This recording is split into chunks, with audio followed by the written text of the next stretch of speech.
Okay, I know there's no one here right now because it is 8 a.m. I know you're not here. I know I'm alone here. I know everyone who sees this is going to be watching it on recording, so I want to say this now. I'll say it again later, alright? I need to be up here. Turn that down.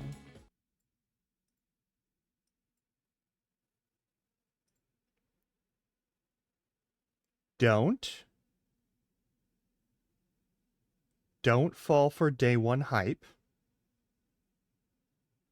And don't propagate day one hype unless you're getting paid to propagate day one hype.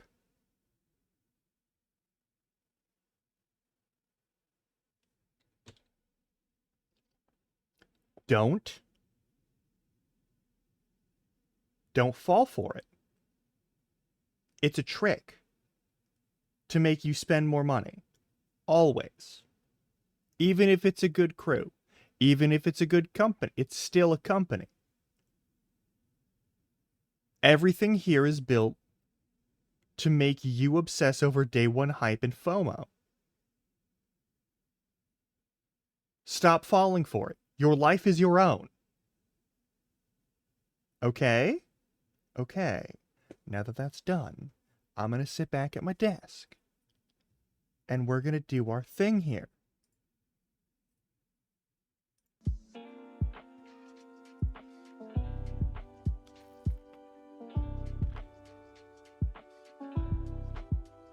There will be no day one Silksong hype. I'm glad you're excited. I'm glad you enjoy it. If you're going to shout about it in here, I'm going to kick you out.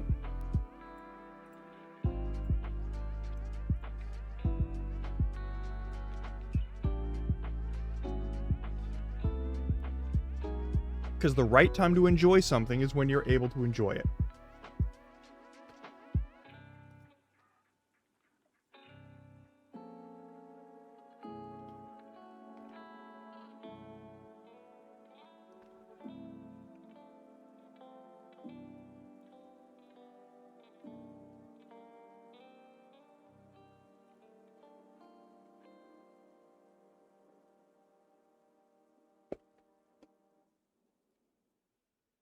Oh my god, though.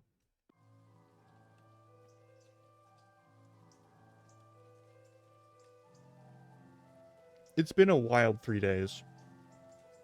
And I don't remember any of it.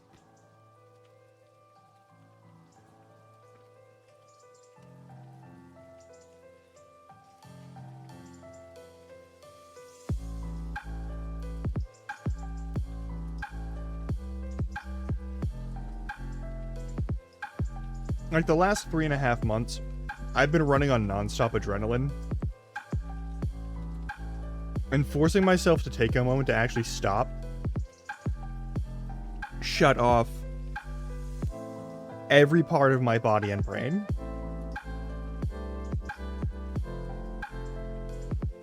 I think I managed to play a video game with friends one night, and then I wasn't very useful for that, and then I just shut down completely for the last 48 hours. Like, full hibernation.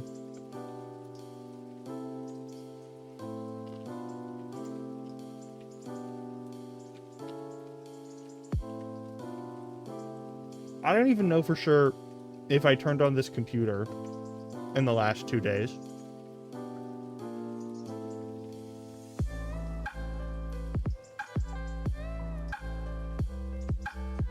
Like, I probably did. But, like, I tried to watch some streams. Didn't happen. My brain just sort of glazed over immediately. I was like, I can't do this. It's been a wild fucking time.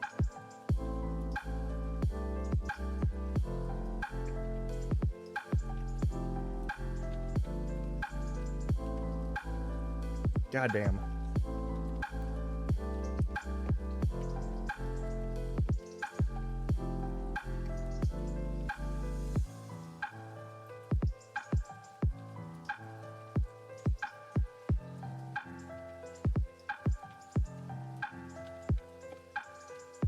I don't know what to say right now. It's like 8 a.m. I never stream this early. I'm not prepared to stream this early. I woke up at 7, finally.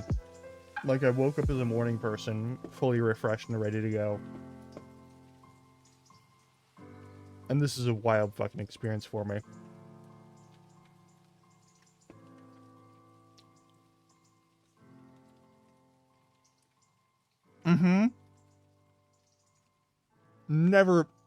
I've never started stream this. This is the new earliest time I've started stream.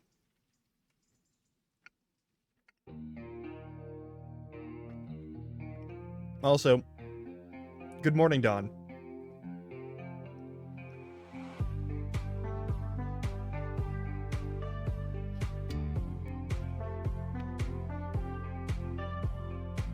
So, here's the weirdest thing. So first of all, we are going to avoid any talk. I just want to be clear. Going to avoid any talk of any spoilers about Silksong, okay? Any spoilers about Silksong, not allowed. This is a Silksong spoiler-free zone. I'm literally running this stream for a good long while today, and we ain't fucking with Silksong. We ain't fucking up anybody's time getting to enjoy it on their own for Silksong. This is a space where you can just chill and do your own thing, and if you want to play that game, play it. But if you say anything in here that is a spoiler for Silksong, I will time you out for like 10 hours.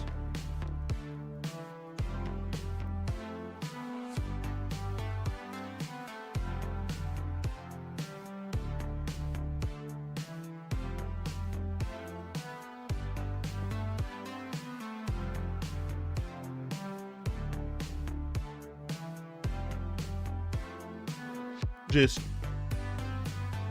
I gotta put that warning down. It's completely mandatory.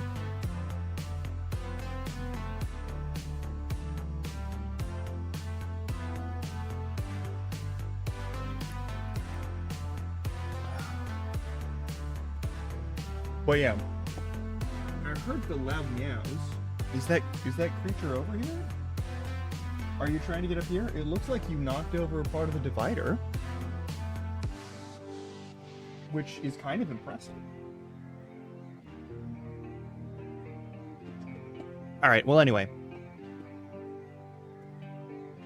I gotta get some high-res photos of this creature so I can make them into emotes. Because those are excellent emotes of dogs.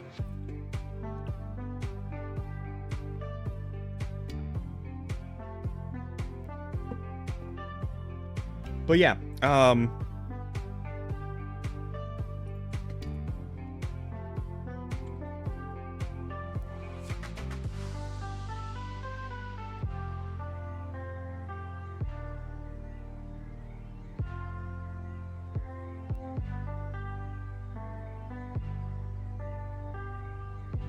yeah, like these are excellent. Whoever Gassy Mexican is, like that's some quality choices on their part. But yeah, it's like, I'll say this as many times as it takes. Don't fall for day one hype. Don't fall for FOMO. Don't do it. We are not... It's very rare that I've played a game on the first day that it comes out. Alright? Unless it's a game that I specifically and explicitly am waiting for and wanting, and I've been talking about it, and I've been excited about it, and it's that sort of thing, I'm not going to subject anyone to day one gaming. I'm not here for it. Okay? Like, I think I did do that. I think I did do that for Infinite Wealth. Alright? I might have done it for Infinite Wealth. Small chance I did that for Infinite Wealth. Not a very high chance I did that for Infinite Wealth. But there is a very high chance I did that for other, like, more indie games. That's absolutely the case. There's a bunch of games where I'm like, yeah, no, I want to play that. You think you did a good deed today? You did a good deed. What was your good deed today? Don Tinky Winky.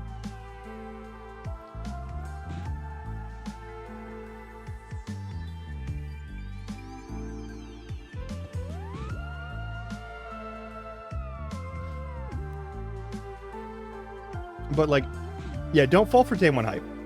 Don't fall for day one hype. Don't. Like,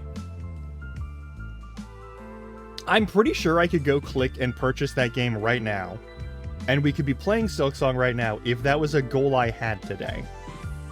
Actually, no, that's not true. It's probably I could go through like 50 different error codes on the Steam servers if we wanted to play Silksong today. Let's be super real here. I could probably have a really bad time loading in and downloading off of over fucking like overloaded fucking Steam servers for like 3 hours today instead of normal time. If this wasn't my goal.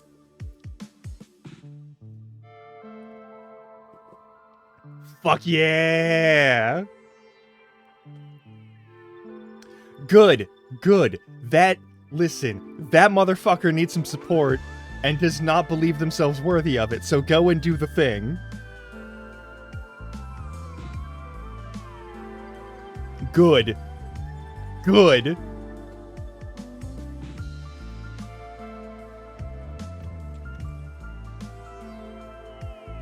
Also, can't stop the non-Twitch shoutouts, so go check the Halfling. Go hang out with the Halfling. The Halfling's actually good. The Halfling's good, and needs to get over their sense of shame. Is really all there is to it. Go support this person and let them know that people actually give a shit about them. No, that's an excellent deed today. That's an excellent deed. Thank you for doing that.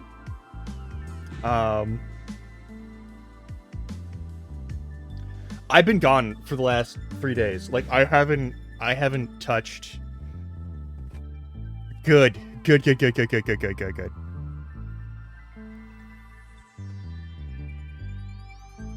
No, yeah, that's very good. No, this is a person, so, fun fact about the lore for Kabul and this channel specifically. Long story short, there was a couple of people, who kind of just, how do I put this? It wasn't bullying, but there's a couple of rules I have for my space. This is my channel. Alright, Twitch has its own rules. They have the overarching authority in this space. But outside of that, this is my channel. It belongs to me. It is my territory and domain. I have the right and the final say of what happens here and how it works. I have the right on what sort of music is played here. I have the right on what sort of games are played here. I have the right on what sort of content is permitted here and what sort of conversations are permitted here. All right, I will let people talk about the people and creatures that they have lost and miss. I will let people talk about their personal problems. Not a problem, not an issue.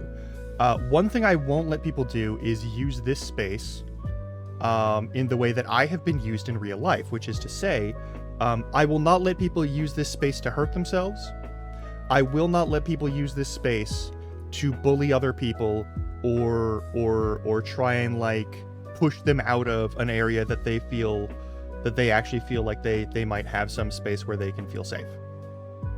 I'm not here for that. Cobble's the first person that I had to stand up for on that front.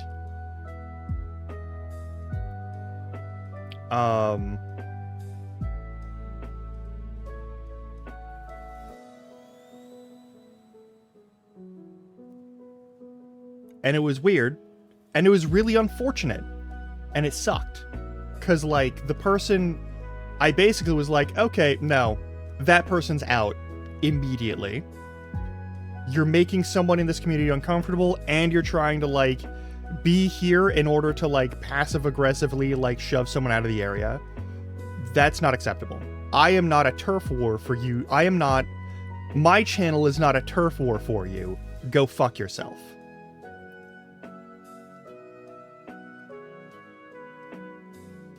I do not fucking play that game. And I do not permit people to use me to play that game. And I don't think I've ever, like, talked with Cobble about that directly. But, like, it was also really weird because afterward, that exact same person used an alt account, which they currently use now as their main account. Which I like, the way they asked questions, it was really obvious it was the exact same person. And they were like, why would you ban this person here if you had called them, like, if they were your friend? And I was like, well, friendship sort of demands that you act a certain way for me. And if you cannot uphold certain standards in your conduct, I cannot abide being your friend. And I wish this person all the best, but they will have to do their best, and they will have to have that best without me as part of that existence. That was my direct message to them. And then I also banned that channel. And that was it. I was done with that. Like, I'm not letting that person back in this space. I have a couple of failings as a person. I talk about compassion and forgiveness and the important to, like, let people do their things, and it's kind of, I feel bad because a little bit of it is hypocritical. I am not someone who can forgive other people for certain ways that they act. If ever you try and prey on someone's insecurities, if ever you try and prey on another person's, like personal issues, I will never trust you. I will never fight for you ever again.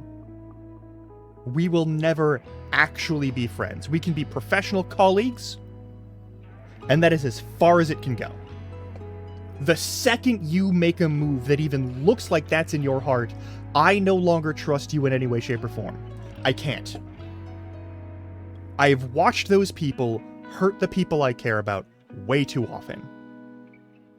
And those kinds of people see someone like me and for some reason always assume that either I'm someone that they can do that shit to, or that I'm someone who's going to allow that shit to happen. And if you are someone that I even remotely have claimed as a friend and I see you doing that shit, pray we never meet in person. I will burn everything you love to the ground. And I will do it just completely unrepentantly. I am not a good person. I am required to be a good person. But in my nature, I am not a good person. I am a petty, vindictive, vicious thing that poses as a person most of the time. And there are certain things, there are certain rules I live by that make people assume that I'm a good person, but I do not pretend I am a good person.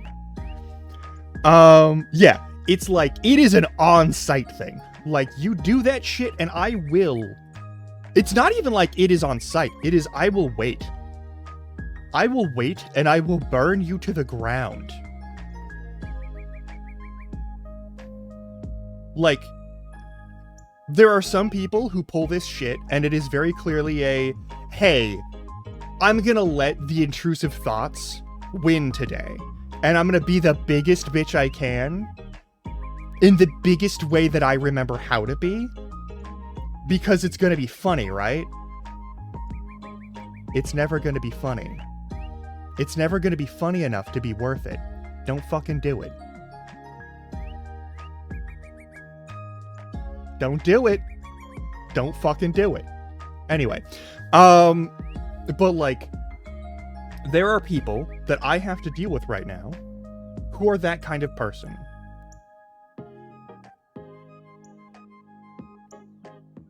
And I'm not going to, it's not one shot, one mistake, one whatever, and then I immediately, like, burn. You have to prove that it's more than a one-off thing. But I'm never going to trust you after that one-off thing, right? I'm going to be looking for where it happens next. I'm going to be looking for where that happens next and where it goes. Oh my god, that's right. Other news, one of my best friends, one of my mental health friends, one of my mental health like accountability buddies, is getting married next month. Like in a month, they're getting married. I've met their partner like twice.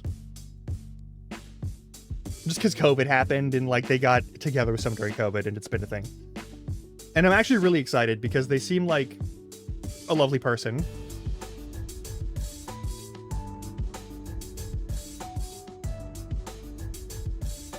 That's fucked.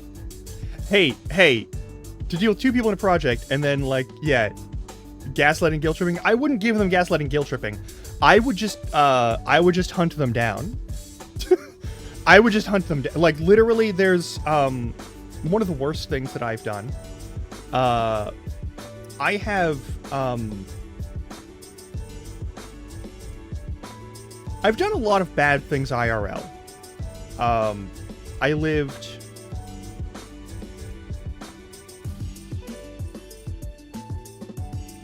like I wouldn't propose, I do not condone or endorse or in any way recommend violence against others IRL as a form of revenge. Okay? Not least of all because I've experienced that on both sides of my own life, both doing the revenge and receiving the revenge, and having to defend myself from the revenge, and in both cases, on both sides, it's felt like shit in the aftermath all the way through. Yeah, that's not acceptable. That is not acceptable.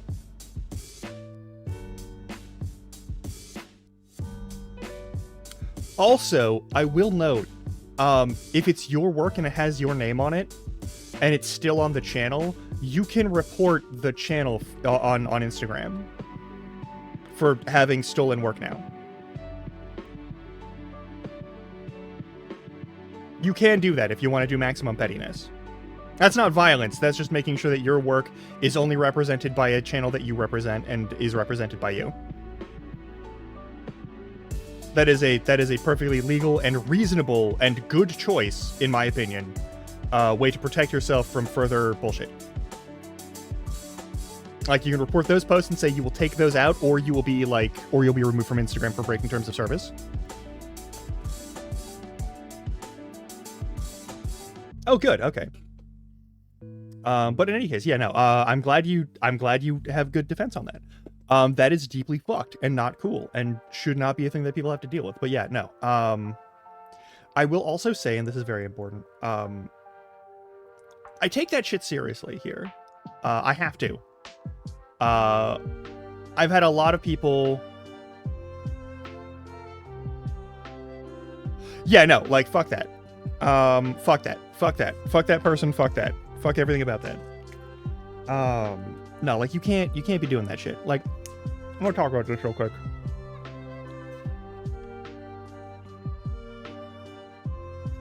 So hopefully you don't have to hear anything from it, and hopefully you don't have to deal with anything from it as audience members. But I'm pretty sure my downstairs neighbor is moving out. Finally. This is a guy who has not maintained any element of the downstairs apartment. There's been a whole bunch of mold and a whole bunch of other biological unpleasantness. There's been a whole lot of harassment from him to other people, both in the community and just people passing by on the street. He had like 3 different huge blowout, drag out, screaming fest interactions. Yeah, that's not cool. You can't let them do that.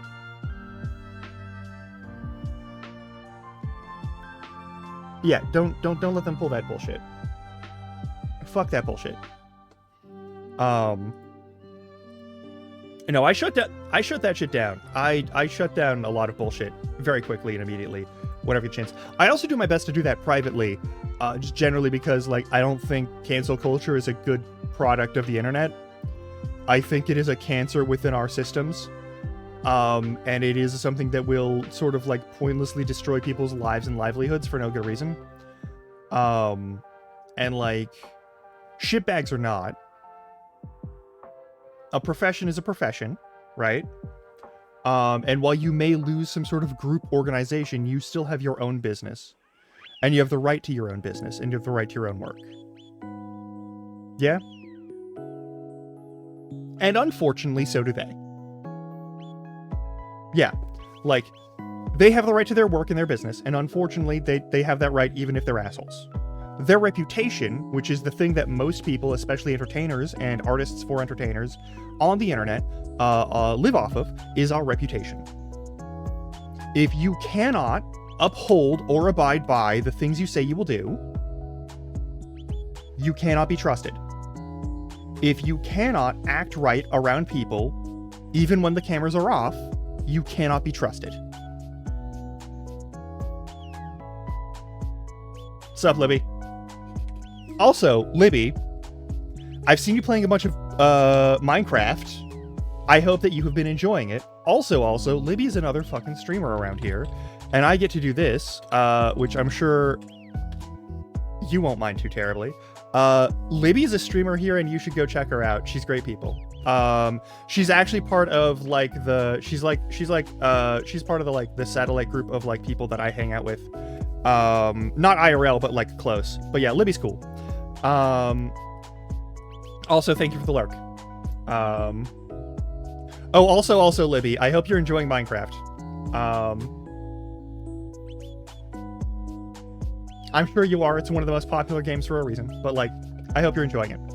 Also, one of these days, Libby and I are actually going to get to play a fucking game together. But Libby has a lot of like, Libby's general method of like getting people to like join together to goof off on a thing is to ask them in the like an hour or so before. And I suck at setting up free time in like my single day points.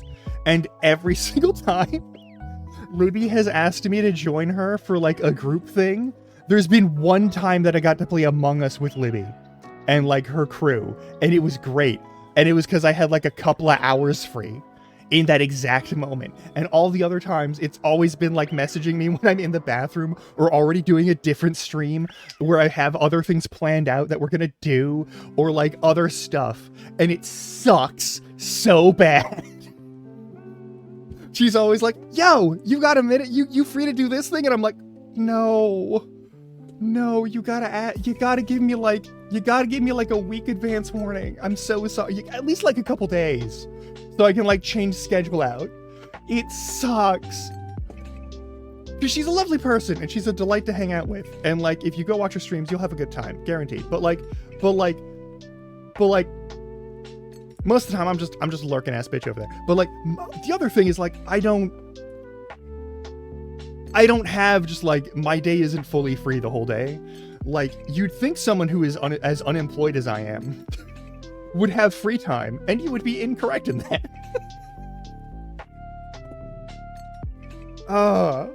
Unemployed does not mean unoccupied with tasks, and like community work.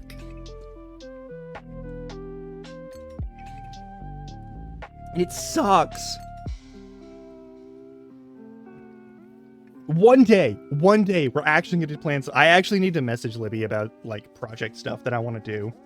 Because there's a couple of kinds of games that she plays that I don't usually, and it's going to be part of. So after this week, I'm going to have 12 days of streaming throughout September.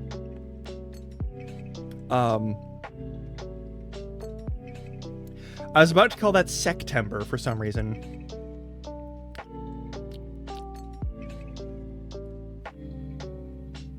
Don't know why.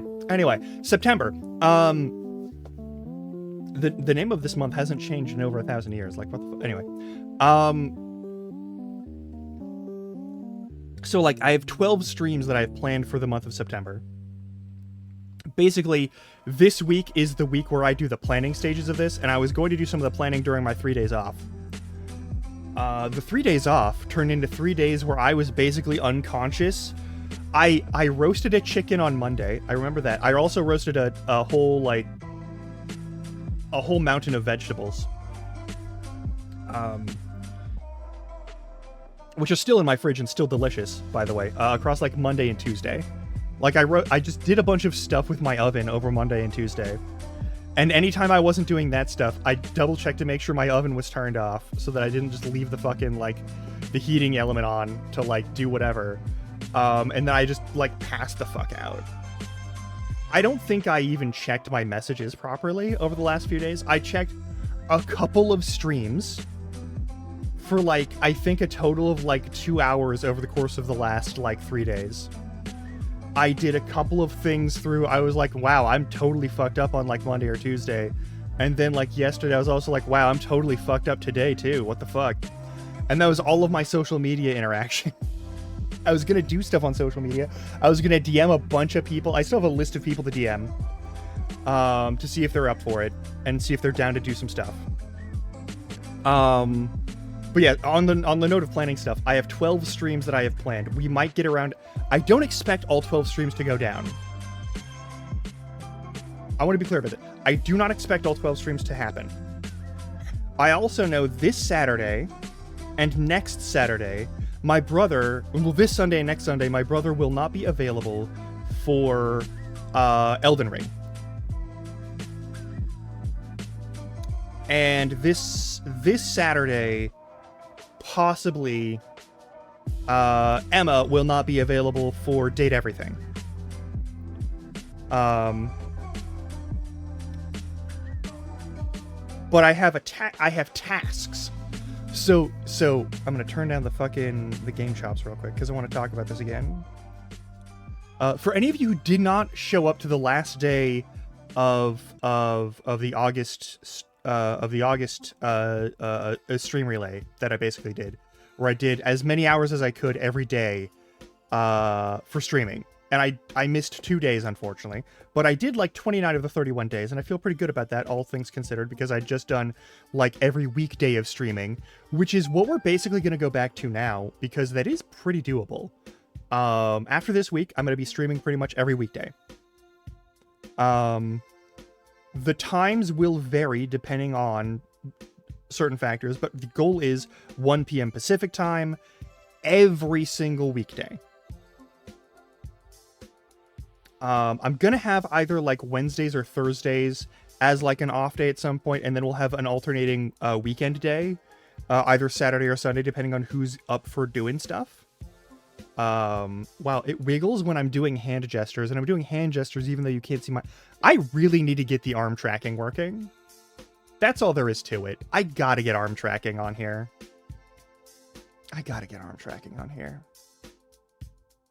Anyway, but like, it's probably gonna be like Monday, Tuesday, Wednesday, Friday. And then a Saturday or a Sunday, depending on who's up for doing stuff with me on those days. But guaranteed like Monday through Friday with like 1 day out of that, just so I have a weekday to get shit done. Can I move it to Tuesday? I'm not sure. I also know that Thursdays are going to be occupied for a little while for me, just on a personal life thing. I've got some work to do. And I've got some stuff that I got to take care of on Thursdays. You might get to hear about it later. You might not get to hear about it later. I don't fucking know. I don't know how that's going to work. But basically, any Thursday streams are going to have to end by like 4:30 to 5. Similar to the Tuesday streams, because I have a real life thing that I'm doing. There's a small chance that a Thursday thing might come... I don't expect it to do anything in stream terms, but like... there's some IRL stuff that like there might be a thing that I do that ends up turning into a different thing, that turns into a project that turns into something that might turn into money. And so I want to make sure that I take care of that, you know, like I want to make sure that I actually handle that like a responsible person. Also, I usually have a day out of the week that I leave open so that I can always have doctor appointments. It's just one of those things. Yeah, I went to bed at like 7 p.m. last night. And just tried to let my body recover because I just felt horrible. I literally, it was like 5:30 p.m. and I was like, I feel like garbage. So I just took all of my evening meds, all of my vitamins, some ibuprofen and Tylenol, and like I re-prepped my little like breathing machine that lets me not have horrible sleep apnea, because apparently that lets me sleep like I did when I was in my early 20s. And then I just like plugged myself into that fucking thing and fell asleep. And now I gotta clean the fucking like the mask piece for that. There's a nose mask for it that just covers the nose and lets your mouth do whatever. It's very stupid and very silly, but I think I actually, like, because I was wearing it, I sweat my fucking... I was covered in sweat, and like that thing I think needs to be washed of any grime so that I don't just have like horrible breakouts across my nose now. That's important. But anyway, but yeah, like I just crashed for like 12 hours. I was not a functional person. I woke up this morning and I was starving half to death. And like Spouse Larkin was like, "All right, I'm going to do my work thing because we're doing all the like prep for school year stuff." And I think this is like the like incomplete week of school, where like kids are showing up to school again. Because we're in like an area where that's a thing at the start of September, thankfully. It's always weird to me how often like colleges don't start until the end of September. Like, not every college does, but a bunch of colleges don't start until after the second week of September. It's wild to me. Like, I don't know why that is. But like, several of the universities I worked with when I got to work with universities start on like the 16th of September or later. And I do not understand why. No other school has their summer breaks, as far as I can tell, go that far into September. Like, September is not considered a summer month. It's a transitional month from summer to fall, right? Like we know that's when the earliest of the leaves may change in any place is September. Usually nowadays it's October or November because like the seasons are fucked because of climate change. But traditionally it's been September. That's the time that you know that the seasons will change. And most of the colleges start in the second half of September. Like, most of the colleges I worked with, even community colleges, were like September like 12th to 16th was their like starting zone. In most weeks, like whichever week started in those days was when they were going to do their thing. Which was weird. It was so weird. Oh yeah, you don't got to tell me like what city or like, or even, well, like what time zone are you in, Tinky Winky?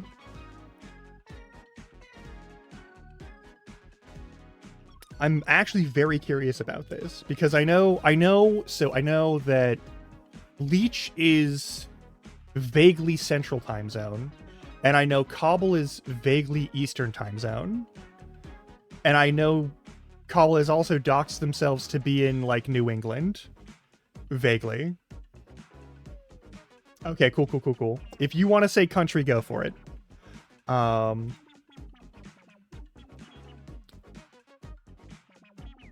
But yeah. Oh, hell yeah! Fuck yeah! Alright, cool. I actually have a few friends that are in the same time zone as you, then. Or at least in one that's neighboring to you. Because one of my friends is in Guam. One of my college buddies is in Guam, and I never get to talk to him anymore, which sucks. But like, and then Intern is on the Aussie time zone, which is similar. I think on either side of you at that point.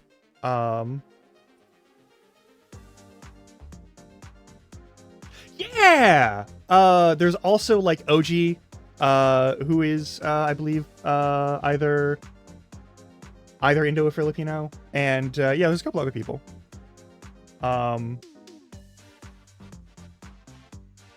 It's also, I have a bunch of friends who are like native Hawaiian and Filipino, and a bunch of my friends over here. Hell, one of my exes is part Filipino. And we're still good friends to this day. She's the one I talked about who set me on fire.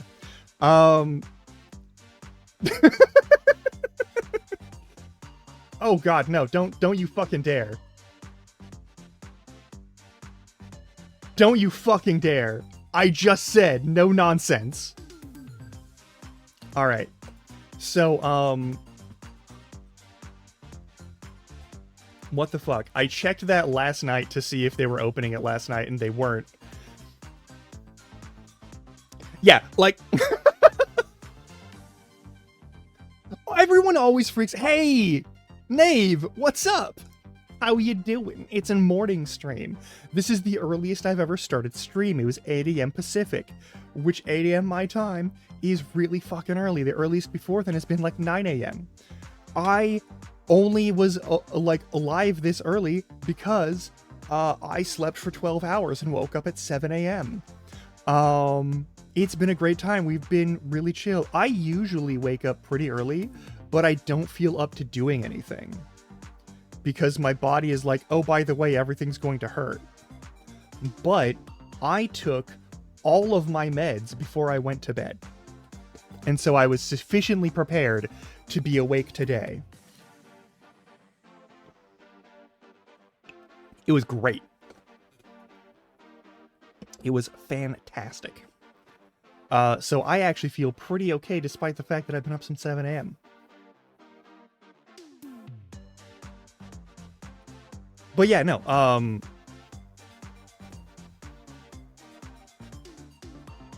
good fucking lord, though. It has been... I don't know what we're gonna play today, but I know what we're not gonna play today. Like, I know we're not gonna play today. We're not playing Silksong today.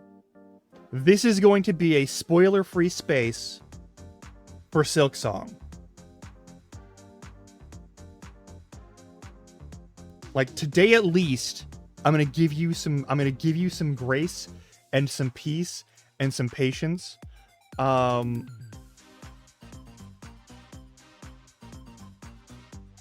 let me check something real quick.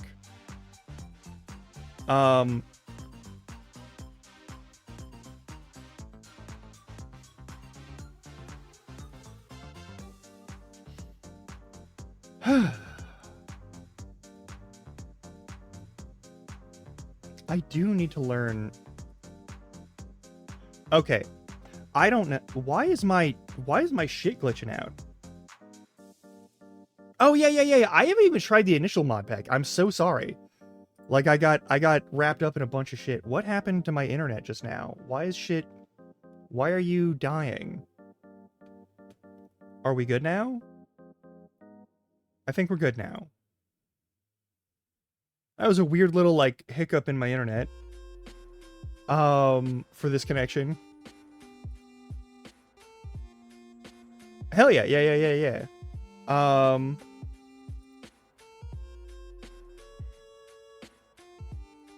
I do have Xfinity. It's the primary internet here, and it's garbage. It's absolutely trash. Their service outages are like... Yeah, no. This is why you shouldn't let companies monopolize what was originally a public utility. Like the internet in the US was a public utility set up to be a public utility. It was paid for by taxes and like public easements. And like all sorts of other shit like that. Like all of the infrastructure for the internet was built by tax money, and it has been put into a chokehold by like 3 companies. Yeah, that they don't maintain. They don't fucking do their fucking job. They should lose their right to do anything with this shit. They should immediately lose that. It should be a public fucking utility. Yeah, exactly. It's 3 companies owned by 1 company. I fucking hate it here. I fucking hate it here. One, I will say this, alright? I do not condone or endorse violence as a solution to public problems. Unfortunately, listen, I wish violence solved problems. I really wish violence solved problems. I have tried all my life to use violence to solve problems, especially in my young life, and it never worked. It only made more problems or worse problems from the violence that was made. All right? And the same is true, unfortunately, for different reasons, for like things like it's one company and 10 old guys. And they don't know how the world works, and they just know that they want more money, and they want number go up, and their brains are completely fried, and they have no sense of joy from anything, and they're not capable of actual emotions, and they're just garbage people who should be dead but aren't. But the problem is, even if someone goes and kills all 10 of those guys, 10 other guys will replace them immediately. Like, those guys aren't actually important to the process of the machinery that they're in charge of. This is why, like, when the claims adjuster, the guy that got Luigi Mangione framed for, like, killing people when Luigi Mangione isn't a cold-blooded killer, and isn't a trained marksman who knows how to deal with military precision, any sort of errors that happen with a firearm, but the person who did kill the guy is. That guy, Brian Thompson, who got murdered, immediately replaced. Like, within a week, business as usual in United Healthcare. Because killing the people can send a message, but it won't change anything. Which sucks. It sucks for people who want to kill people in order to fix problems.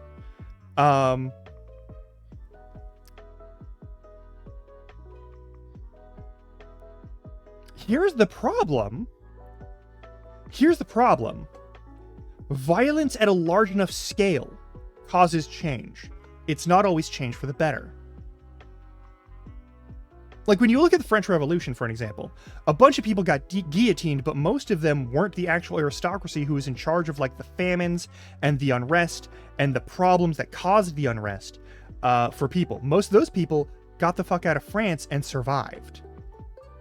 And the people who ended up in charge weren't necessarily any better than the people who got kicked out, even if they ran away from the thing. A number of aristocrats did get killed, yes, but most of the people who got killed by the French Revolution were like petty bourgeoisie, and not people who were actually in charge of the processes that got people murdered and forced people to starve and that sort of thing. This is the problem with even like public violence movements. Like, riots will get people to listen, but only if you also have like other people on other realms of stuff. Assassinations will get people to listen, but only when it's coupled with people who are willing to negotiate and have clear negotiation points that you can talk with. Because, hey, the violence can stop once you actually sit down with the big air quotes reasonable people.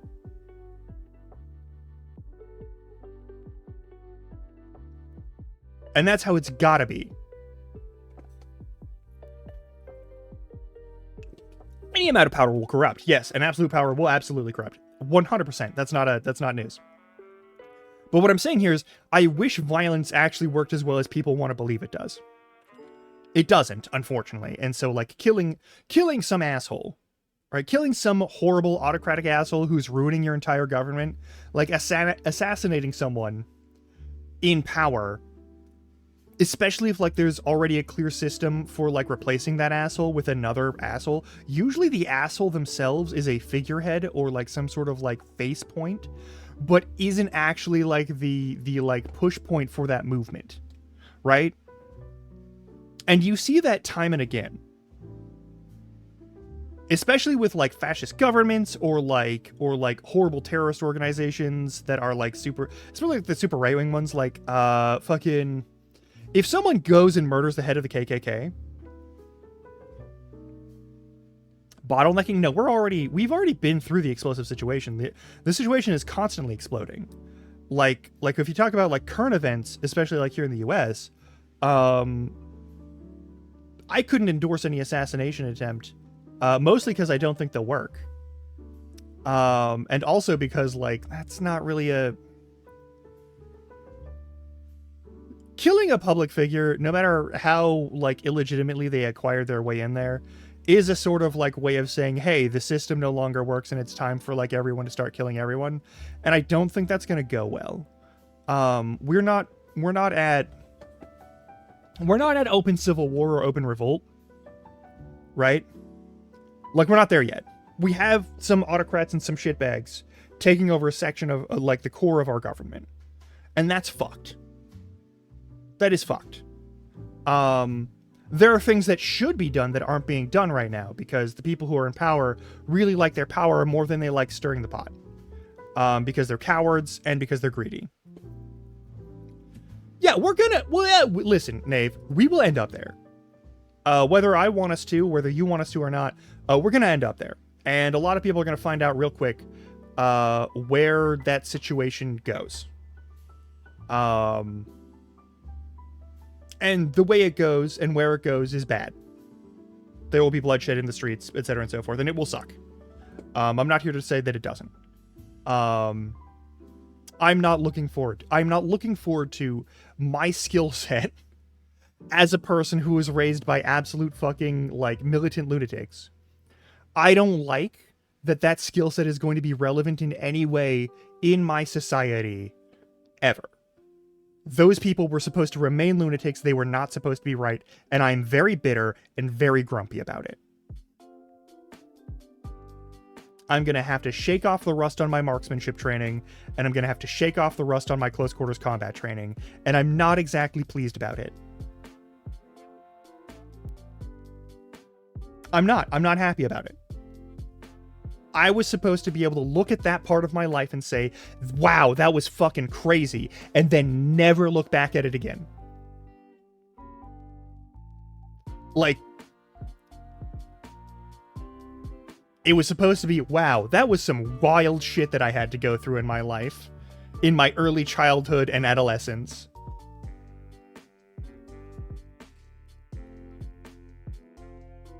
I'm glad I'm never going to be, like, thrown into the forest with a knife and nothing else. No, not a military brat.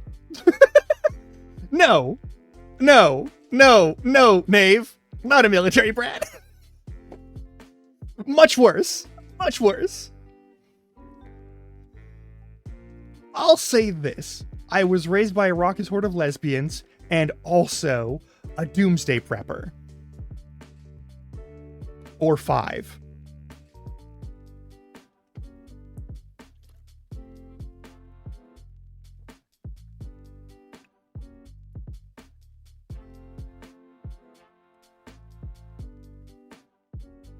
No, yeah,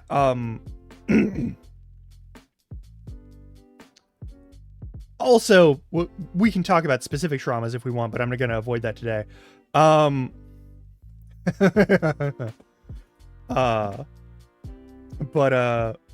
yeah, no, like, we can talk about how our society is going. But I think the main thing is, like, I wish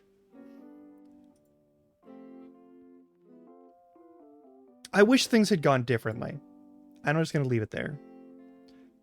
We are about 45 seconds away from ad break. And I'm going to snooze those ads one time. No. It's one of those things where, like, I wish the world worked in some way that was actually, like, just and reasonable. I wish it did. I wish people had not bought in so hard at a sufficient minority to make it look like they were a majority. And I wish that the people who were in the majority weren't so apathetic to those people being just absolute fucking lunatics. Because, like, I and many others were like, hey, you let this one asshole put their hands on any of the levers of the functioning of our society, and things will get bad much worse. And this was back in, like, 2014, 2015, 2016. And as soon as it happened, I was like, okay, the Nazis are going to become a big thing. Yes, absolutely. Absolutely. You have a bunch of shit going on, Don Tinky Winky. In your region, many things are happening right now. And we don't talk big about them here because, like, I'm not from there. But, like, yeah, like, all the shit that's happening in all of Indonesia right now. Holy shit. Holy shit. Hey, do you want to hear about the Southeast Asian fucking, like shitstorm of political unrest that's happening right now? Look at any news that's not from the United States. Oh my god. Yeah, no. Like, so much shit. I'm so proud of the people who are actually, like, fighting against that unrest and doing good work there. But, like, holy fuck, Don Tinky Winky. Holy fuck, I am so concerned. I'm so glad. I hope you are safe, and I hope you remain safe. And if you need to do things that make you less safe for the sake of the betterment of your life and the world around you, don't talk about them here.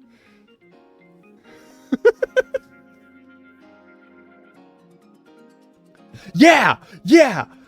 Proof of infrastructural, like, budgeting corruption and a whole bunch of other horrible shit, and, like, so much fucking shit.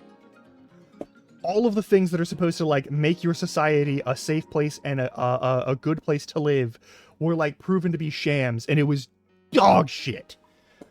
Fuck, that sucked. The last 6 months in, like, all of Southeast Asia, but especially in the Philippines, has been fucking garbage. Like, the shit I've heard about from my friends who still have, yeah, and I think you have the fucking right to. Personally, I'm here in the United States, and I'm like, yeah, that's riot-worthy. That's Molotovs worthy. That's dragging people out of their homes and beating the shit out of them because they were in charge of a project and lives were on the line, and they decided to steal money instead and, like, make themselves millionaires off of human fucking suffering because they're like, it'll never happen, and if it does, I don't have to care. And fuck those people. Fuck that. Oh my god.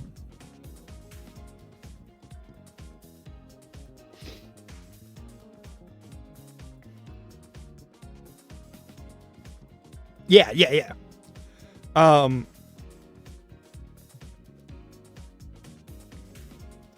It's like, one, government corruption is like a standard thing that you have to deal with, right? I have always been anti-government corruption.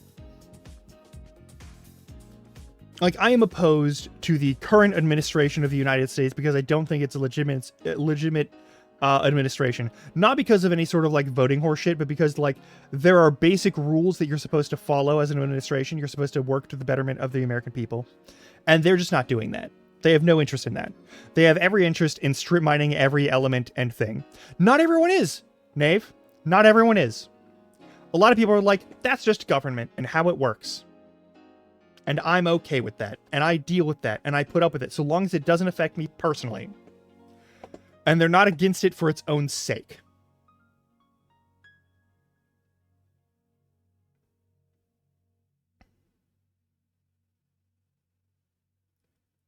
Also that shit, where they're like, oh yeah, we're basically your royalty now.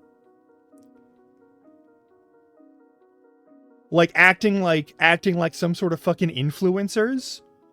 And you're like the child of a fucking public official. That should not be allowed. That should not be acceptable. Like, ever. Like, the children of public officials do not get to be influencers. Right? Like, you can't, like, that is, oh my fucking god. Like, okay, in the South here, in the US, in the South here, there were a series of floods over the course of the last 18 months.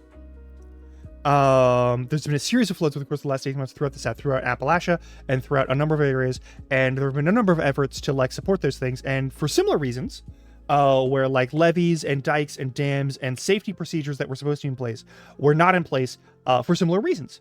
And we've gotten assistance to those people because the states actually, while we do hate each other, generally, like, all 50 states kind of hate all the other, like, each state hates the other 49 a little bit.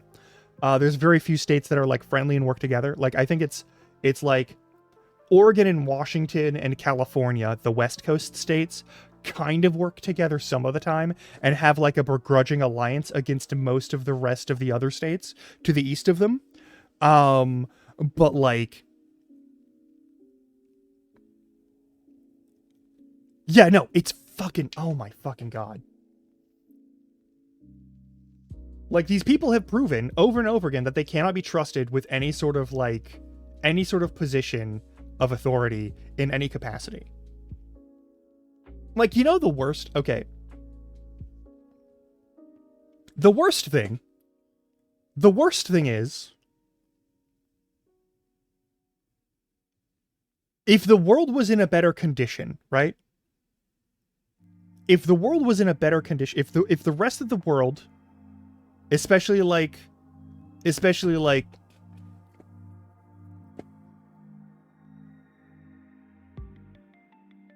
United States has flaunted its own ability to assist other people in problems, usually problems that they've caused in the background, but we don't need to talk about that part right now because everything that the United States does is usually to cover its own shit.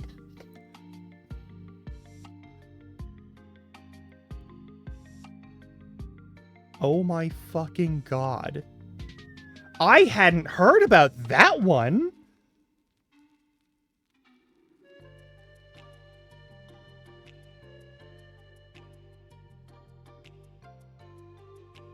They used public funds for like a personal gaming fucking...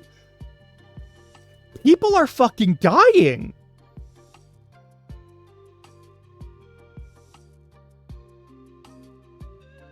Okay. We have... the ad's already in progress. I missed the ad because I was too angry about things. Hey. Also, because my ad manager didn't turn on until just now to let me know those ads are still going for like another minute and 10. They're down to like 30 seconds now, but like, oh my fucking god.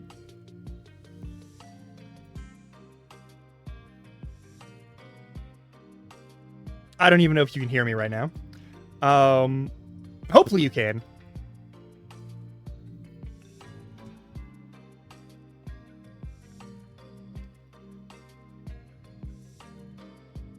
Okay, cool. No, yeah, that... Oh my fucking god.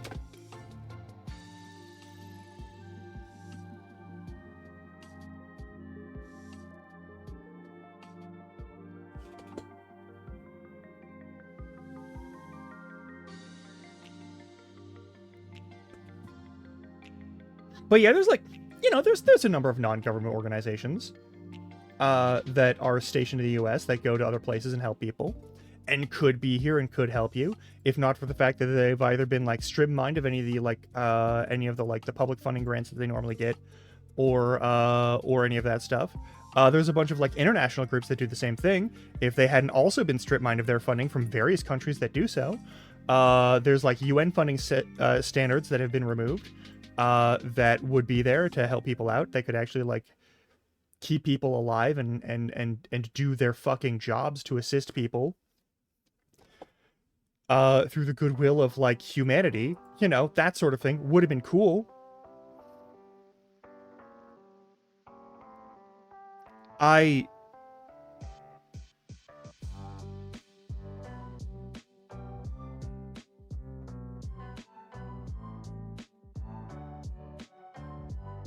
That's fucked. All of that is fucked. Yeah, no. So I've been, since I was like 7 years old. So the cool thing about my education as a child in this very racist country was the first thing that I was taught by my family was like, and I feel like this is a formative one, at like 3 or 4 or 5, a very young age for a child, like my family wanted to like be very clear about how certain things worked. And like one of the things was that like my family was like, listen,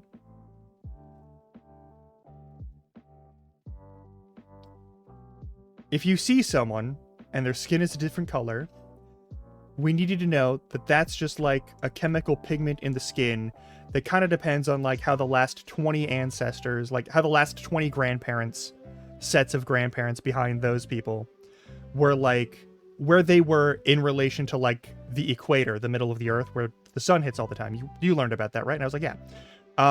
And like anyone that tells you anything else about someone, the color of someone's skin, is bullshit, and you shouldn't trust it.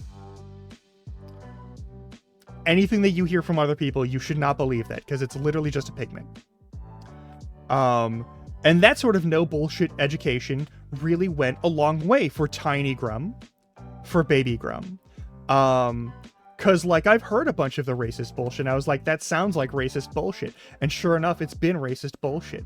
But like a lot of the things were also like, the government is supposed to be there so that people can collectivize their resources. We pay taxes so that you can have roads and hospitals and a bunch of other stuff to keep you alive and keep you safe and make sure that you have electricity and clean water and all of these things. And you're supposed to have these things.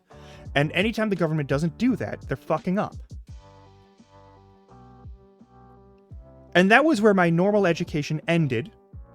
And the other education was for, at some point, people who may be from the government or people who may be from groups of people who are not being stopped by the government because the government secretly really likes what they're doing because they're run by the same people and the people who are in the government are the same people who are in those groups because they're really racist groups like the KKK or like other neo-Nazi organizations or whatever, or like hyper-fundamentalist Christian organizations or whatever.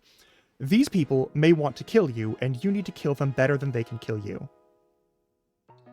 And that was the rest of my young life education.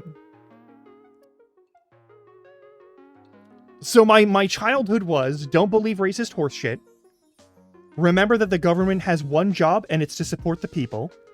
And then also, anyone who tries to fuck you over in that regard or tries to take over the institutions is probably evil and should be killed. And that was my childhood. Like, these were things I was taught before age 11.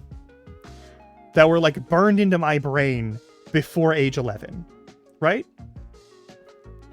So my first thought is, anyone who takes a bribe should be killed publicly. Anyone who takes, like, super PAC money or lobbyist money should be killed publicly in the United States. That is my personal, this is my Grum Larkin endorsed opinion. That the penalty for taking bribes when you are a public official and your job is to support the people of your country, if you embezzle money from public funds, you should be put to death. Immediately. Anyone who puts a bullet between your eyes is doing their country a service. If you are someone who takes bribes or embezzles money or steals public funds that are for the betterment of society, and you take that money, your life should be fair game for anyone who wants to take it. That is my opinion. Before any right or left or whatever, socialism, capital, I don't give a fuck. The government is there to serve people. You are beholden to the people. You are putting your life in service to the people. And that life should be forfeit if you betray that service and you betray the trust that people put in you.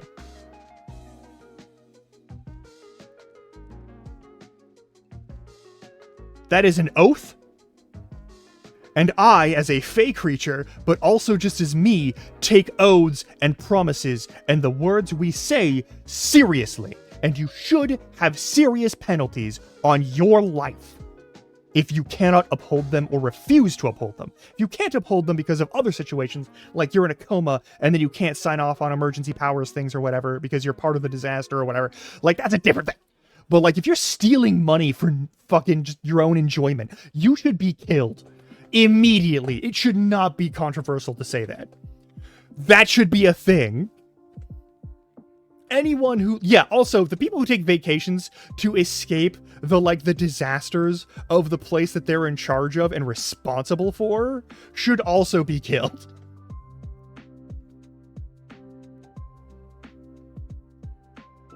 Like, these motherfuckers should die. And that should not be a controversial, it is a controversial statement, but I think the penalty should be death. Even here in the US, the penalty should be death.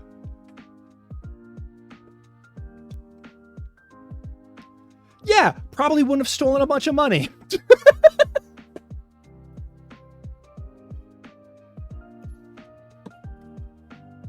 And personally, because I'm anti-corruption, I also would have preferred that we not get our current president and gotten the other president that was being voted for. Even though that president wouldn't have been all that much better overall, it still would have been like keeping this motherfucker's hands off the machinery of government. because we knew what this person was going to do, and what this person has been doing is not a surprise to anyone who like took his words at face value in my country. And like, it's obvious that he was going to do this. We knew he was going to do this. We knew everyone on his side were prepped and ready to go. Yeah, like, the man's a fucking dirtbag. No, yeah, like, it's totally fine. But like, here's the thing. Here's the worst thing for like the US. I'm just gonna, like,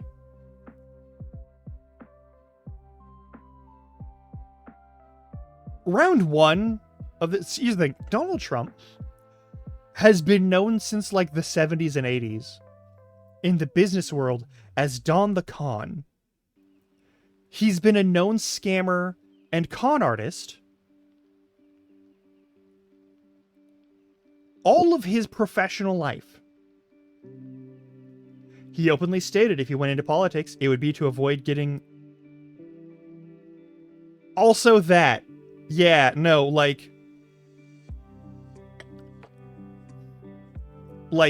everything he has done has been to scam the United States out of money. Everything he's done. Well before he got into politics. Yeah, I know. I know, Knave. I know. Painfully aware of it. He's set up a whole system where the US economy is going to collapse, and a bunch of people, even outside of the US, are going to be affected by that because so many things are run off of the US dollar.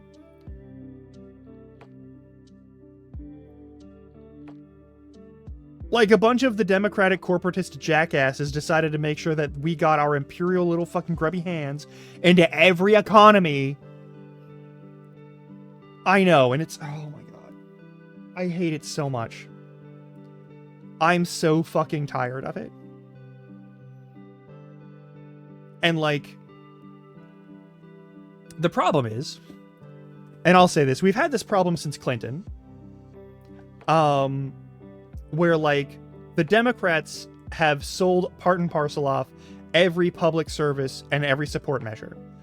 This specifically started with Reagan, who made it a big deal and made it fashionable to sell off everything. Everyone in the political world loves Reagan except for anyone who actually understands how the world works.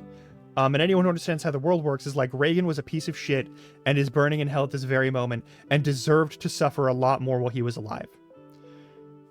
And as a member of the queer community, I know that my family members who were, you know, part of the raucous sort of lesbians who raised me had to take care of gay people and like gay guys who were dying and like gay trans women who were dying from HIV. And that man literally laughed that shit off and left everyone to die.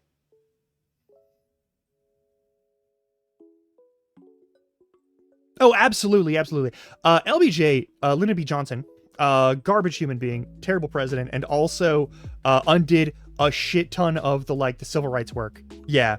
Like JFK sort of like went, hey, the people say this and I will adhere to it, and then was immediately shot through the fucking brain.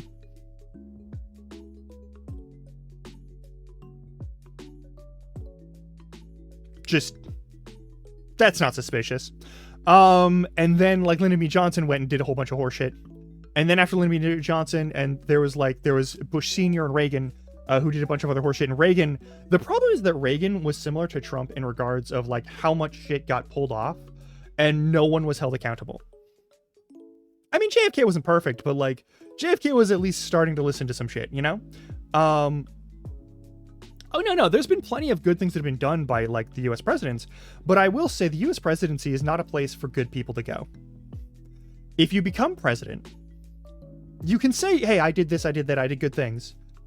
You still had your hands on the machinery of an empire that greases its wheels with the blood of people of every nation on Earth. In one way or another. And that really got solidified specifically through Reagan, who made corporatism and the use of corporate cronyism and the willingness to take, like, business funds and let capitalism take charge of the system. I know, Jimmy Carter did his damnedest to try and stop that. It was great, but it wasn't enough.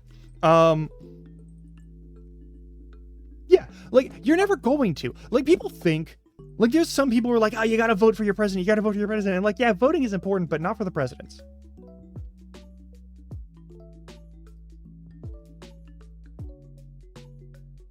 Like, your president is in charge of the machinery of your government. And no matter where you are, that means they're in charge of all the machinery of everything that your government does domestically and internationally.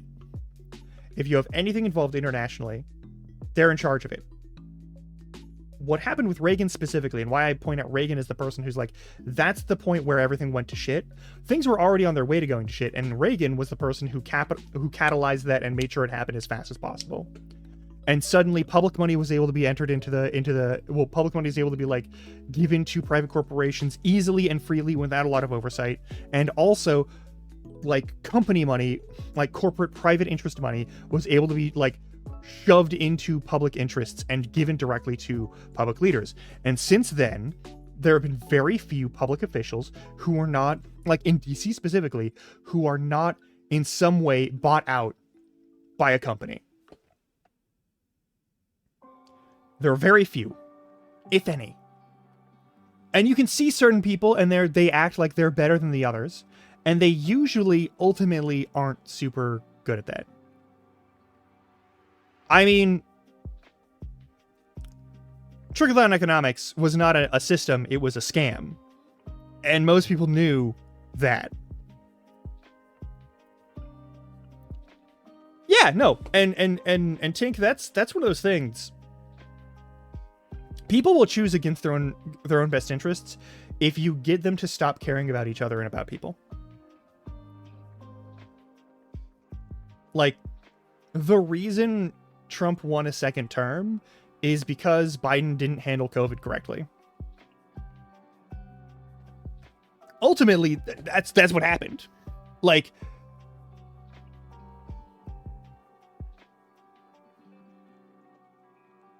the reason Trump got a second term is because Biden didn't shut down corporate interest control over things like public health. Bent the knee to someone who wanted the system of capitalism to keep running more than they wanted people to stay alive and safe. And the second that was the turning point, like the second that hit, that was the turning point in the guarantee that everyone who wanted to push money in and like make sure that people just died for the sake of making them a few more dollars, got to have their way. And that's when people really knew that like this society was no longer going to be focused on taking care of people. Like the only people who are going to help you are the people in your community. That was the moment, like after 2021. But like, no. Like, listen, even with all of that work, it took both times, and actually I will say this, every single time. Hey Choji, we're talking about like deeply political shit. Welcome to Hangout. We are not talking about, there's a game that comes out today and has come out today, and we're not playing that game today. And I'm giving you a space where you don't have to deal with that. Unfortunately, you do have to deal with really political shit. But I hope you have a good time. And you're welcome to hang out here until we do play some sort of game. But like, oh, why am I not playing Silksong today? Because everyone and their pet asshole is going to play Silksong today. Everyone's going to play Silksong. It's the day of release. And I don't buy into day one hype unless I know for sure that it's going to be good. Unless it's something that I know is going to be great. And I trust Cherry as a studio to do right by their people. But also, I have never been a huge Hollow Knight, like, I haven't played multiple, I've played Hollow Knight. Alright, ages ago I played Hollow Knight. I had a great time with it. I have never done a full playthrough of the original Hollow Knight here on stream. And certainly, I would want to play Hollow Knight the original on stream before I play Silksong. That's thing one. And Hollow Knight is on my schedule to play, but not right this second. That's thing one. It's one of those games where playing Silksong is something where you actually, having the context of Hollow Knight as a game in a world on the stream is good for people who watch this stream more than they play video games. And there are a number of people who do that. And I'd like to do that first. That's thing one. Thing two, very important, Silksong is a game that every big channel is going to be playing right now. I have no interest, if we're talking strictly from a number standpoint, of trying to compete with like 10,000 viewer channels for audience time on a game. That's never going to be a thing. That's never been a thing that I do. There are very few times that I play new releases day of. There's only a few times that I've done that. I did it for, I think I did it for the Ichiban Yak. I didn't do it for the first Ichiban Yakuza game, but I did it for the ones after Like a Dragon and Yakuza Like a Dragon. I think I did it for Infinite Wealth. I think I did it. Well, I did the PC release for Infinite Wealth. There was a release, I believe, before PC for Infinite Wealth that other people got to play, which is why like Recane and DNC got to play it before me. I believe. Don't quote me on that. DNC may have had to wait on PC like me. But I held off on Pirate Yakuza because my friends hadn't finished it yet, and most of the time I'm playing, like, especially for the side games that are like side character specific or whatever, I play those games because like I want to hang out with my friends and play a game and enjoy that with them. But I don't do first day release games. One, I'm largely immune to the concept of FOMO, just as I am as a person. I don't worry about like, oh no, I won't get to experience the thing first off. Yeah, no worries. Like, there's plenty of other games that I'm already in the middle of playing. I don't need to add another, like, new release to that. There's some new releases I will absolutely play day of. Yeah, and also, like I didn't play Monster Hunter Wilds on PC when it released on PC first, because I had no intention of trusting that the PC port would be good. And largely, I was rewarded for that by not having to deal with a super broken game. I will eventually play Monster Hunter Wilds, but probably not on stream.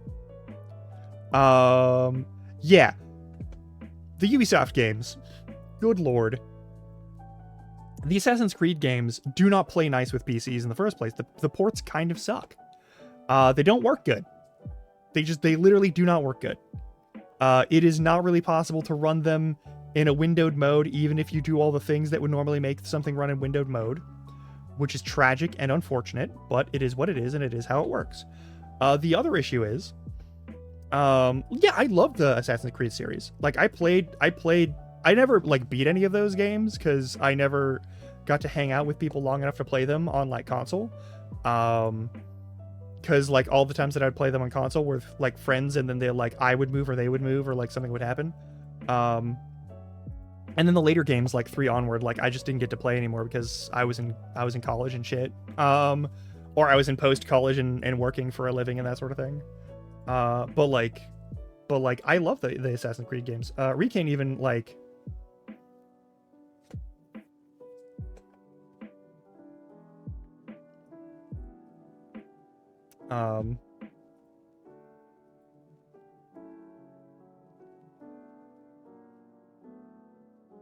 I mean, that's also totally fair. Listen, there's like a bunch of games that have 100% just because I didn't have anything better to do. Ugh. My nose is a little bit funky today, just because it's just a downside of just existing with allergies. But, I mean, if I look at, like, hang on, if I look at my Steam profile, and I go over to games, and I look at the games that I've 100%ed, it's Skyrim, Yakuza 7, Dark Souls 3, Elden Ring, Dark Souls 1, Ender Magnolia, Dark Souls 2, the full edition, Skulls of the First Sin, Ender Lilies, Cats and Dogs Organized Neatly, a game called Hack/Loot, a game called Fez, which is a huge deal and very fun, Gloomgrave, which is a very easy one. Oh, Knave.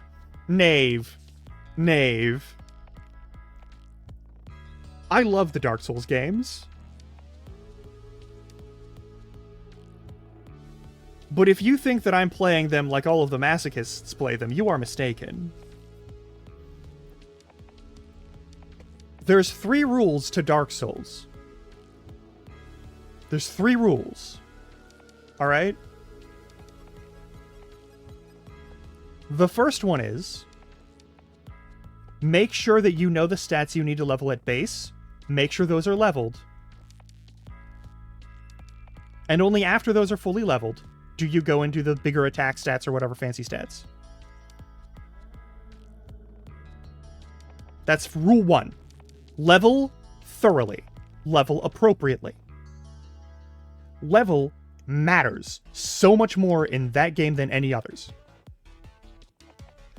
I'm telling you the rules now because no one talks about them.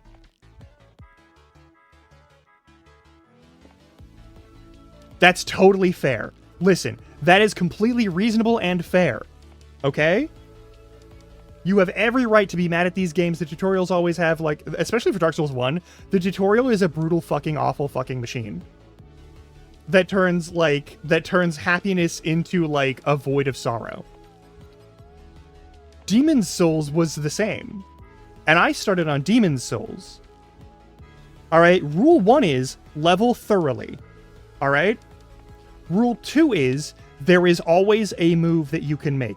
There is always something. Every enemy has a weakness. Every enemy has a weakness. All of them have a weakness. Everything is weak to something. There's always some way, if you are having a horrible, almost impossible time fighting something, there is a way to beat it. There is an easier way to do it than what you're doing right now. 100% guaranteed.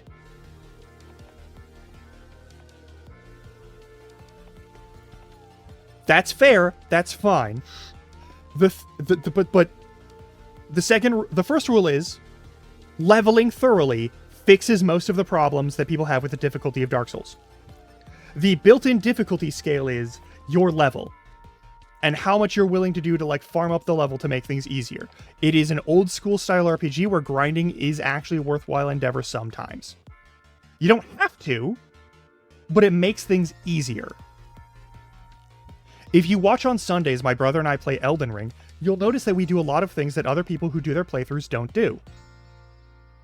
We'll use bows to draw enemies out. We'll farm things and get power to do things more easily.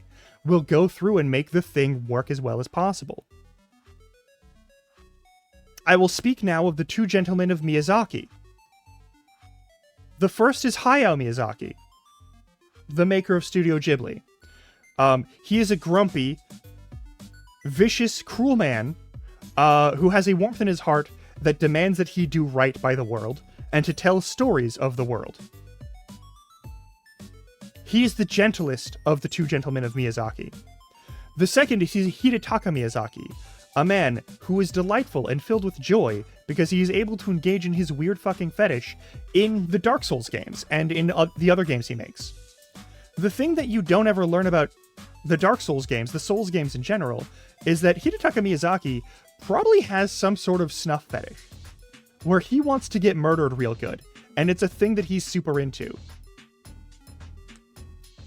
Of the crayfish that will, like, grab you in its pincers and stab you in the chest repeatedly and then slam you to the ground and probably eat you afterward, he was like, I want to go out like that.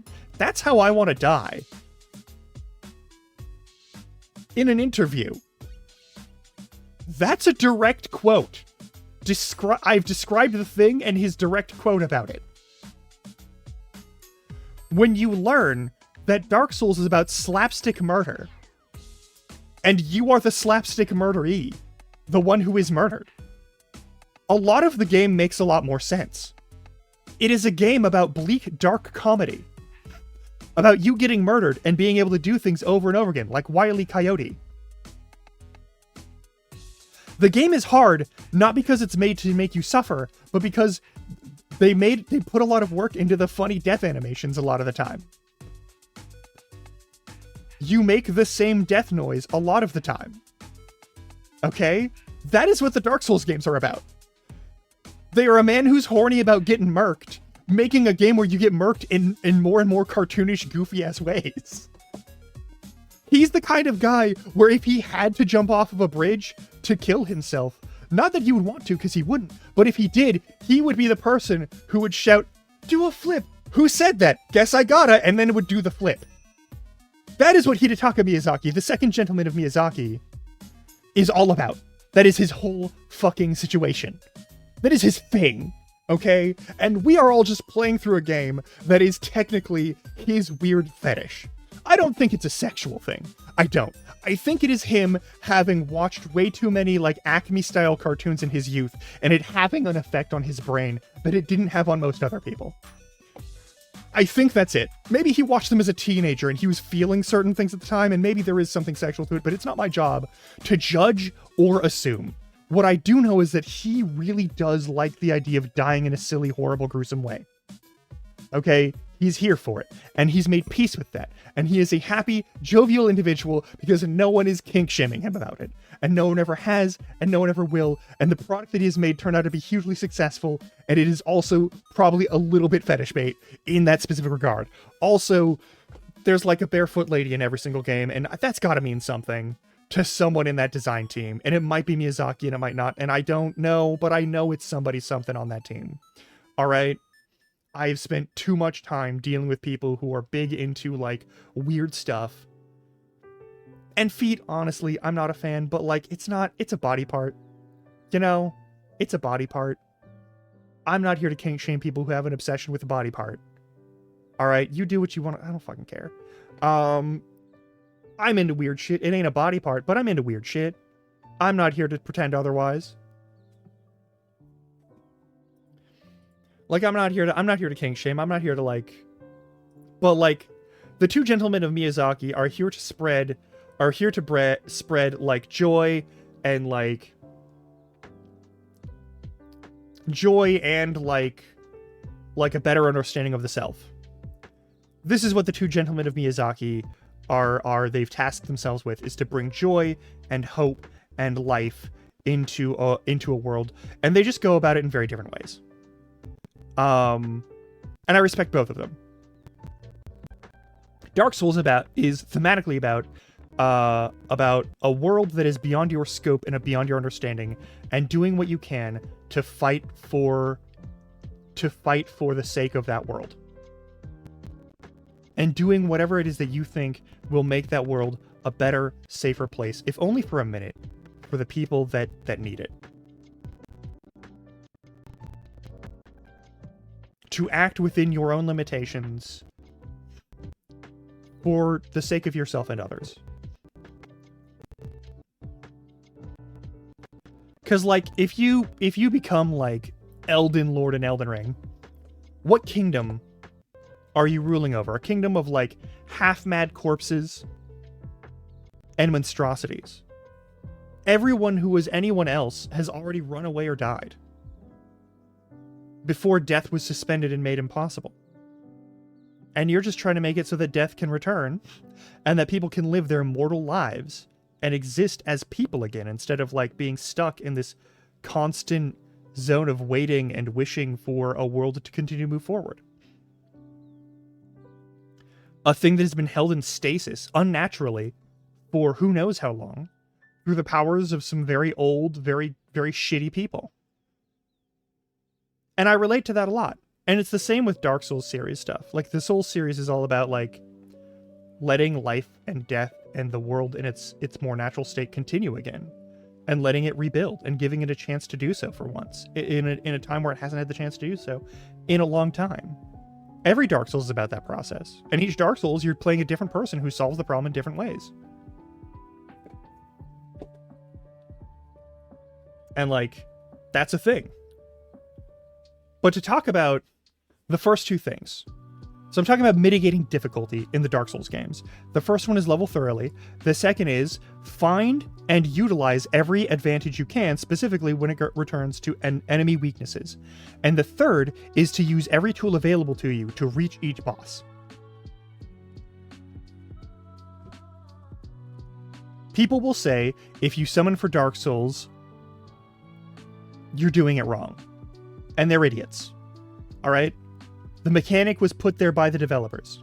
Miyazaki literally wanted you to be able to summon help after, like Hidetaka Miyazaki, the Dark Souls Miyazaki, was like, I wanted to have a game where people can help you, and you might never meet them again, you might not see them again, they may be a person that you don't like, but who recognizes you. and knows that you are in need of assistance. And talks about, like, being helped in, like, a really bad situation where his car was stuck and wouldn't start, and, like, having just a total stranger, like, stop on the side of the road and help them, like, push their car to get started so that they could leave, and then just getting back in their car and leaving. And this person, like, Miyazaki never saw that person before, never saw that person again, but, like, knows that someone is out there to help you. My main thing that I've done in the Souls games, Dark Souls 1 through 3, Elden Ring, I have put my summon sign down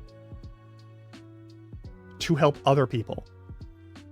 Anytime I have played a game that isn't, like, in the seamless co-op setup, I've always come back after playing the game, and I've put my sign down to help people. Because when I activate that, and I look for help, there is always someone there. And there should always be someone there. There should always be someone there. Yes, there's invasions and people want to kill you and whatever. I don't give a shit. The point of having the summons there, according to Miyazaki, is that there are some people that will hurt you and you'll never see them again. And there are some people who will help you and you'll never see them again.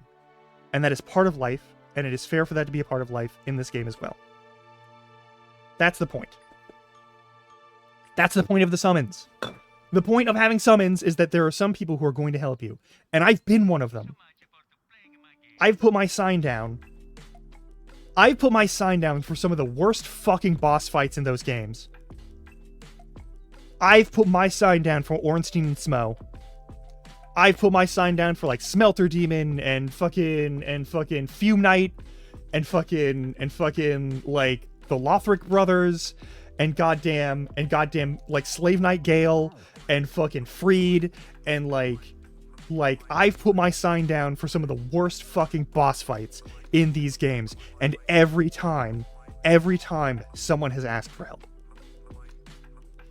And I've helped them win every fucking time. Because I know these games, and I know how to be good at these games, but more importantly, I know what it takes to be able to play these games even if you're not good and get through them.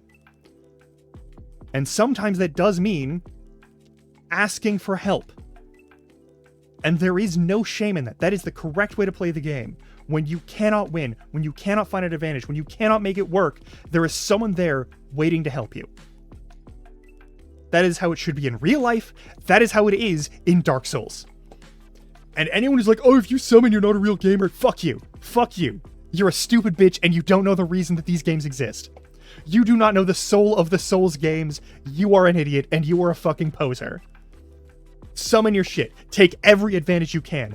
Claim victory by any means that you are able against things that are patently designed to be rough and unfair and in a lot of ways just kind of cruel. Miyazaki himself says when he plays through his own games, he takes every advantage he can. He asks for help whenever he can. Now, when we talk about the tactics of take every advantage you can, there's a number of advantages you can take in all of these games. In every Dark Souls game, and even in the Demon's Souls games, a spear and a bow are your best friends. Always. Always. And they are for two reasons. Two separate reasons. The bow is good because enemies in all of the Dark Souls games will run toward you, but they don't all know how to dodge arrows. Some of them do. Some of them totally do. Most enemies don't. Most enemies will run at you in a straight line. That's thing one. Thing two, most enemies can be circle strafed, where you get right up on their face and you move around them in a circle, usually along, like you turn right by you along their left side, and they will attack and miss you. Or, in some cases, you turn left along their right side, and you do either clockwise or counterclockwise, depending on their attack movement start point animation, and you can find a way they're back as soon as they start the animation, because they stop turning when they do the attack animation, and then you can backstab them forever. Most enemies, if it's a one-on-one fight, you can pull this with. If it is an enemy without a backstabbable flank, you can still use this technique to get around most of their attacks. It's very easy to do, it's very simple to do, and it stunts on them non-stop. It is cuckoo bananas stupid that you can do it so easily. That you can shoot them with a bow and they will run at you and you can just headshot them repeatedly until they die. For as long as you have the stamina to do so. Also, the endurance and other stamina boosting stats are very important for this specific reason. Your actions are determined by that green bar. Always. Always. Boosting that green bar high enough to do whatever you need to do to be able to block whatever attacks you need to block is a huge deal. You will see me when I play Elden Ring with my brother again in a couple of weeks. What we do is very specifically a defensive playstyle, where we use our bows, we use ranged attacks whenever we can, we take out enemies and we soften up the actual defense points so that they are not at their best defensive level so that we can move in and then take them out. That's our whole thing. You can watch us do that in Stormveil Castle very carefully, up until we hit the one point where I would normally do that, and then we just ran through and killed everyone because we were stronger than them, and also we know how to fight in these games. But there's a lot of these things that you can do, and a lot of them work well, and most of the time it's bow and circle strafe. Those are your best answers. The second thing is consumables. There's a bunch of consumables that you can use in these games that they give you beforehand. Usually the items that you get before the boss fight are things where you get a tool that gives you an advantage against fighting the next opponent. For an example, Ornstein Smough, there is a club with the Occult Affinity, which is a special boost to a specific type of damage that Ornstein and Smough are weak against. Often you'll get Lightning before you have to fight something that's weak to Lightning. You'll get the Power of Dark before something that's weak to Dark. You'll get Flame before you deal with something that's weak to Flame. Also, for a game that's about a flame, many enemies are weak to fire damage in a way that they are not weak in other ways, and this continues even through Elden Ring. Fire is a safe bet for most enemies, and when it's not a safe bet, one of the other elements absolutely is. The Souls games are hard, they're mean, they're brutal, but there's always a way to get through the opponent. The intro tutorial boss, the Asylum Demon in Dark Souls 1, what you're supposed to do is you're supposed to run in the building, and then you take a left as soon as that fucker lands on the ground, and you go through that fucking gate, and you get the rest of your equipment. And then eventually you get to go to the top, and you get to jump off and do a plunge attack on that motherfucker, and take out a third of their health bar. And then you get to fight them with the gear that you signed up to start with. No one would tell you that. There's no system that says this is how you're supposed to go, but that's how it works. The whole tutorial is there is always a different method of dealing with the boss than you think. And every boss is like that. Every boss is like that. The Capra Demon boss in Dark Souls is beware of close quarters and when not to lock onto your opponent. I've never played Dark Souls 1 or 2 on stream, and I don't think I've played Dark Souls 3 properly on stream. I think I did one invasion stream where I wanted to goof off with some shit and try something way back before I was a regular streamer, because someone wanted to see what I do and how I fuck around with this, and I did that, and it was fine. But I've never done an official stream of that. I did an Elden Ring stream where I did the weapon roulette, where you could pay some channel points and I would spin the wheel, or you could pay some channel points and directly request a weapon. And no one showed up because who cares? But I love having that set up. It's just a matter of the thing that I'm doing with my brother is I'm building that from round 1. I'm building that build that I use for weapon roulette from round 1. But you can use any weapon and be good in those games. If you're good with the weapon, you can use that weapon and be good in the game. You can use torches. You can use only casting. You can do whatever the fuck you want. You can make it work. Every enemy can be killed by whatever weapon. That's a challenge run itself to use only one weapon for everyone. I have always run through these games choosing the best weapons, upgrading them to the level they need to be, and not really much further than that, and then just going through. Very rarely do I max out a weapon that is the best weapon as an all-arounder. I usually max out a weapon that I like to use more. The Bastard Sword in almost every game. I've maxed out the Bastard Sword and the Zweihander eventually, for basically every Dark Souls game I've ever played. Because I usually run a strength-focused build when I first go through these games. I'm one of those Unga Bunga Bonk build people. But I usually also have some points put into the spellcasting stats, because magic is good in these games, and it's good as a support tool. Not so much for doing damage to people, but having the option to do some kind of damage that isn't just weapon is helpful. That's also why I go and I pick up the things that give flat elements to your weapon, because it's good and it works well. But like all of these games can be done well, and all of these games can be played through with just absolute ease, and it's a very fun time and a very good time. And I think playing through those games is good and fun and will make you better at dealing with a lot of things once you actually like internalize the lessons it's actually trying to teach you. Because like Dark Souls is a game about dealing with hopelessness. It's about dealing with hopelessness. It's about dealing with hopeless situations. Thematically, that is what those games are about. It's always been what those games are about. And there's a bunch of people who are like, I'll just do the bonk, and anyone who doesn't do like pure strength is an idiot, and that's stupid.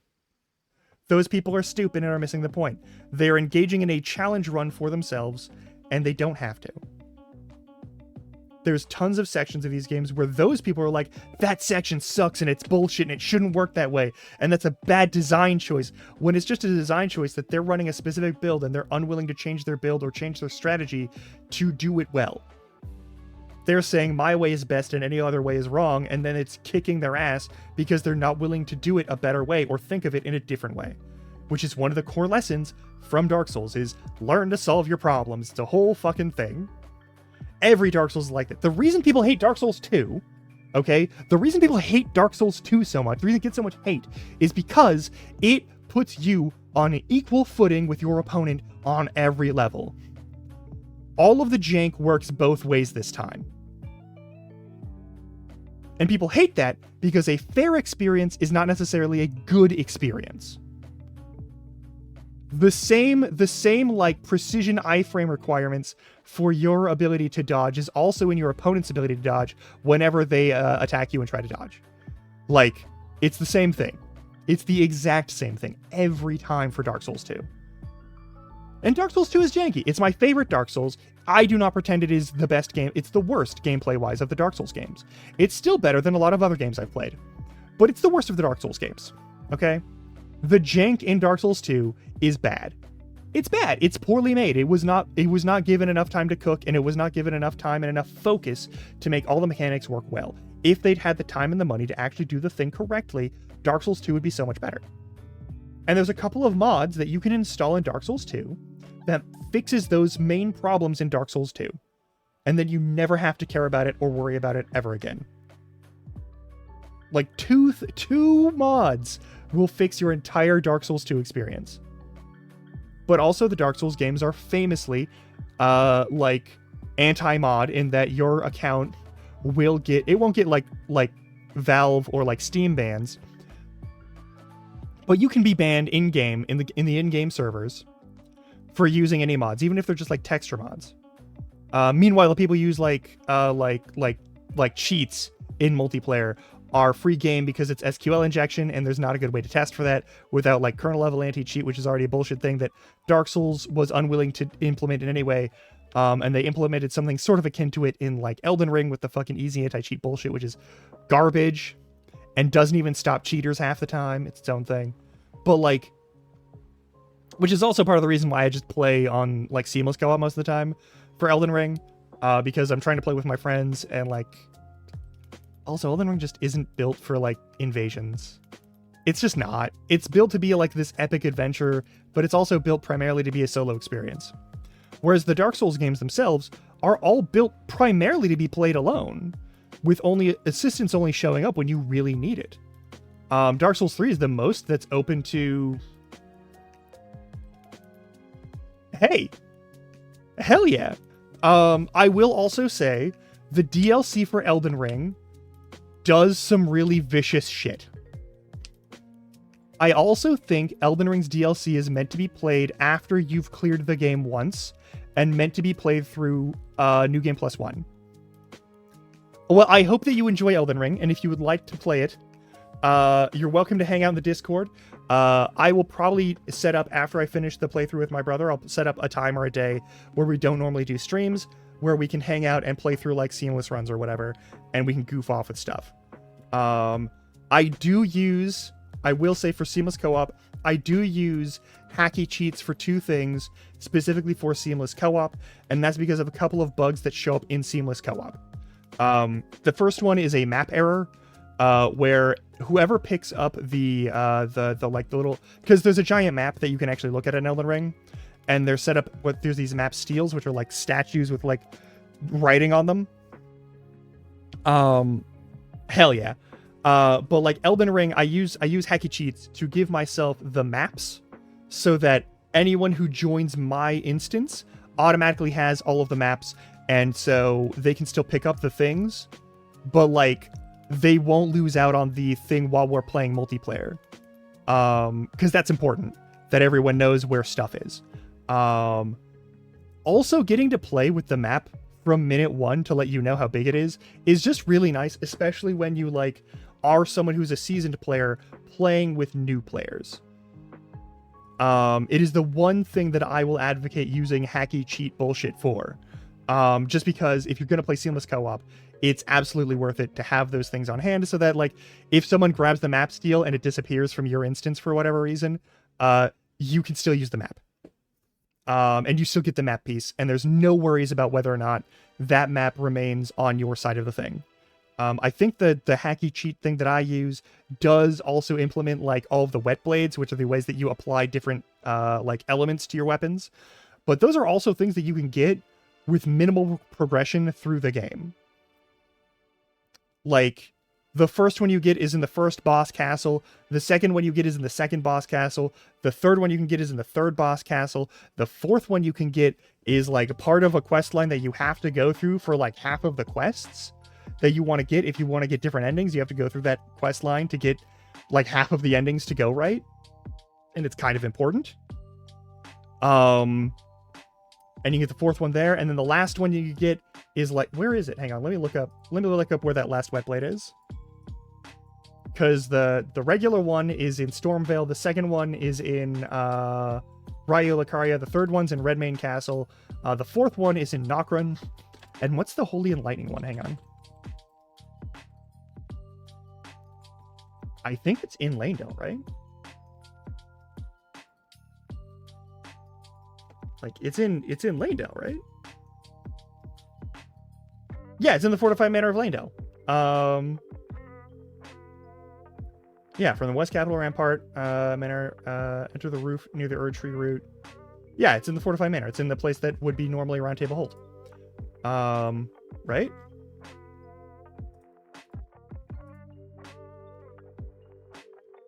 No, it's over. Okay, hang on.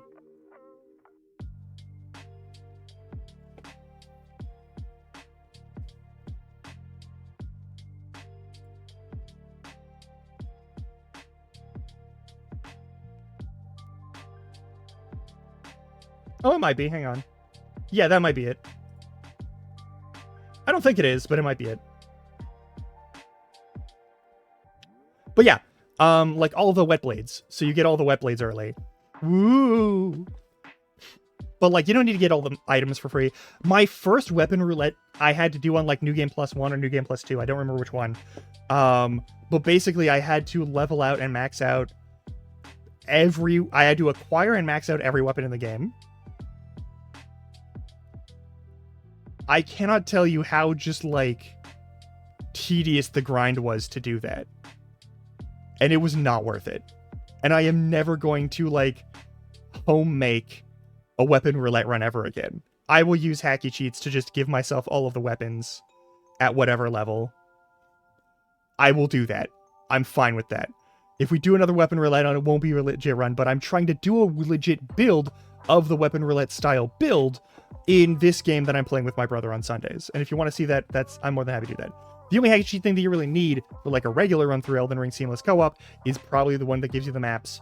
It also gives you the cookbooks, which, okay, that one is kind of weird because like getting all the cookbooks is sort of like a collectathon that you can do most of from the get-go without fighting any bosses.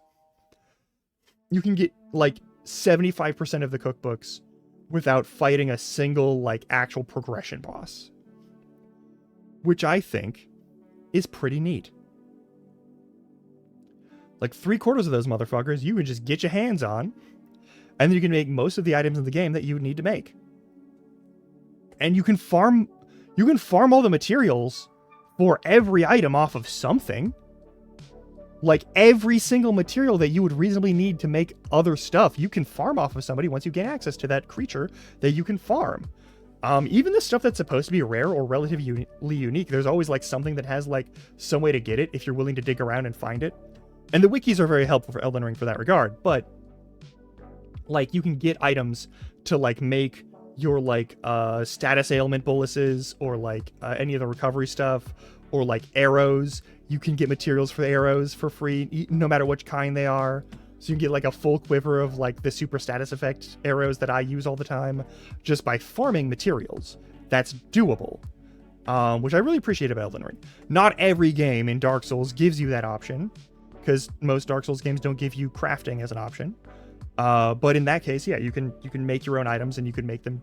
They're pretty much as good as whatever you'll buy, and they'll do the job. It's really nice. But yeah, Dark Souls 1, get a bow as quickly as possible, level up your vigor and your endurance probably, like level your stats to be able to use any weapon that you need to use one-handed, and everything else just goes directly to like vigor and endurance until such time as you have enough health and enough defense to like deal with what's going to be thrown your way. Sometimes it means you got to grind old school RPG style, because Dark Souls 1 is built after old school RPGs. That's just kind of a thing. But like every game works that way. There's a mod for Dark Souls 2 that makes it so that you don't have to level adaptability. Also, adaptability and attunement are the two stats that can govern your dodge rolls, and you can get good dodge roll frames off of either of those, but there's a mod that basically sets your adaptability to be normal roll iframes that you would expect from Dark Souls 1 and 3, which both use similar iframe values. Iframes are the frames that you get where you don't take damage. They start as soon as you hit the button to like start rolling, and they end after that given time in the roll. Most people get roll caught in Dark Souls 2 are complaining because they're in the big air quotes middle of the roll, but they're actually outside of the iframes of the roll. The roll does not give you iframes all the way through it. It's just how it is. That's how it is for every Dark Souls game. The start of your roll is when your iframes begin. It is immediately as soon as you hit that button to dodge. And you begin the dodge animation, the same frame that you begin the dodge animation when your iframes hit. That's why people get caught in Dark Souls 2 so often. And normally, there's a little bit of like some extra safety buffer on that in the animations for Dark Souls 3 and Elden Ring that do not exist in Dark Souls 1 and 2. Dark Souls 3 is probably the best Dark Souls because they got it through their heads that like no one's going to like internalize the thought that like your rolls work that way. And so they gave you a little more wiggle room on that. But like, Dark Souls 3 is also my favorite Dark Souls of the Dark Souls series. Even though Dark Souls 2 is my favorite narratively and that sort of thing, mechanically, there is nothing as slick or as fucking good as Dark Souls 3's like movement as a character. Until you hit Elden Ring. Like, the gap between Dark Souls 3 and every other game other than Elden Ring for Souls-like games is enormous. There is no game that gives you the same sort of like, within the limits of the movements you can make, this much like flexibility and fluidity in Dark Souls 3. It's straight up just, they took all the lessons they learned from 1 and 2 and they made them pay off completely. And then Elden Ring, they took all the lessons they learned from all the Souls series, and also Sekiro, all the rules they learned from all of those games, and put them into Elden Ring, and it's great. I love Elden Ring. I will say there are some things in Elden Ring that are absolutely bullshit. Just from like a mechanical process, there are some things that are bullshit, but that's neither here nor there. And overall, they don't fuck over the gameplay. I'm just grumpy about how they frame guard counters as like a core thing, and then every boss gets a guard counter punish. At any rate, we're about to hit the 3-minute ad break. I'm actually going to go refill my coffee, get water and whatnot refilled as well. You should do the same. Stretch your legs. Just because I got to run 3 minutes of ads every hour doesn't mean you have to watch all 3 minutes of ads every hour. Please go get up and take care of yourself. Don't let your spine turn to sand. I'll be back in a few minutes. I'll see you in a bit. We'll probably play something after this. Probably. Anyway.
Alright, I am back now.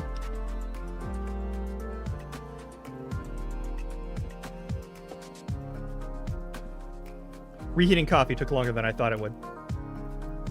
Thank you for not setting the place on fire while I was gone. But yeah, so like, I love the Dark Souls games. They're very good. I should probably...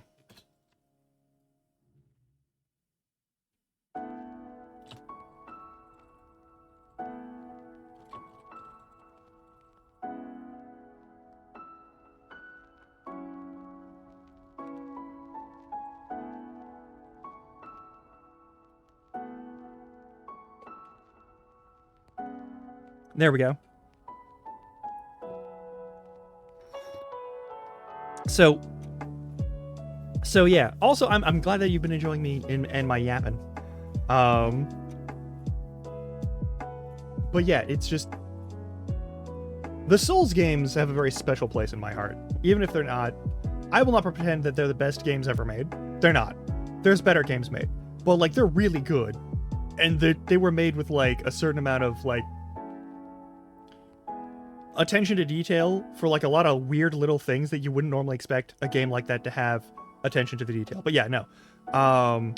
Like especially Dark Souls 1, the first section of that is just absolute bullshit. Like the theme of Dark Souls, every starting boss for Dark Souls is kind of bullshit. Like Dark Souls 2 has a completely optional tutorial and a tutorial boss. The optional tutorial boss is, can you fight a big troll while also fighting some fucking floaty dangerous knight guy? At least for Skulls of the First Sin, which is the main version that everyone will be playing. It's an optional boss. You don't have to go there.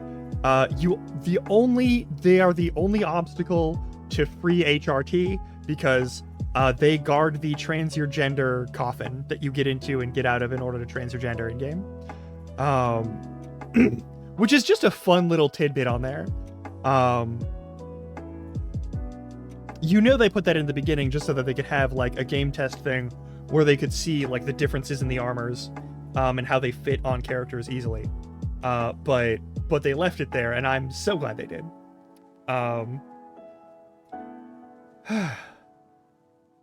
Also, I'm pretty sure Dark Souls 2 is the only game that has that transgender coffin. Also, it's wild that coffins are public transit from Dark Souls 1 onward. That's very stupid, and I do appreciate it as well. But yeah. God.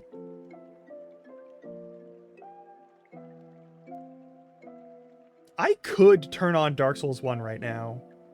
I think I have it installed, but I also think I have the mods.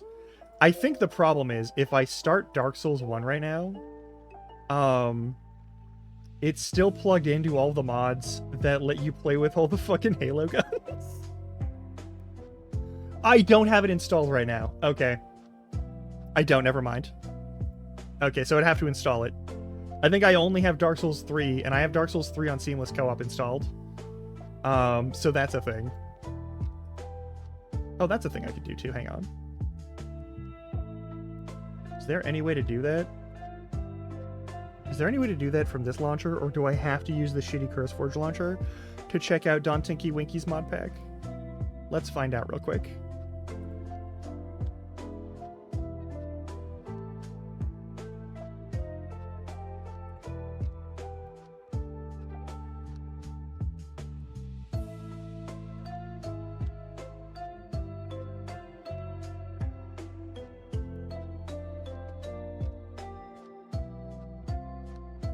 It gave me a thing, but I've never used that thing before in my life.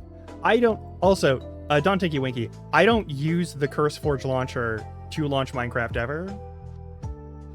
I don't even think it's installed on my machine. Let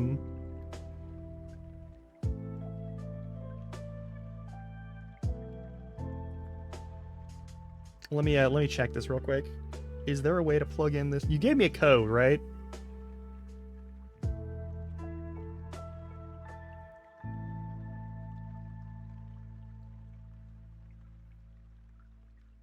Where am I gonna find a place to get the mod pack? Yeah, where do I hunt down don't think that's gonna work.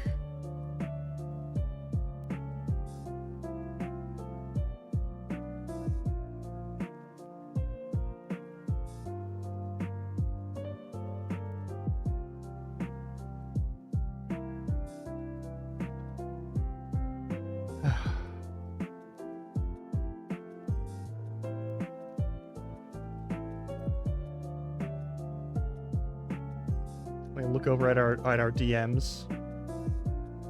44740. Yeah, you gotta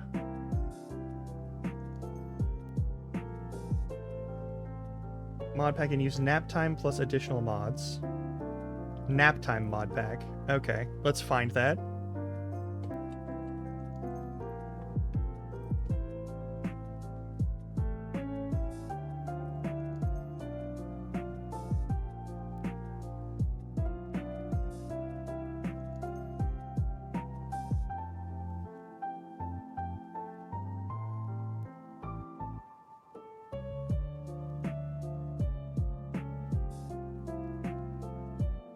I'll assume it's Cozy Adventure. But it also looks like that might be...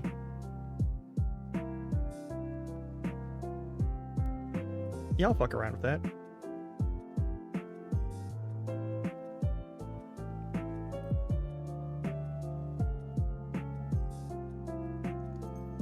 I'll at least set this up to actually check it out.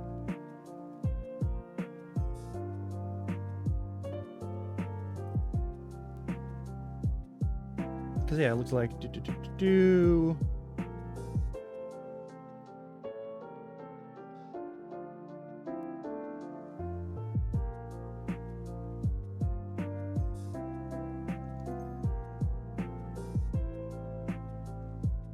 Yada yada yada, yada yada yada yada. There's Origins in here. Yeah, like, I have no idea.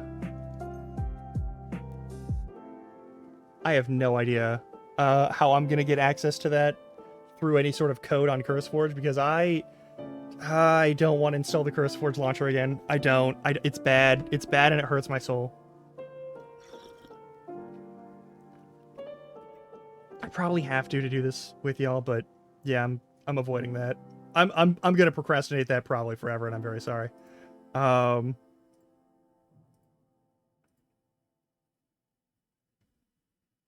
we will see.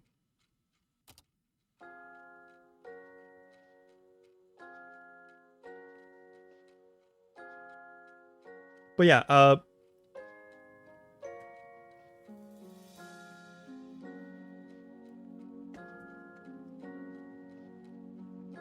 I can poke around on that and figure out what's going on.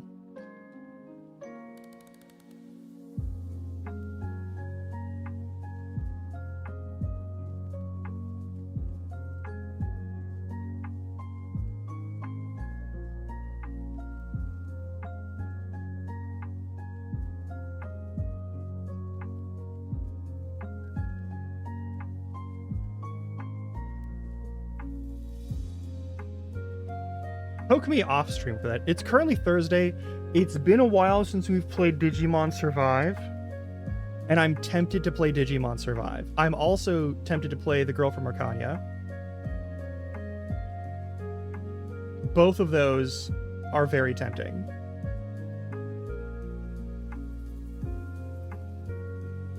Also, I probably won't be streaming this Sunday because my brother won't be doing Elden Ring stuff and I would like to take care of other things.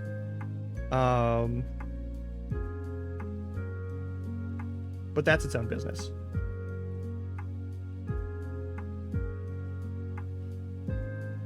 Anyway, God, we jumped around a couple of topics here already. It's been like 2 hours and it's 10 a.m. How the fuck did I get up that early? I've never gotten up that early. But yeah. I kind of want to play The Girl from Arcania.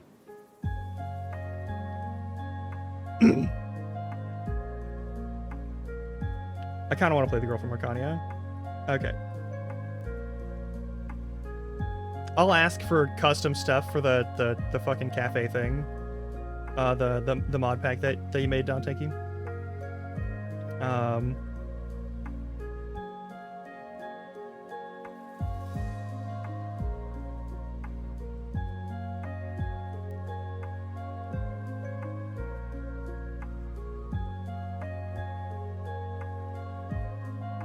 All right, let's fuck around with. Yeah, fuck it.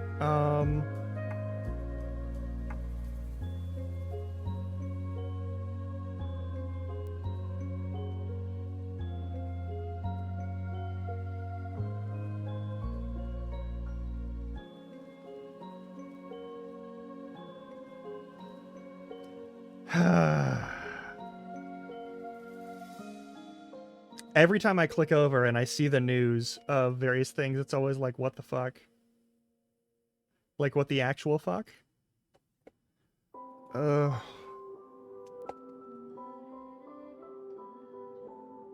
still gotta do networking too today. I'm gonna do that tonight, like after we're done here, but... Alright. I'm gonna set up for the girl from Arcania. Some Australian German lady.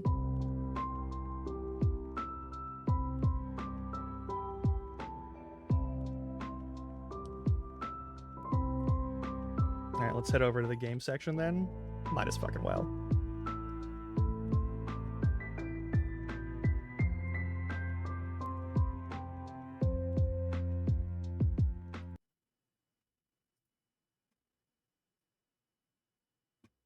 Alright, let's find...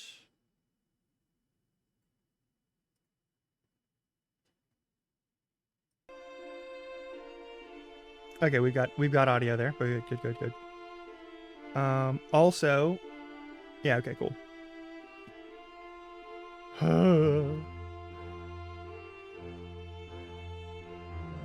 It's a pretty chill game. It's very fun. It is very Link's Awakening. I will say that. It's like a combination of Link's Awakening and Illusion of Gaia, and I'm feeling it.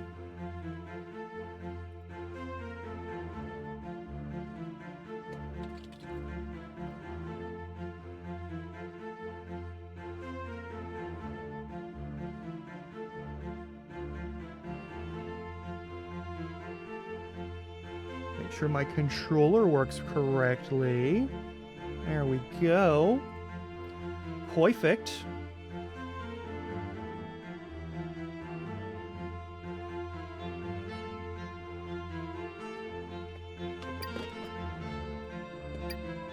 Is there any chance that I can change the display to something a little more...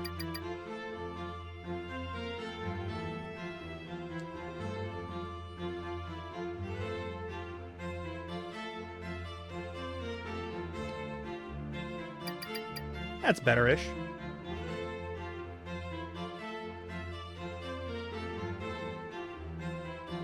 I think we're okay. I think we're okay.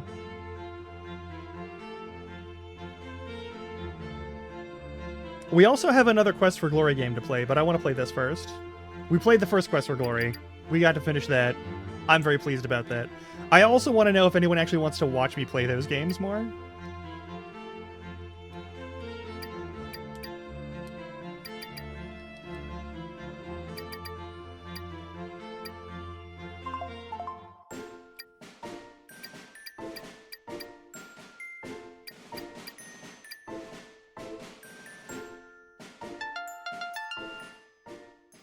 But this has been a goofy game. Oops.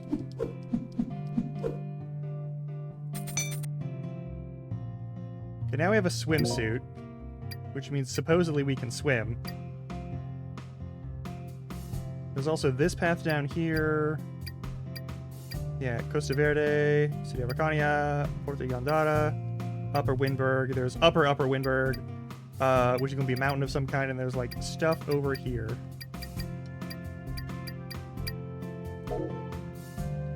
Alright, now we can swim. Can we fight while we swim? Let's find out. We cannot. There's also no dash button.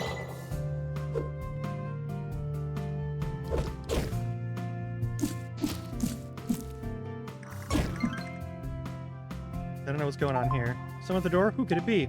You don't look like one of our members. Sorry, members only. I probably need some sort of, like, ears.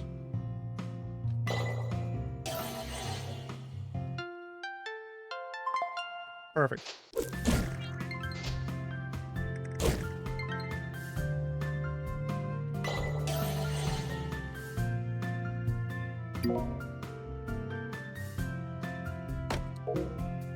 I also appreciate having a different inventory for... Oh, yeah, no worries, no worries. Have fun.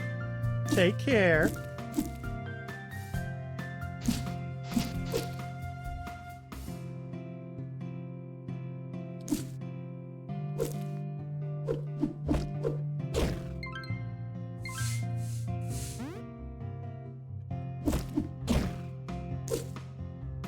I haven't really run around this zone yet. This goes up into something.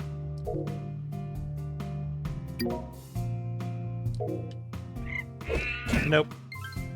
Monkey's bad. Monkey's evil.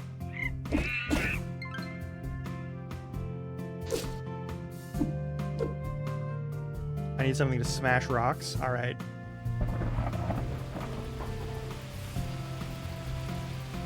I didn't realize we had weather going on. What the fuck?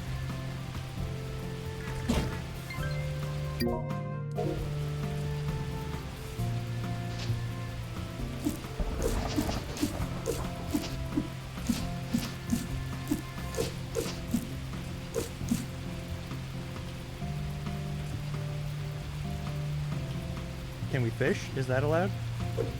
There's a boat, but nobody fishing.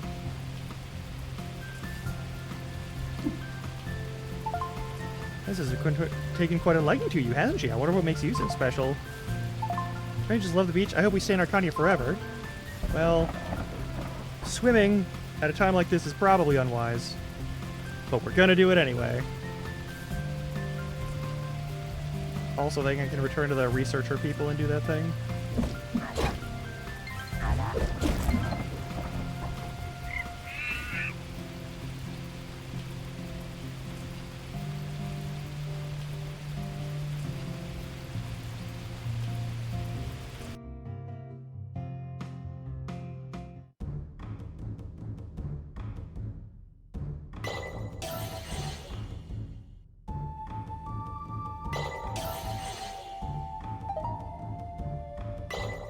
Oh, that's like an ocean, a tides get, okay.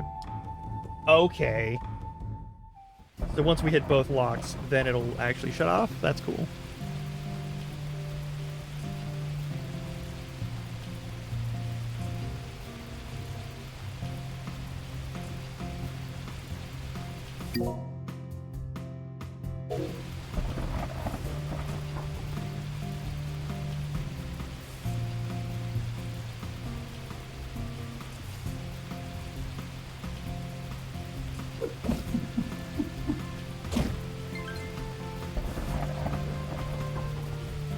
Don't like thunder and lightning while we're swimming on the coast. Not a fan of that.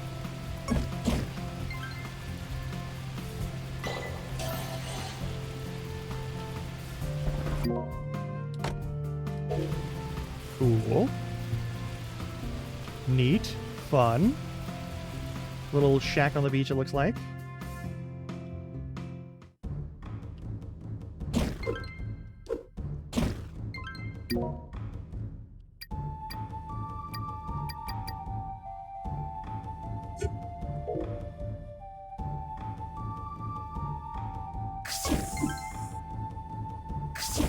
Snakes are fast, but I'm faster.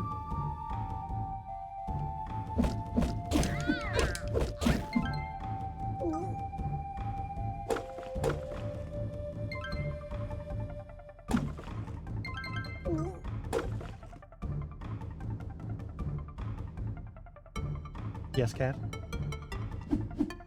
It's okay to be mad. Ah!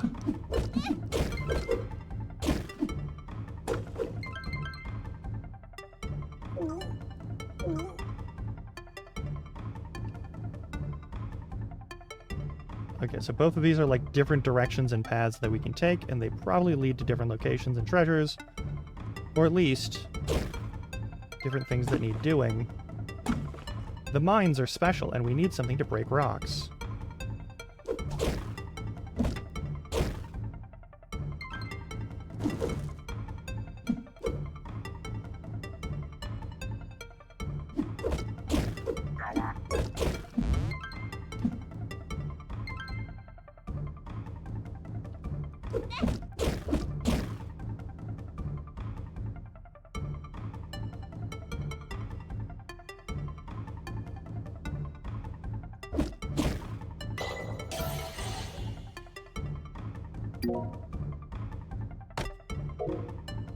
That's a ton of stuff.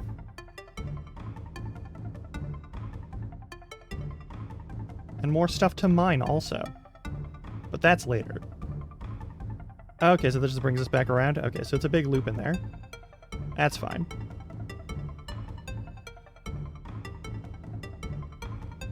So what's special about this side? Other stuff. So that was a way to treasure. Hello, cat friend.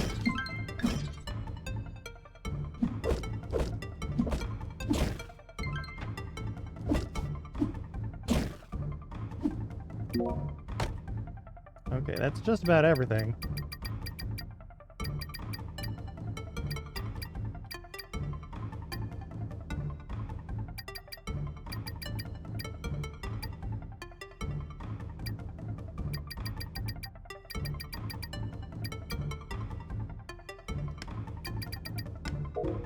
Okay, we gotta sell off all of our gear and, like, loot. That's important. I don't really care about that stone axe, but if we end up coming back here for mining, I might pick it up. Or it might, like, reset everything. I don't know.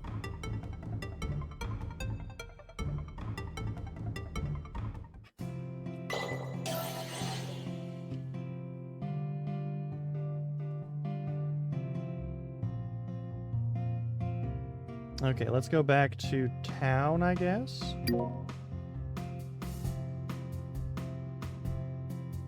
Yeah, they're all the way over to the east. That big section there. If I go up, I'll go back to town pretty quickly, I think. Maybe.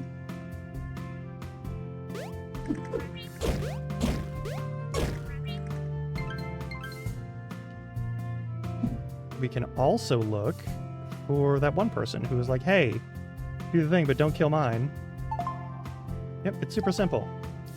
Kokura leaves. I have 6.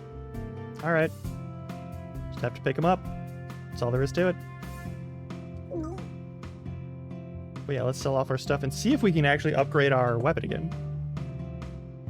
That would be pretty neat. I would enjoy that.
There may even be things that we can grapple onto in town.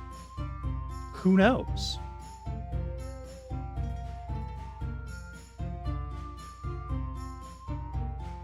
Let's go talk to the smithy. Also, we can rob everyone in town again, probably. Nice to see you. It's pretty strong standing here. Yeah, I suppose maybe. Yeah, alright.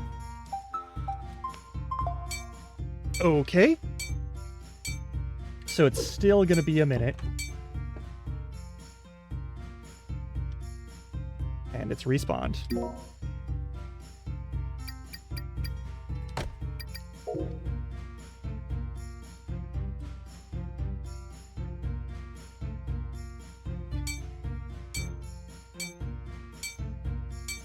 So I guess we can burgle forever.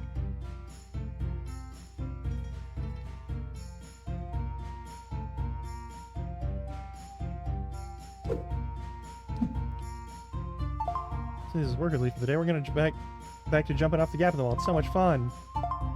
We're using the whole town. You want to join our gang?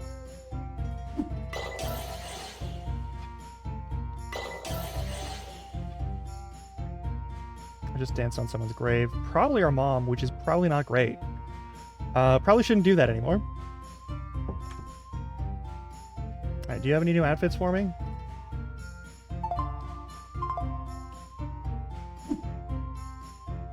Not allowed, okay.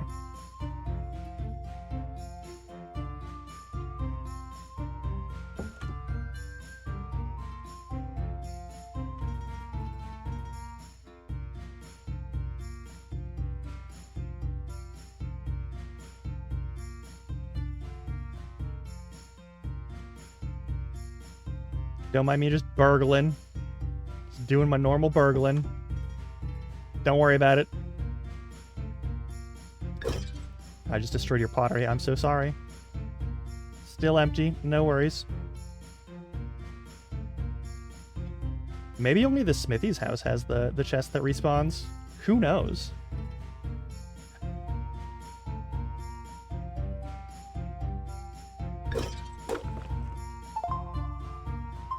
Nope, nothing you can help me with. How much money do I need for that? Actually, let's sell off our extra shit, too. So what I got in here?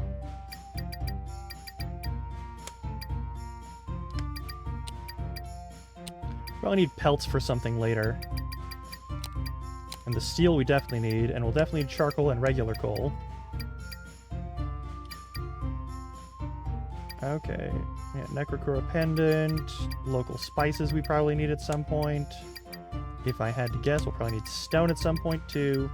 Everything else, though, is available. I'm going to keep that, and I'm going to keep... I'm not going to keep the claws. Don't got to worry about that.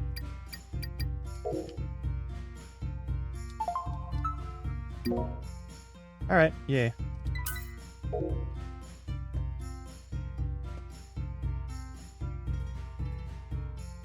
I'm going to keep that money on me, too.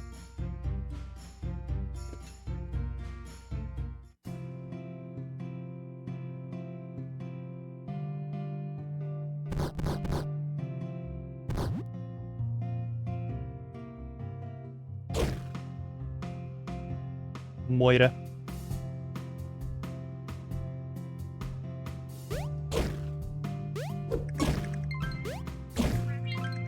I need the leaves.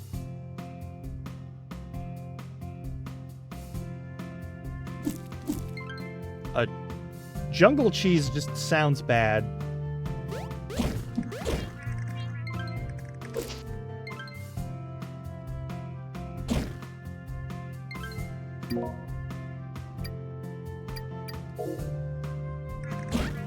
Ow.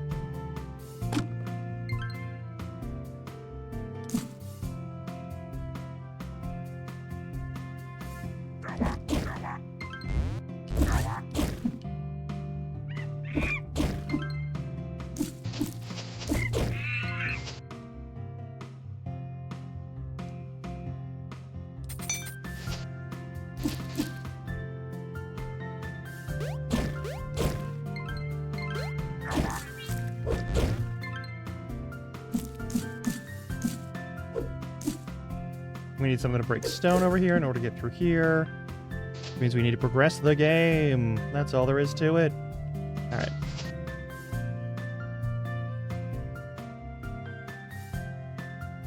It's time to raid a fortress. We will be fine.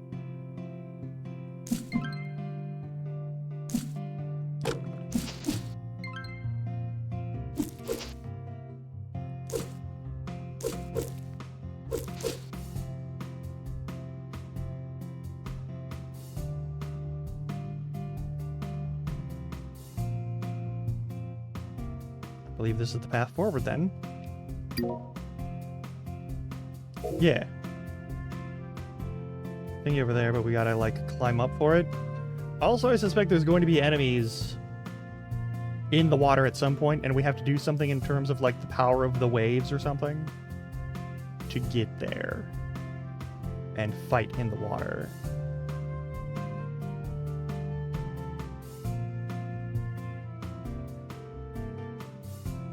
You ain't gonna attack me, are you? Nah. Nah, you're chill. Spiny folks, but they're fine. They're fine. Nothing too dangerous. Hey, we made it. Look at that.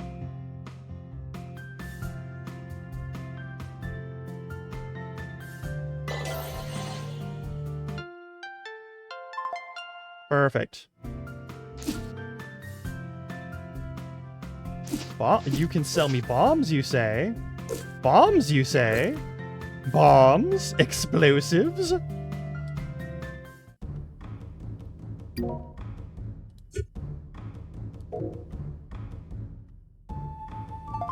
maybe we're out of bombs. Come back soon, though, eh?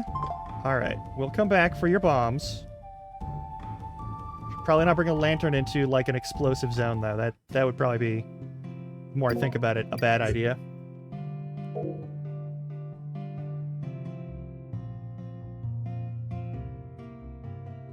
We've got grappling hook. Is this the fortress, or...?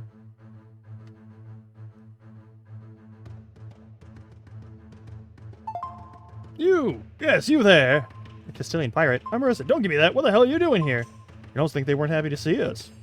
I'm looking for my friend, mate. Can you open the gate? I think she's somewhere in there. Well, tough. The gate's closed for a reason, so get lost. I'm not ready for all this. Let's be gentlemen. Of course, Captain.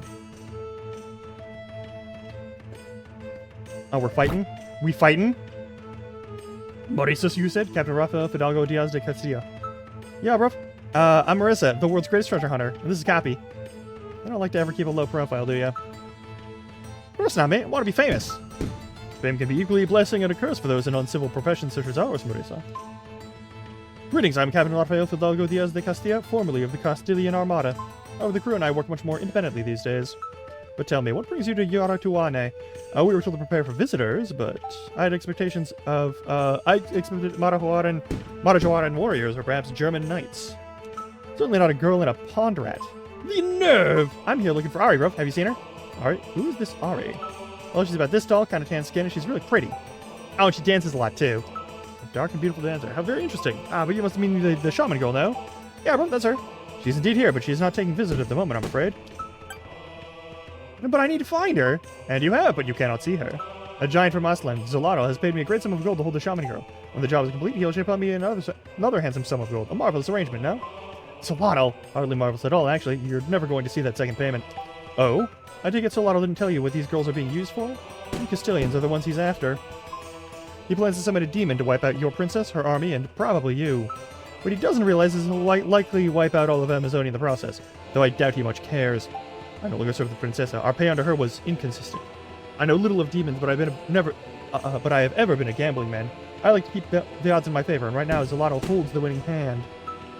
But come back with a ship full of gold, or perhaps knights, whichever you find suitable. Take count of either and see if my position's changed. Till then, adios, my friends. I see.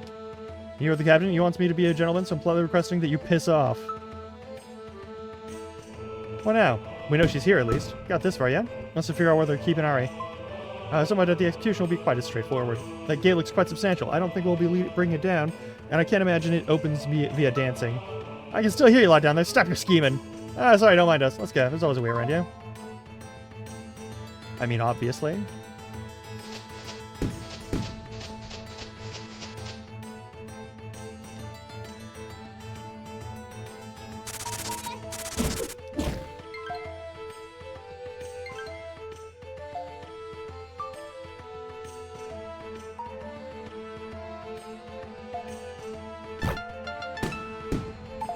Alright, bro. Hold on, Miguel. You see the guy's contraption working again? Yeah, now you better stand so we can fight. No. Perhaps we can simply talk. Aren't you guarding this place? I'm a cartographer. I know little of swordplay, I'm afraid. I journeyed to this cave to chart the interior, but it seems I did not understand that Marajoara mechanisms all too well, and I got stuck. So hear that. Have you been in here? I'm not quite sure. A day, perhaps two? It can't have been terribly long, since my rum hasn't run out yet. Seems like you're not going to cause any trouble. Let's move on. Yep, before you go, you should know that not everyone here will be as amiable towards outsiders as I. Watch your back around the soldados in red and the caballeros in black. They maintain good order and discipline among the crew, and it takes a mean bastard to keep this lot in line. Well, keep an eye out.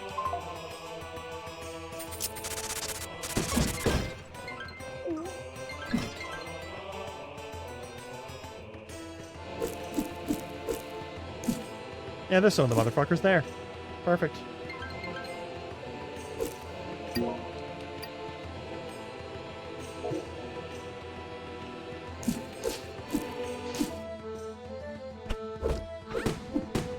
It's time to kill people.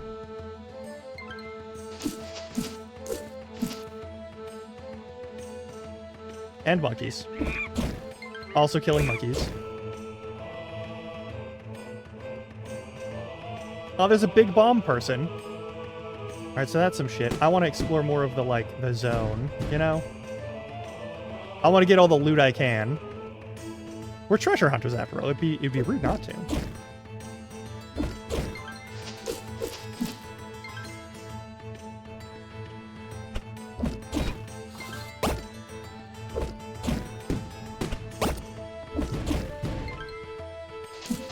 That is hardly fair of us. Oh, there's a hut. Let's check the hut. There's a boat. Cool. We need something to break rocks. Probably bombs, possibly a pickaxe.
Beautiful. A crystal orb. It's probably important for something.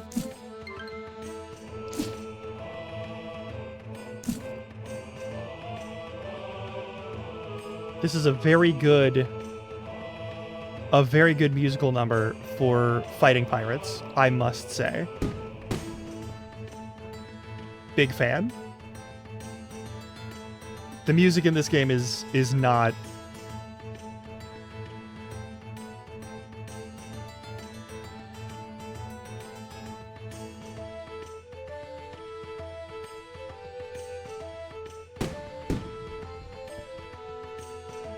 This ain't nothing to fuck with.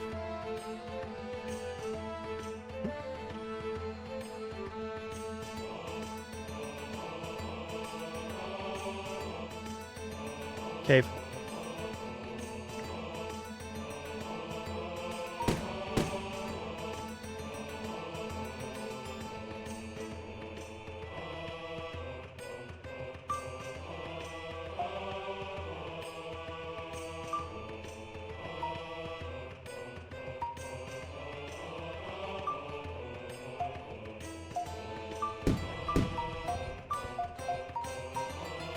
Okay.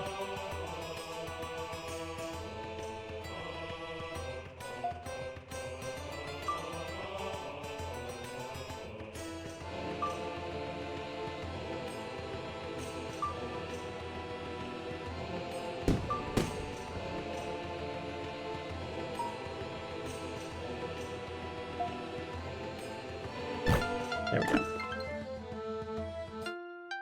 Another crystal orb. Oh man, it's a good thing we're already collecting these. I wonder what will happen when we collect them all. There's probably 3 of them. There might be more.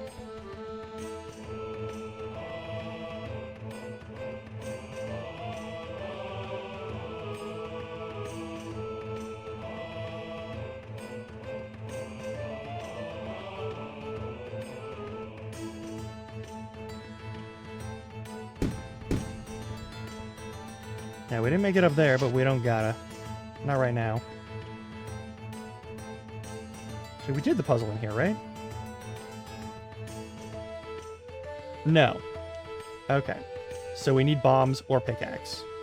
One of the two will suffice. We'll probably get our hands on bombs, because pirates. Yeah. You're very formidable with your cannons. They're very scary. Yada, yada, yada.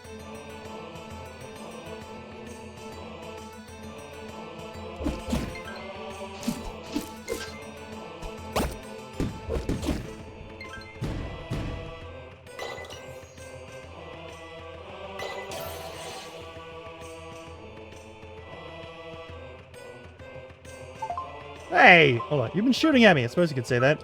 Well, wait. It's not as though we're trying to hit you. It's just that you move so energetically and we want to hone our artillery techniques. That's your excuse for almost killing me? Why do you put it that way? But we're done now. We're sure you will not be firing you again. You have my word. Better not or I'll be back.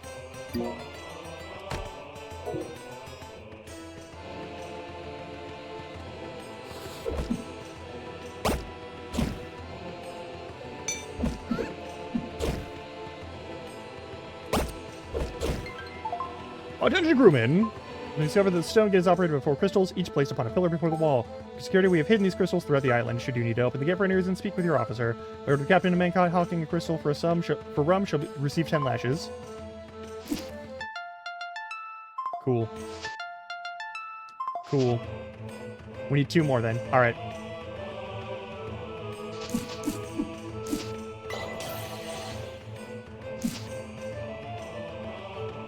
Oh, hey, there's a little item here. Yeah, that's nice. Is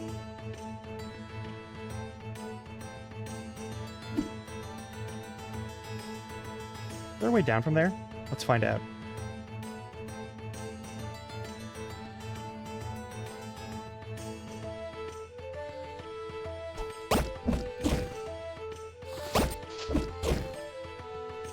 Probably, like, lead you over in a direction. Not through rooms or anything, but...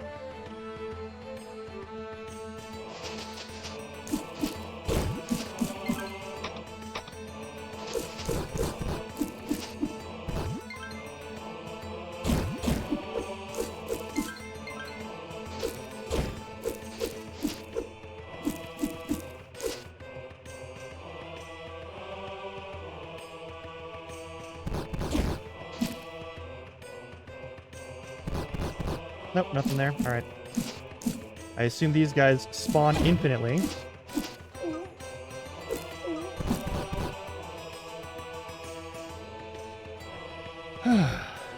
Okay, but how do we get over there then? There's gotta be a way over there, right?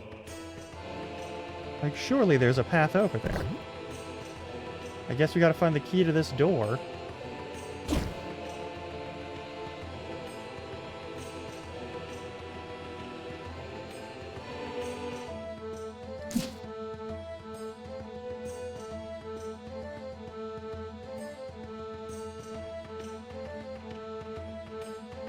And that's where I came through.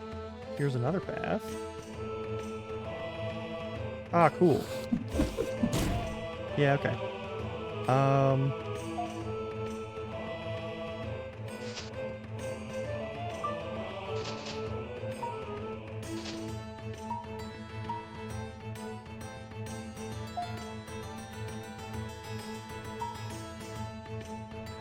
There we go.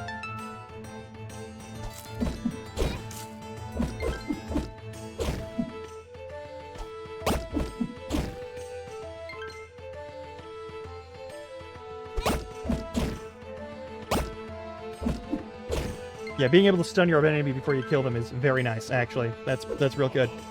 Okay. We probably need to do the sea dance here. That's gonna be its own thing. Yeah, probably. That was full of pirates. They sent me the most suspicious person here.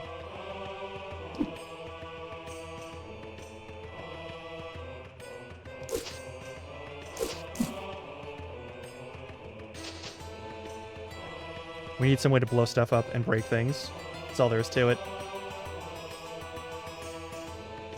Okay, now we go over to that place that had the door. Oh, hell yeah. Okay, we're in good hands. I love that we started playing this as part of a late night stream, and it's just going to be part of the regular lineup now. I do enjoy that. I hope y'all are cool with that.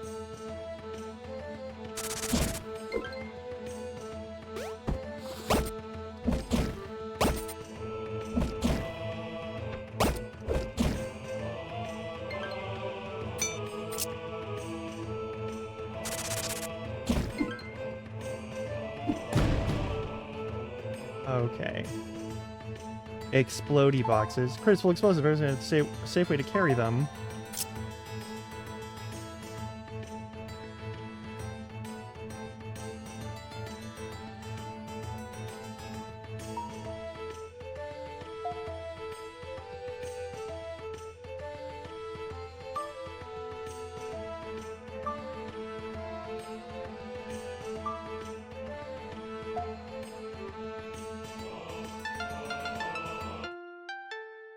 The third crystal orb.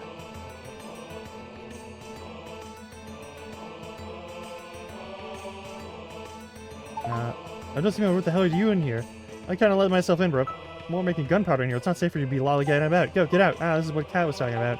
Alright, either hand all over the gunpowder or get ready to fight. It's really best if you just give it to her. It'll be a lot simpler for all of us. This is need for violence? Yeah, not to fight. How did I handle over all the gunpowder? One of these barrels is entirely full of gunpowder, or close to it. How did the two of you intend to leave with it all? This led us to believe there would be a lot less. It doesn't send you. I should have guessed. If it will get you to leave, then here, take this. Perfect, we got a bomb bag. But maybe I go outside first. Yeah. On the red crates. Be careful, one wrong move and you'll send us all to an early grave. When you return to the princess, give her a message for me. I hope you blow yourself to bits with this, you thieving. Yeah, I get it, Marissa. Marissa, let's get out of here. I don't care for all this talk of things exploding. Before I just work here, go talk to the supervisor. Cannibal's wonderful little bundle of hate.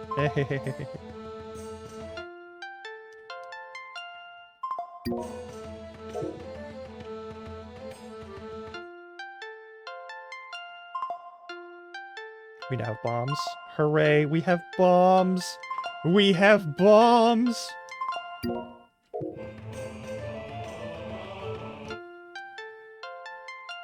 I'm glad I didn't blow up every single crate. Also, we can increase the number of bombs we carry, for sure. Alright, I've now maxed out on bombs. Excellent.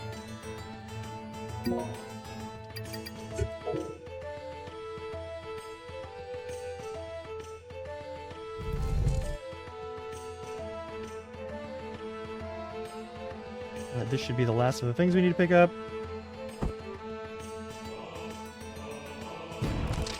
Love to see it.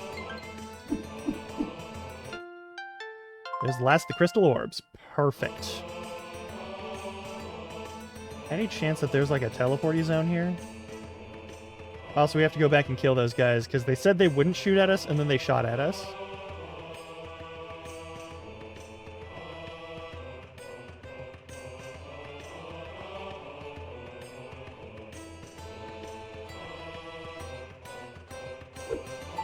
I think of shooting me again. Of course. Yep.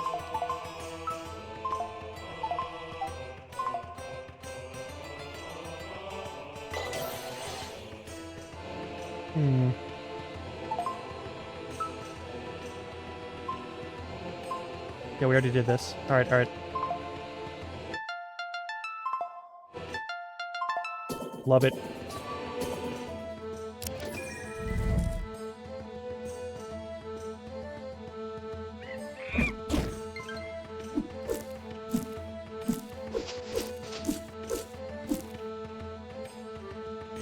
We got a grappling hook and bombs.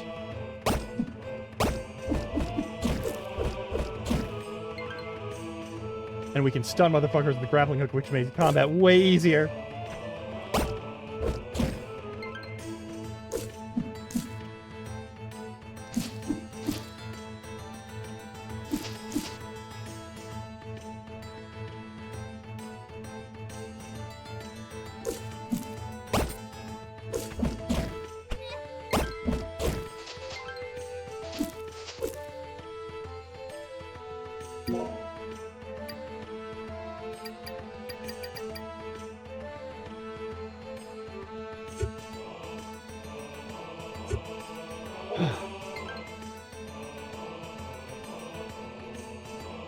Oh, I see. And then once we do all of this, these ones will probably start moving or something.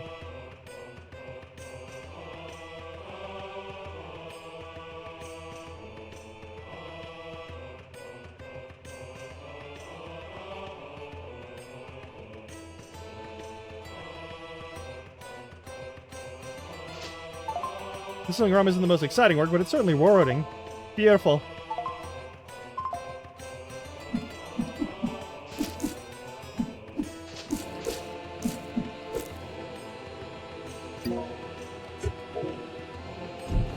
Can't like their... Ah, well.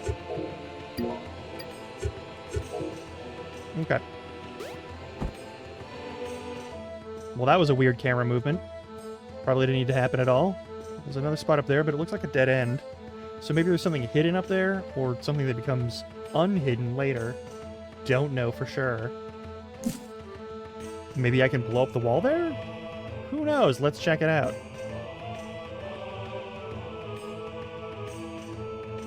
Also, we're about to hit our next ad break.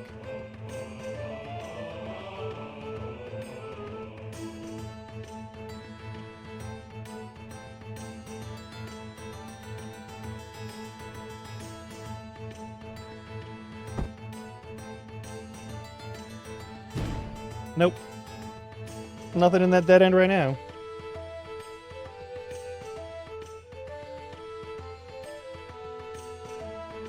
I appreciate diagonal movement.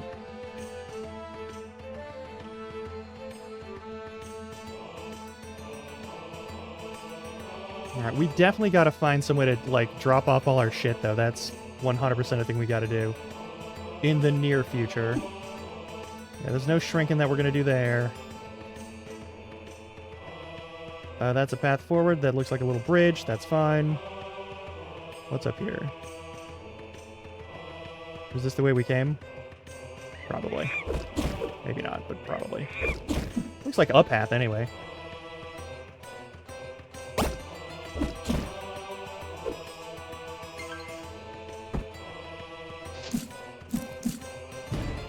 Doesn't touch to that. Alright.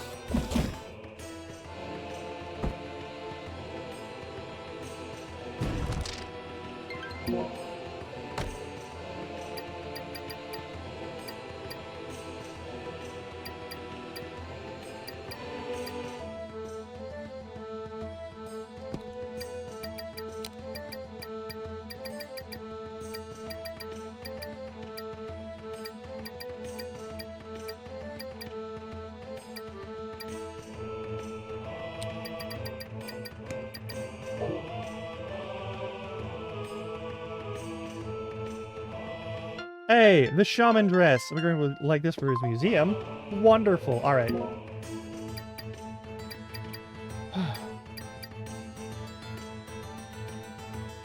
Cool. All right. I will be back in roughly 3 minutes. Might be a little bit longer. Oh, I'm a little... All right. Well, until then, I got to run the 3-minute ads. 3 minutes of ads. We run 3 minutes of ads every hour, as you well know.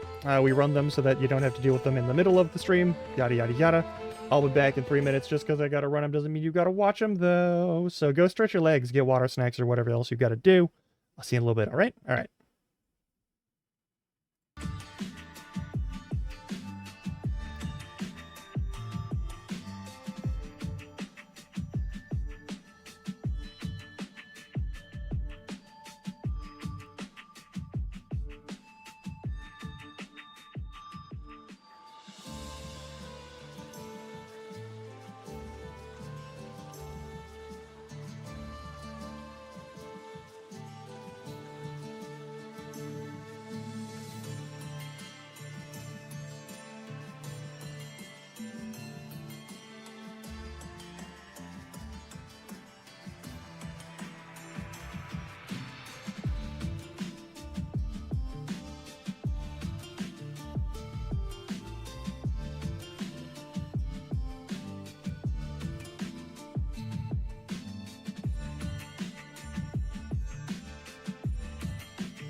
Okay.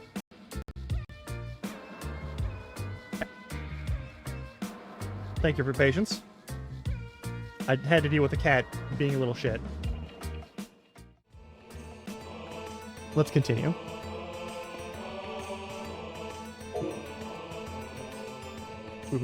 There we go. All right, perfect.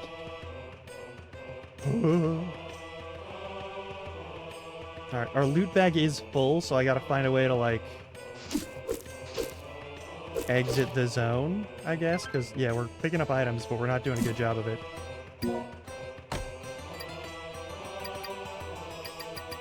Alright, what do we got that's, like, not worth a lot?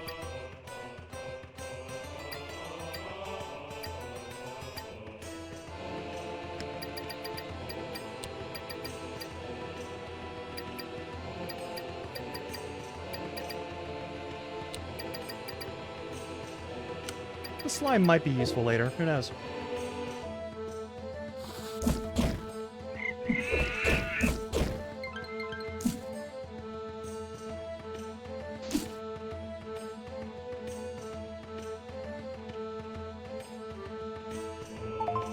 You don't look like you're with the crew. Show me a commissary note or be on your way. Alright, so to get food, we'll need to show a commissary note to you. That's fine. Can I? Is there any way for me to, like... No, there isn't. I have to find the zone. That's not permitted. Alright, that's fair. Gonna have to do something. I gotta empty out this loot bag. That's all there is to it.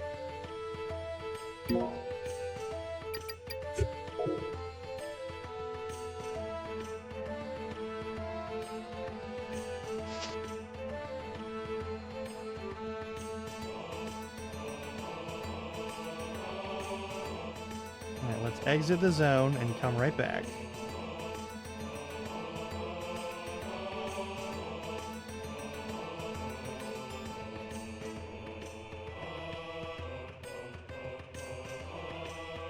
Shame about this whole situation, but...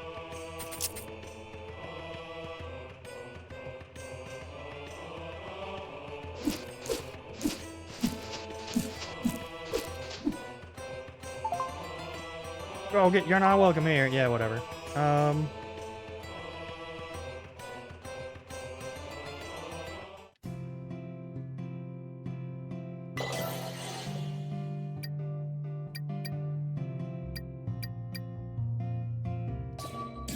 There we go.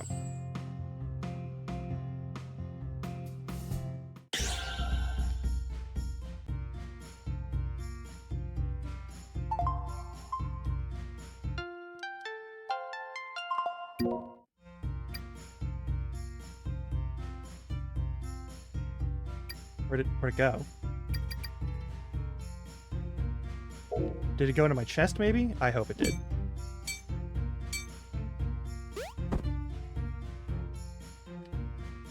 Let's drop off everything that we don't want to go get sold off. And then...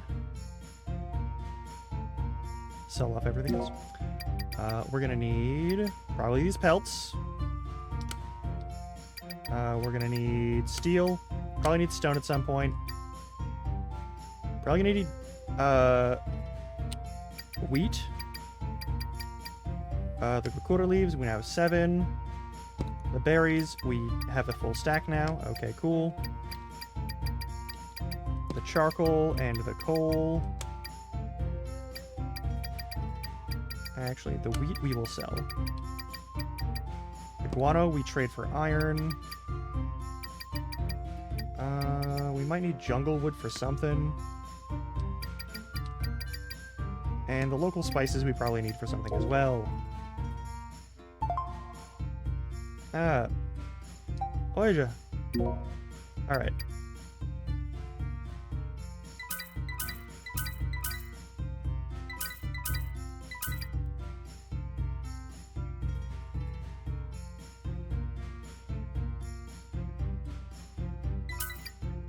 We have to sell it to get the number on it.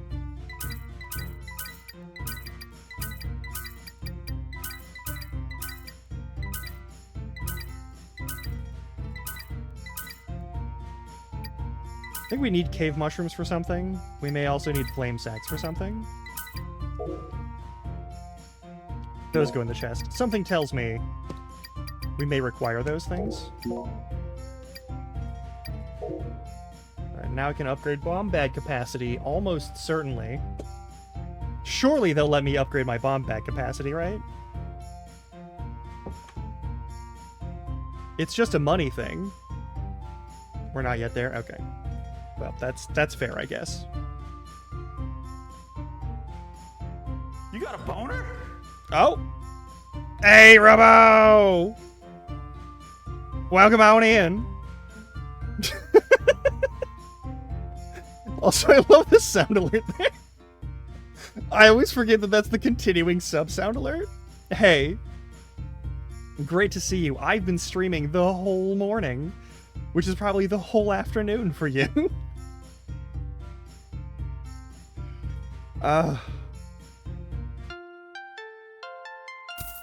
Maximum cheese.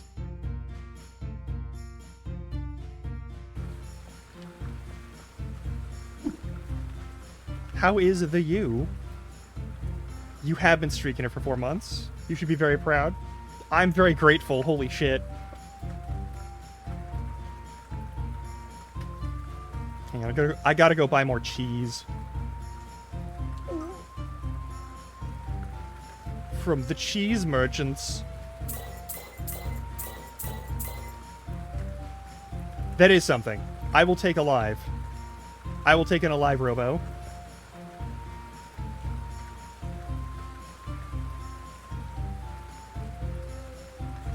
We're playing The Girl from Arcania, which is a game I played in the late nights. It was very fun. It's continued to be very fun. We're playing some sort of Australian/German lady who is also a treasure hunter. And I just emptied all of my treasure hunting gains into various locations. Are you able to do the thing? Oh yeah, Henry. Rosa, how nice to see you. You must be pretty strong saying that, Hammond. Alright, yeah. I suppose maybe it was really nothing. Have you tried hitting a Druid body like that? Can't say I have. Careful if you do and make sure they don't get near your face. So remember that. Alright, we're not ready to upgrade again yet. But also, did I sell off all my guano? Hang on. Was I a fool who sold off guano? Was I a guano selling fool? Probably not. Maybe not. Hopefully not. Perfect. Buy this shit. It's a guano merchant.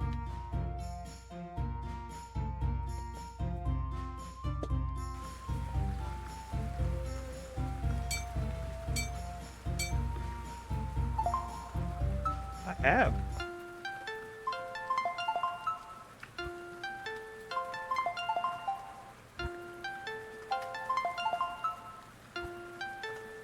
I was a shit stirrer this morning. Absolutely, I was. Stirred so much. It talked so many politics. I talked every politic that I could.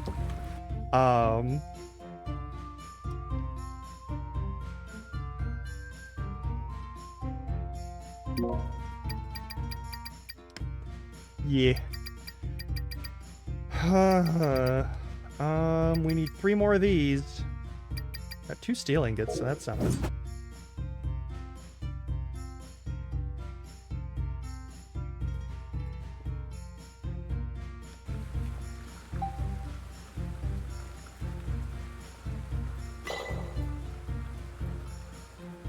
Alright, let's travel back to the dungeon and let's continue fighting pirates. Normally I'd want to join pirates, seeing as we are a treasure hunter.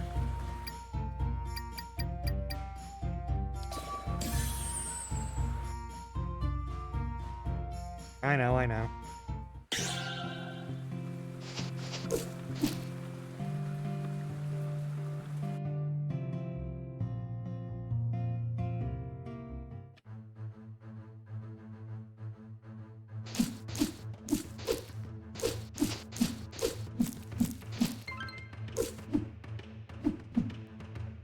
Nice fish companion.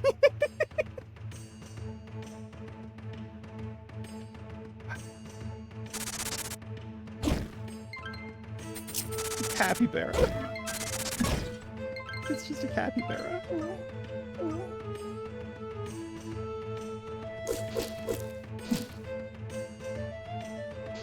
It's true.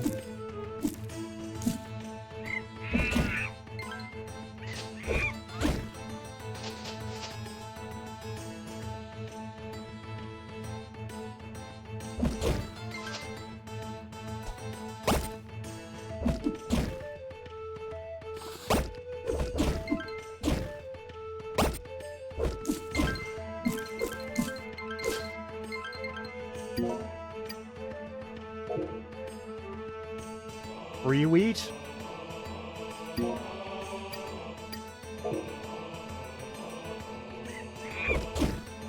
We left and came back, so there's only one path for us, and it is forward.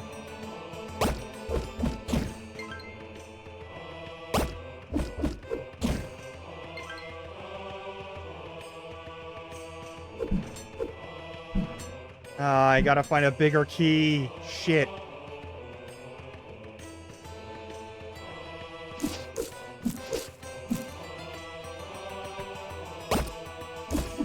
God damn it.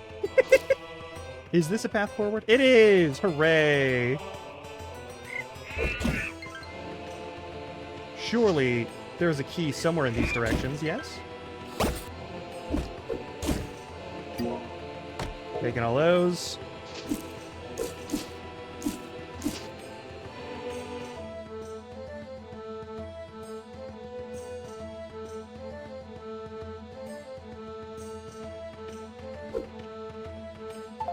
Oh, where'd you come from? Hey, you need something?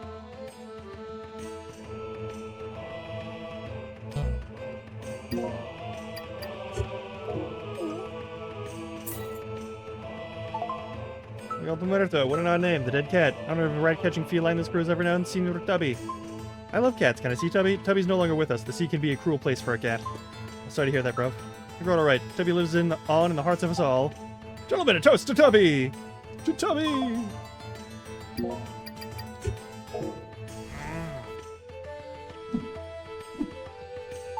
I see you have one of those giant rodents with you. The majestic carbonara. It's actually capybara. Ah, my mistake. Ari, never heard of her. Yep, of course not. I know there's a lot of... We all know it, but who can blame him? None of the natives ever stood up to us before him. Out of numbers 10 to 1, and they'd still flee the sound of our cannons. But a lot of that man is like a demon. Yeah, okay, whatever. You're a bunch of imperial shitheads. That's not to disturb him. Castilian blackjack. We will gamble one time. Okay, we're gonna hit. We're gonna stand, and you're gonna get a 21. Oh, I do win. Okay. We're leaving.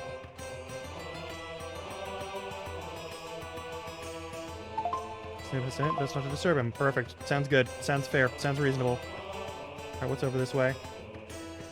Ah, that looks temple-based.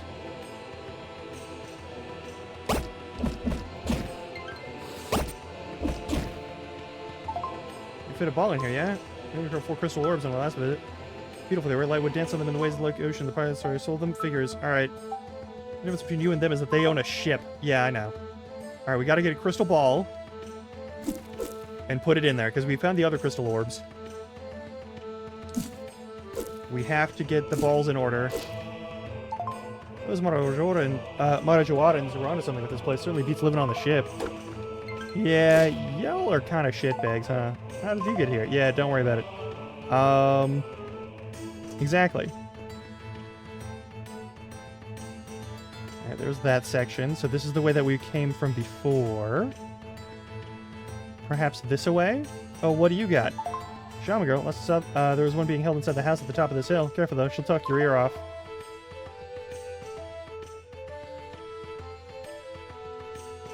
Ari? Oh, Amana Yara. Yar, ahoy, matey. Oh yeah, bro, Marissa, who are you? I'm the pirate Amana Yara. You better watch your back, matey. Yar. Okay. Why are you in a cage? Marissa, this is the ocean priestess, Amana Yara. Yeah, that's me. I mean, yar, that I be. Why do you keep saying that, mate? I'm practicing when I get out of this cage. I'm going to become a pirate. I don't think I've ever heard of a pirate talk like that, yeah? In my crew, we will. It'll be like our own secret pirate language. Sounds like I have big plans. I want to join Captain Raphael's crew, but he said I'm more valuable as a prisoner. I guess Solano told him I can't leave. Solano, wait, does that mean I'm making my own crew? It's pretty hard to find members from inside of here, though. Cappy, you guys should join my crew. Then we just need a boat. Marissa, listen. And I guess I'll need to get out of this cage if I'm going to be the captain, huh? Excuse me, Miss Ocean Priestess. You can call me Amana, at least until we get the boat. Then I'll be Captain Amana. Amana, do you know if Ari's on this island? Ari? Haven't seen her in forever. Oh, she got away from Solano. I'm pretty sure she's not here, though. We couldn't really expect you to know that for certain, though. After all, you've been locked in this cage. Actually, I haven't been in here very long. Captain Raphael said I was bothering his crew, but until today, I was free to go anywhere on the island. Probably would have noticed if she was here. You have been lied to by the capybara? Yarr! We need to leave, Copy. We have to find Ari. Maybe Kagra knows where she is. She sees everything on top of that tower of hers. Oh, yes, of course. That is a wonderful suggestion, Priest Amana Yara. Hey. Fine, tell me where from the Kagra. Ah, can you tell her I said hi? Hold on, Marissa, we're this close to rescuing Priest Amana Yara. Let's finish the job. Listen, it may not make sense to you yet, but you're giving Ari more time by doing this. What I believe Solano is going to attempt, he needs Ari alive. Return control of the island to Priestess Amana Yara. She can join Priestess Kendar in purifying Solano's sorcery. This will slow his progress and require him to keep Ari alive longer. I know you want to take the fight directly to Zolato, but this is what Ari needs most right now. Right. Alright. Don't get to leave your bro locked up like this anyhow.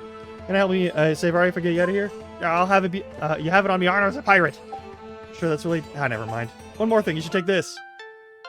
Thank fuck. Thanks, these are pretty handy. I haven't got this one, but I think you just wanted to give me something to do. Probably better if you have it. Captain Raphael, please let him know. I'd like to leave the cage now. Alright, get you out of here in no time.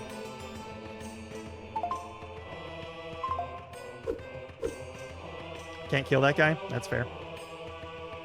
He is not my foe at this time. Yeah, okay. Are you a smith of some kind? Like, what's going on here?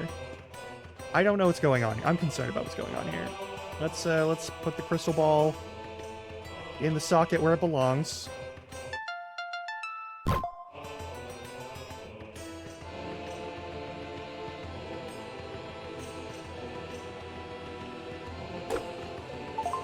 Hola! Oye, buff. Are you hiding in here? Si, senor. Would you perhaps like to share why? No. I remember this. It's Castilian for no. Imagine that.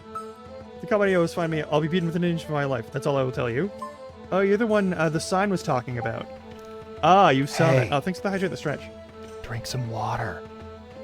What's wrong with you? There's a bunch of boxes and I'm gonna break all of them in it, but yeah. This is some good music too. See, I was trying to sell the crystal orbs for money. Like, can you blame me? Our rations are so meager and I have a mighty thirst. Sounds like you have a problem, mate.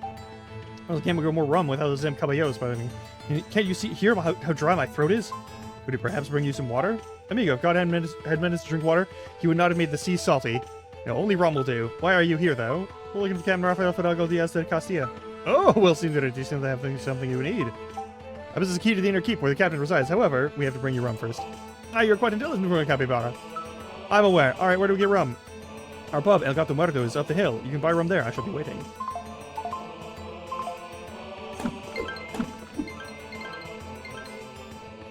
It's probably like 200 or 2,000 fucking things. It's probably best not to take it with Cappy here. Yep. Which means there may be some alone time when you can come back and steal it. Which would be funny. And evil, but... Ninjas doing an ale? No thanks, I'm here for rum. Quite unfortunate, our rums run dry. What? Is there anywhere else we can get rum? Tell you what, I can get you free rum. You do me a favor, that is. Quartermaster should be by the supply stockpile on the southeast corner of the island. You give him this note and bring me back a jug of rum. In exchange, your first round is on the house. There we go, we got the commissary note to give the guy. I'm gonna run off the keg. Caballeros will kill you without a second thought. Got it. Why would I run away with an entire keg of rum? Fuck.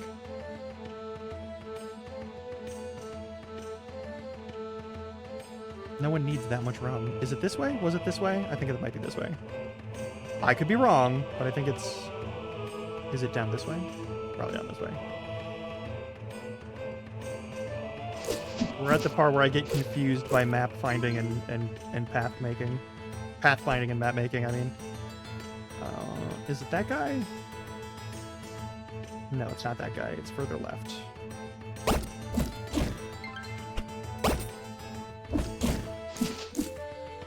which means we need to go a different way. If only I could see the map in detail. If only they would give me some way to see the map in detail. This would be very nice. It's an important quality of life feature.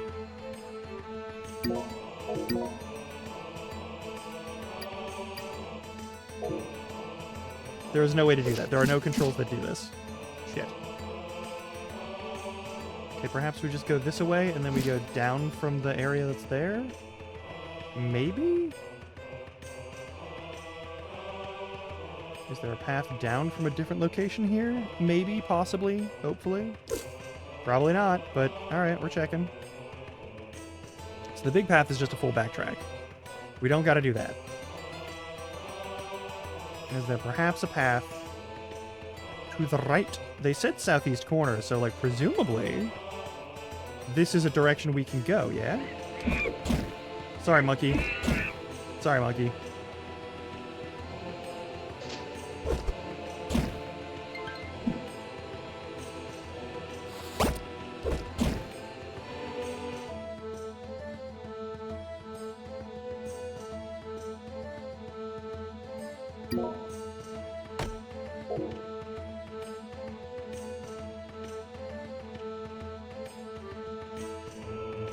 I don't remember how to get anywhere in here.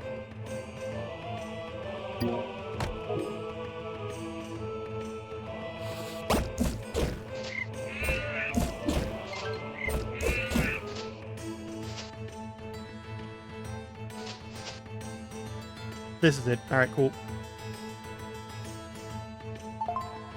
You have with me. I got a note from El Gato Muerto. Handed over the commissary note. I see rum's in short supply these days and put its estimated certain to that. I'm afraid I cannot spare any. And not even a tiny bit. Afraid not. We'll have a ride on our hands if anyone shows up their daily ration. I've shorted them on the rum. We have a pair of crewmen working on replenishing our rum stores, though. We're going to head to the smaller island south of El Gato Muerto and see if they have any ready yet. You give them the note, and all should be well. Shit, they're going to be quite the runaround here, aren't they? Could just stab this guy and take the rum. Like, that's an option. But apparently, we're going to do this the honorable way.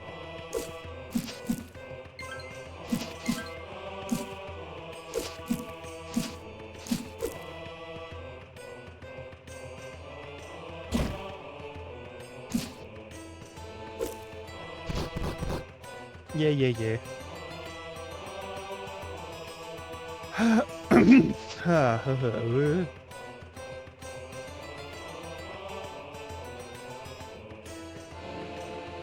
Alright, then we go down. Is it this away? It might. No, I don't think it. It might be this away. Hang on. It could be.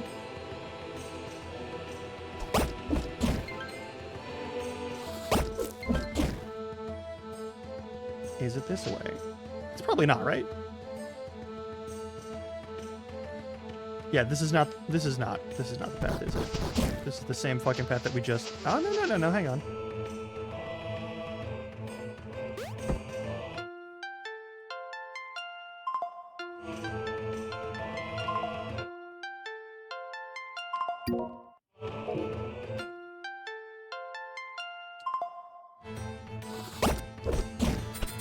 Oop.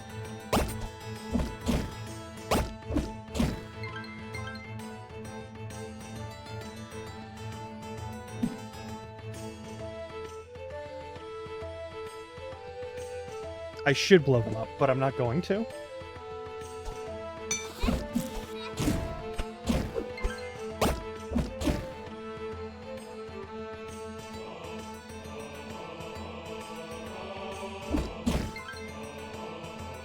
Oh, wait. Isn't it... Hang on. I bet I know where it is. Fuck. Alright. Yeah, there they are.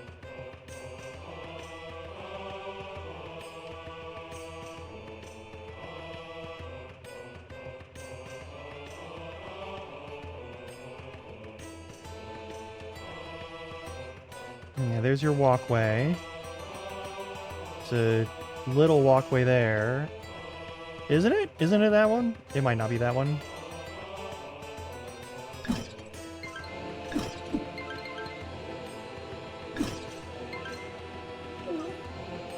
It is not that. I wish I could see a close-up map. It would be so good if we could get a close-up map. That would be so cool. I want one of those so badly. It would be so nice to have a map that you can look at close up instead of just the tiny one that's like 12 pixels. So far, my only real complaint on this game. Okay, yeah, that's that guy. And then he said over here, this a ways, there's a way to get to the guys who are making more rum. Is it perhaps the people in this building? It's probably the people in this building, right? Is it not? It is not.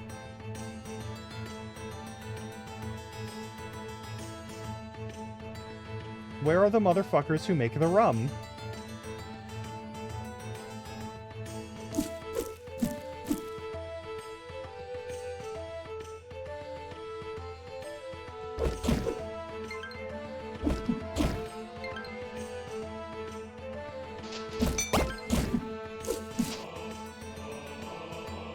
Is it perhaps over this away?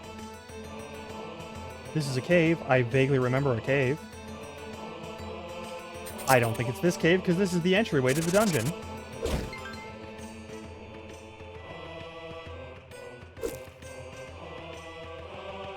Could be, but it's probably not, right?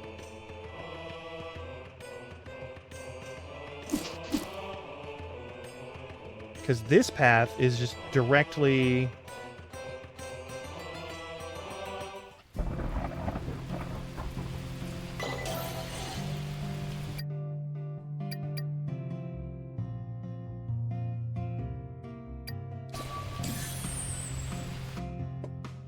Well, I could get an up-close map. It would be so good. This would be such a good game. It is such a good game. It would be an even better game with an up-close map. How much guano do we have? Like 1 guano. All right, let's give you some guano. Let's stall the extra stuff. It is the night times. In-game.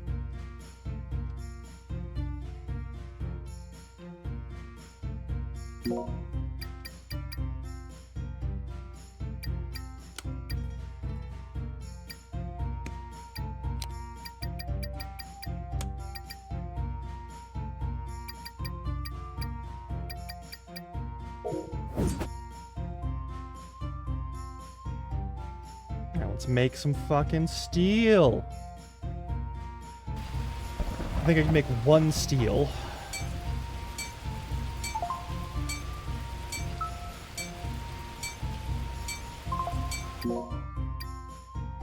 I don't have enough iron for the rest of it. Took coal, not charcoal. The charcoal might not be worth much. It might be worth a lot, though, for later. There's no way to know for sure, unfortunately.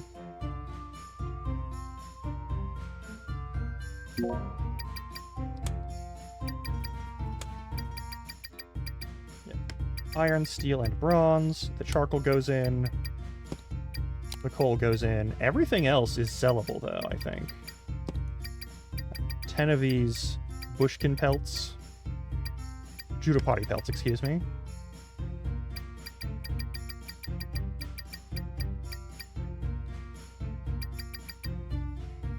I also have some more local spices.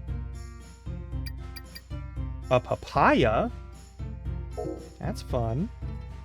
Alright, let's sell everything in our pocket now.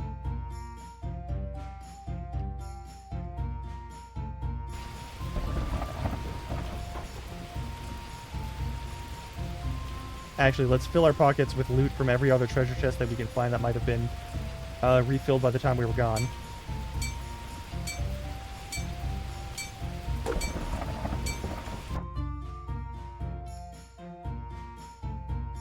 Not you. That's okay. And let's see if we can upgrade any other stuff more once that's done.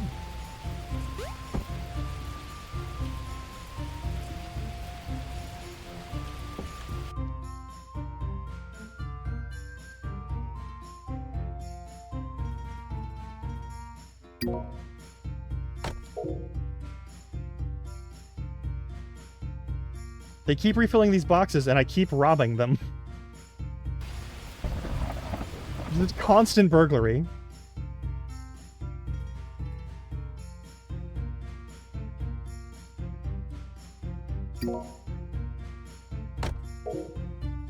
Exactly. There's always more money to be found in town by stealing from these motherfuckers.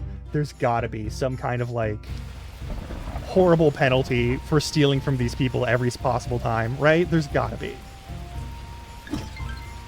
There's no way that mechanically they didn't do that. How much money do I have again? Like 90. I have no money. We're about to fix that, but we have no money in this exact moment. Is there anything I need to throw? Don't need the dust. Don't need the spider silk. Might need the spider silk later, but don't need the spider silk right now. There's like the crystals and shit. We've got the fucking leaves and shit. Yeah, it's a game about treasure hunting and theft. Mm-hmm. Oh, I still have a bunch of fucking guano. Okay. Yeah.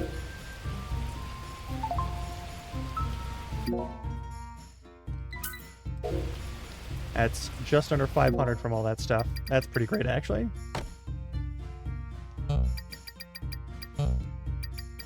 Whoops.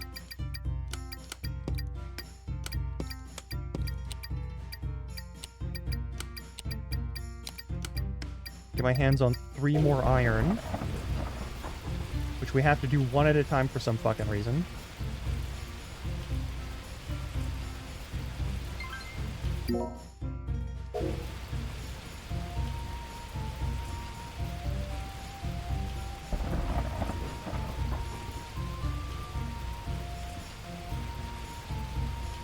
And then we'll stow the iron.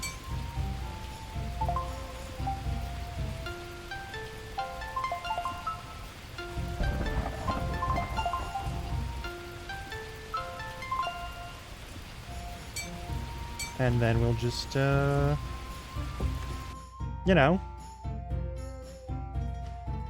drop that off and go.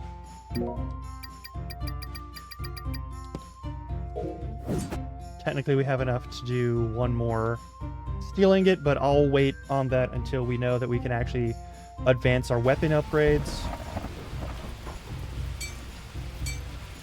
No idea how much it's going to take for that, so back to work we go. All right, where are the pirates in question?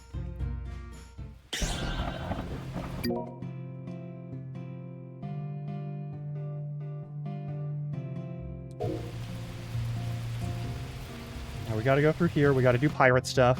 We gotta find the fucking... It's daytime again? What?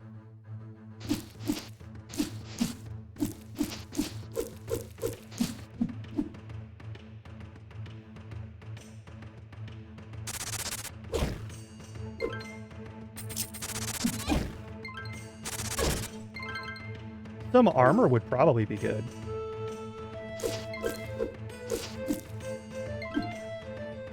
More cheese. Love to see it.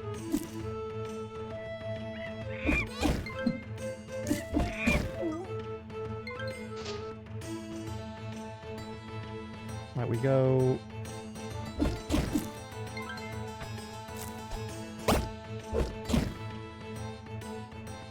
We're just murdering the shit out of these people. Like, this is fucking ruthless.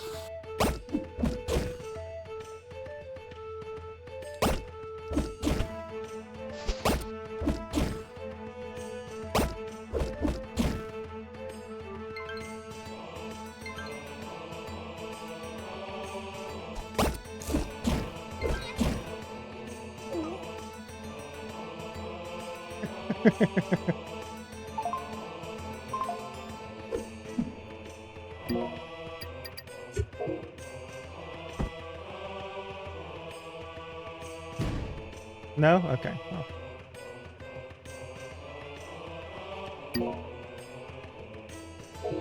Yeah, this is where the objective is, somewhere along the way. We gotta re-find the pirates making rum again. Oh god, where are they? I've forgotten where they are.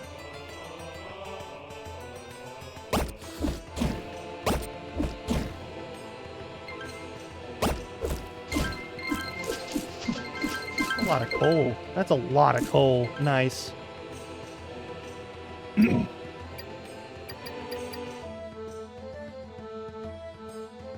And a shit ton of wheat.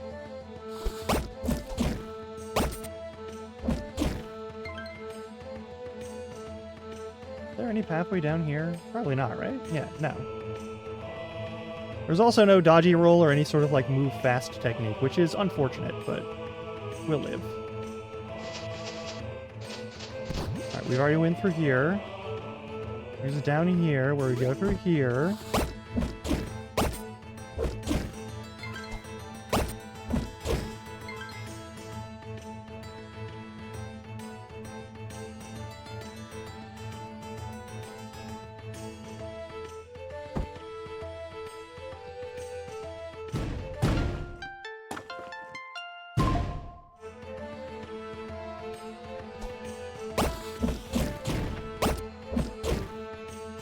Okay. It is either down here, because there's the guy, and he said to the west there's people making rum. Like across the way, basically.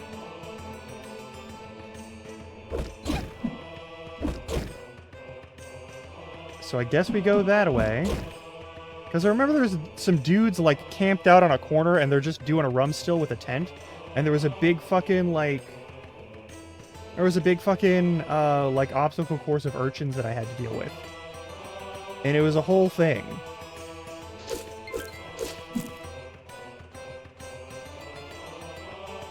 I remember that being a thing.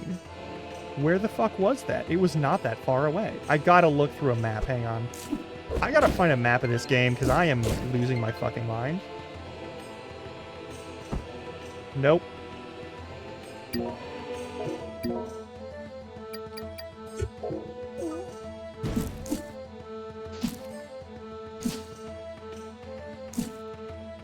Bombs persist even if you leave the room. Okay, that's cool. Is it over here? Because there's the regular one. But there's like a weird obstacle course thing with a bunch of fucking sea urchins. Is it further east? Like, where the fuck are we going?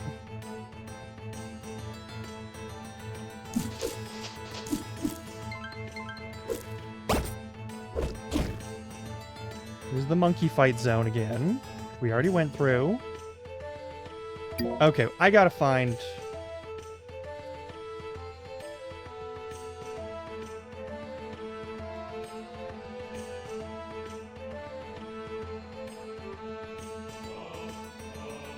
Please tell me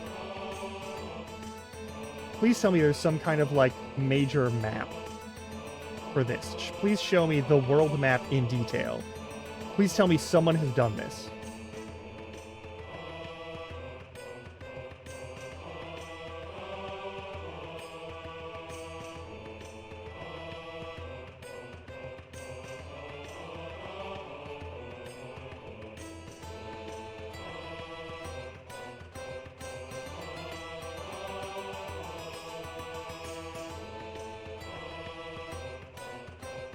Is there any chance that anyone has, like, a full map of the zone?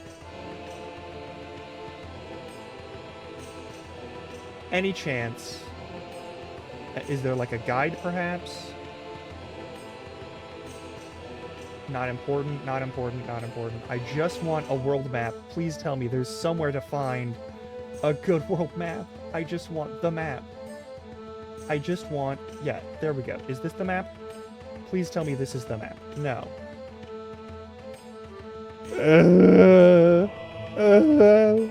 This is terrible. Just give me the world map. World map, please. Please, world map. Please, a world map?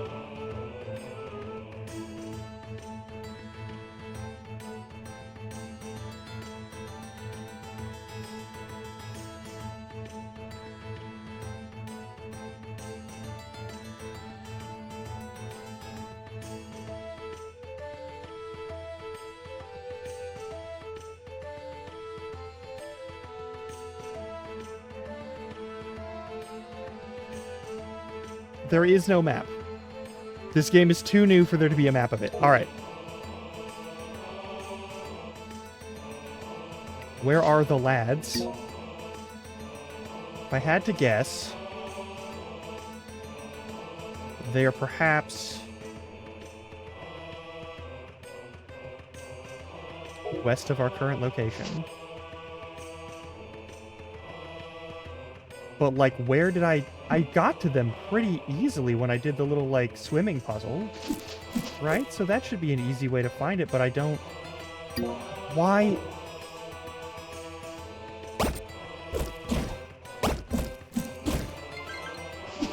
It is vitally important that I have access to this zone that I'm looking for. Is this the way? It is. Thank fuck. Okay, so we gotta go that way. Alright.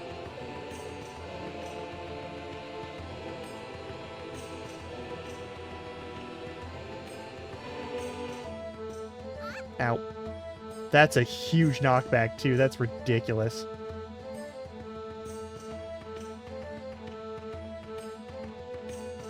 I appreciate the no poison damage, though. Alright, now they're gonna give us some bullshit.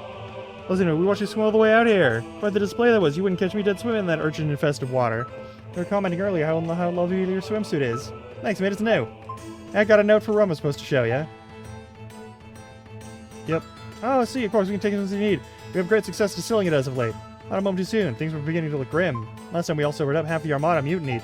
And, well, here we are. So hurry up and get that rum to El Gato Muerto before things start to get exciting again. I'm on it. Distilling rum isn't the most exciting work, but it's certainly rewarding.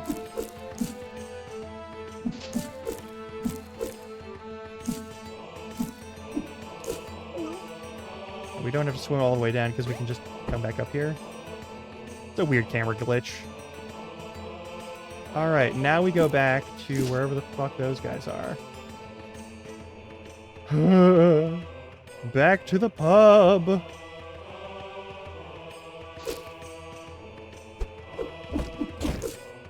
Get fucked. If I had a shield, you would be totally toast. Yeah, no, like, it's good. We had the commissary note, we were fine.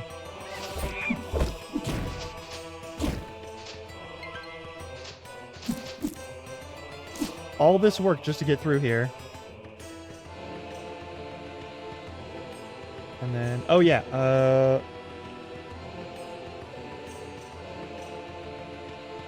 Give you this.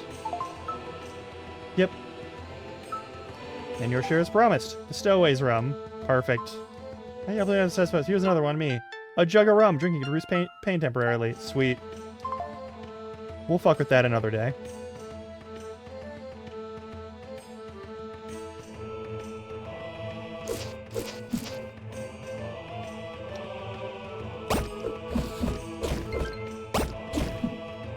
Cool. Yeah, they're pretty chill about it. That's a free iron, holy fuck. You're a lifesaver. If you say so, the key's in the chest over there, but you didn't get it from me, understand? The big key. A big key must go to a big door, yeah?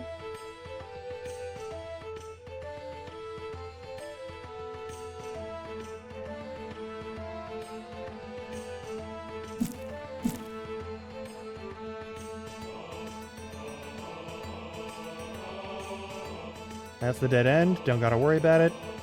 We will be fine. Also, we're like 2/3 full on stuff for treasure and whatnot. This could get cumbersome,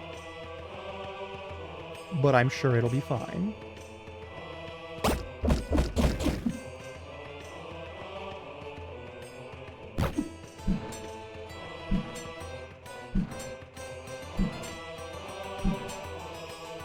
Y'all are bad at your job. I need you to understand that you're bad at your job. That you should find different professions. Alright, we're fighting this guy. Count Rafael Fidalgo Diaz de Castilla. Why can you remember all of that, but not my name? Oh, what a surprising young girl you've turned out to be. You will not be deterred from seeing the shaman, will you? Let her go now. I shall not, but might I interest you in a wager? What do you propose? Simple, we shall duel. Defeat me, and I shall provide you a means to free your shaman. But lose, and you both must join my crew for the remainder of our voyage. Okay, wait, just like that? At least think about it. Alright. Let us dance. Draw your blade and let us dance. Yee-haw!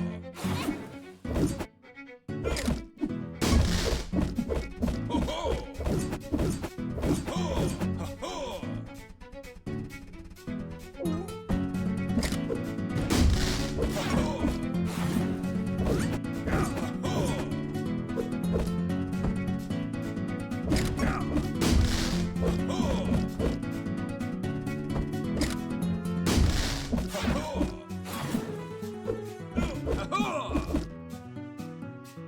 You're kind of dog shit at this, buddy.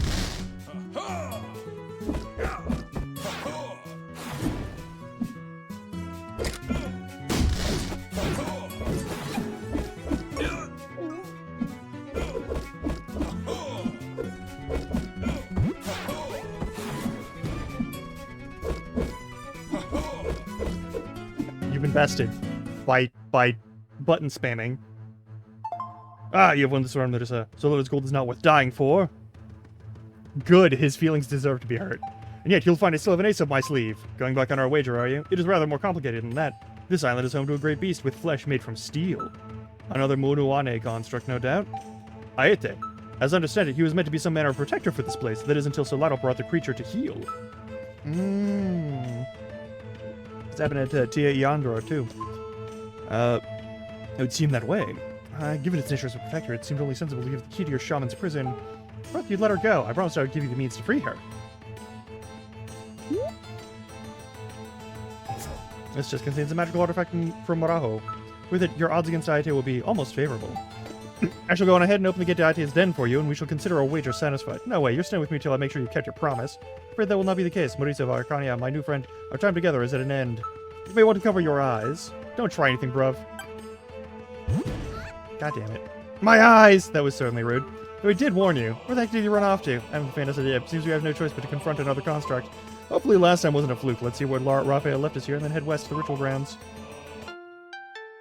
The wave ribbon. Oh. You can also hold your ponytail. Is that the wave ribbon? This isn't just any magical artifact. The wave ribbon was given to the first ocean shaman by Mara herself. That's really important then. Very much so. That pirate may have helped us more than he even realized. To copy, granting him a new ability. I remember, it's been so very, very long yet. Hey! That is a sacred leg of Maro, not a hair tie! Relax, I'm less likely to lose it this way. Unbelievable.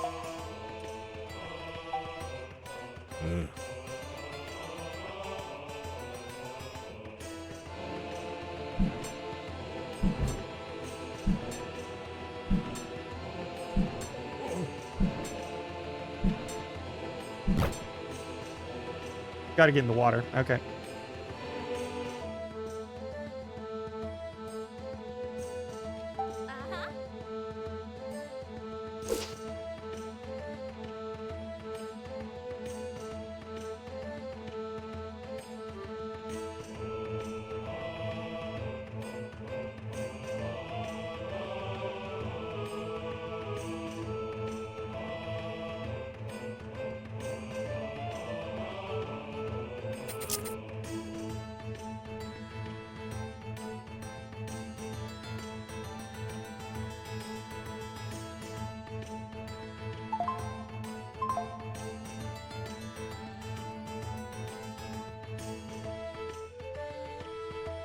We've acquired something that makes it more useful for us to have the capybara, so let's do that. Let's also...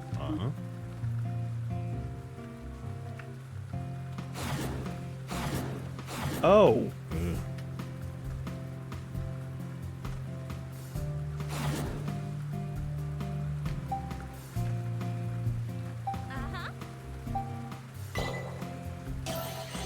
Alright, let's go talk to the lady.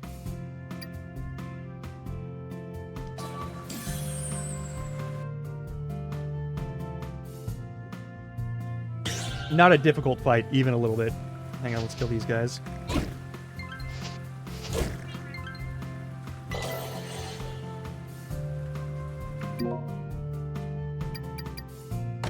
Love it. Yeah, go forth, go forth. Do as you must. We're actually about... We're about to take another ad break anyway, so you're not... Hey, visitors, what do you think? What do you think? Nope, goodbye. And one of our members. Sorry, members only. Alright. Gotta wear a ribbon or some kind of, like, other object, perhaps?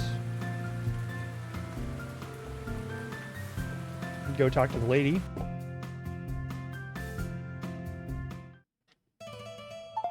Ah, I'm glad to see you return, Marisa. Have you brought my gunpowder? And a whole lot of it. Princess Katarina, there was a slight problem with your plan. Oh? There was a lot more gunpowder than we expected. We couldn't carry it all. Oh. How much is a lot more? Hundreds of times more than we brought back, and they seem to be making it there. That whole workshop down in a cave. And you didn't destroy it? How? We're lucky the whole place didn't explode on us. We're really looking to die down there, you know? The pursuit of justice requires sacrifice! But still, I guess I'm glad I didn't lose my cool, mysterious treasure hunter after one assignment. Real problem, though. If we can't take away the gunpowder, then we can't get near the island. Meaning I can't get my cannons back. At least you have some gunpowder grown now, yeah? Well, can I keep some of this stuff? It's really handy for treasure hunting. But of course, Lady Marisa. How could I possibly refuse such a request? Gunpowder is the ultimate weapon for fighting the enemies of justice, after all. Or just need more things exploding. By the way, you had all that money to spend on swimsuits, but Captain Raphael said his crew left because you weren't paying him. What's the deal? Well, those drunkers left because we ran out of rum, typical sailors. It's not like I didn't try. There wasn't enough golden Ostland to make them stay once they sobered up. And I guess you still would ask, so here's your payment. That's a fair amount. Come see me again later. I'll have more work for you once I figure out our next move. Yep. What is it? I think I'm cute. Why do you ask?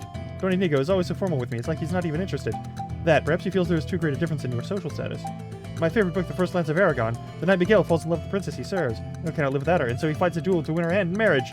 I commanded Don Inigo to read the book, and have it even ordered him to fight several men on my behalf. So he has not confessed his love to me. Keep trying. I'm sure he's just shy. You're quite the catch, after all. That's true. I really am. Yeah, sure. Hola. The princess has been in high spirits since your arrival. Thank you for the little with the grace. Excellent. Wild shit. Wild shit.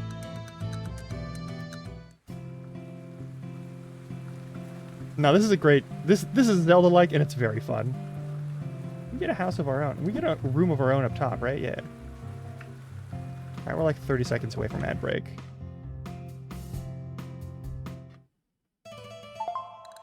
Welcome in. Welcome to say. Yep.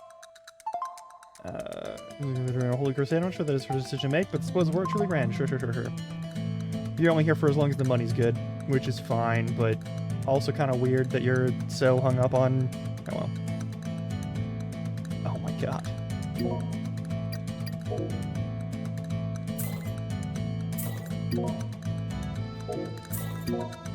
That maxes that out. We can do that too. Perfect. Love to see it. Alright. Ads are starting. I will see you all in like 3 minutes. We'll sell up our stuff afterward. Blah, blah, blah. Stretch your legs. Do what you gotta do. I'll see you in 3 minutes. Don't burn the place down. Alright.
So sorry about that.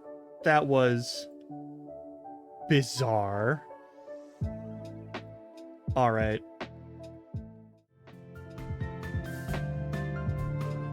All right, let's continue this game. Ooh.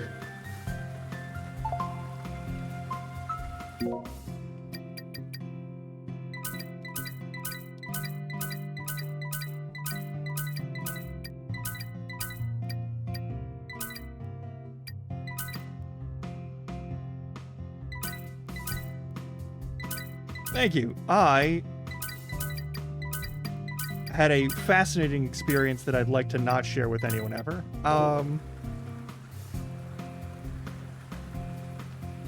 Who's this lady? Ever since I was a young girl, I've had dreams about a gallant knight sweeping me off my feet and claiming me as his bride. But recently, the knight in my dreams has been replaced by Princess Katarina. Isn't that strange? If only I knew the meaning behind such a dream.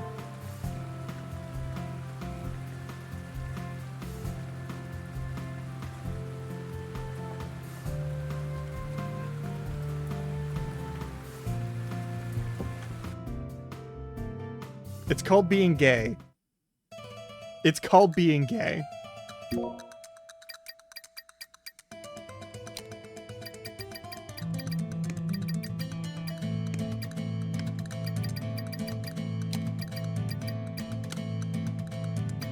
Alright, and the guano. I guess the Kokura berries are a thing that we could sell.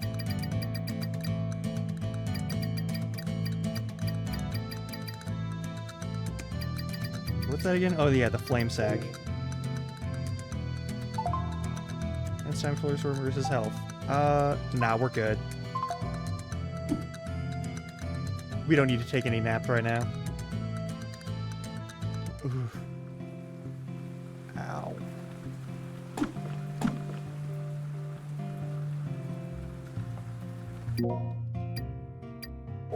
Alright, let's go back to the teleporty pad and go back to the zone and go do our stuff, I guess. But, like, yeah, there's something over there that we gotta do, and I'm not really sure what the fuck it is. We gotta get to, like, a dungeon section that the guy supposedly opened for us. Hey, we got another Kokura leaf, hang on. It's 2 of the 9 we need.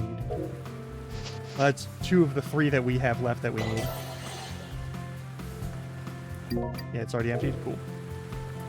We grab the rest and then just, like, kill some more of those things, and we can bring the items over to that one lady, and then we can finish a side quest.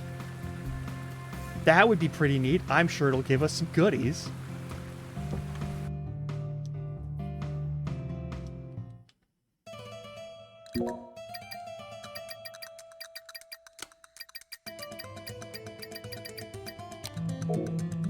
Something tells me we're gonna need lumber at some point to make, like, I don't know, a boat or something, or fix a boat or something.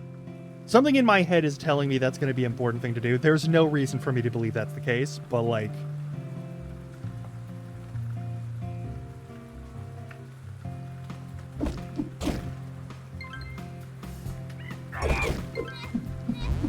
Stop that. Stop that.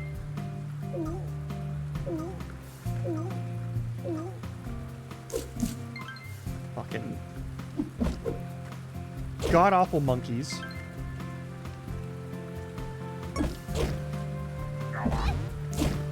Ouchies.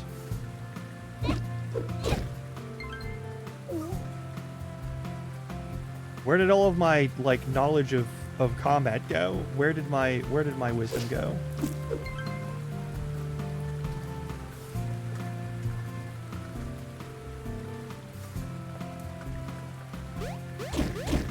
Perfect. We did it. We've done it.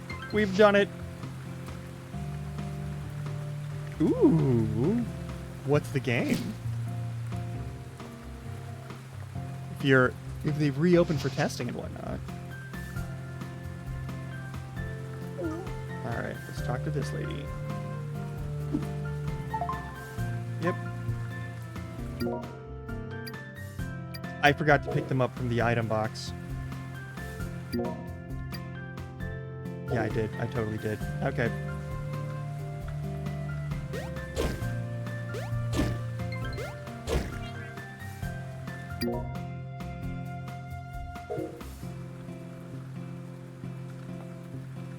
Swap meat. That sounds gross, and I'm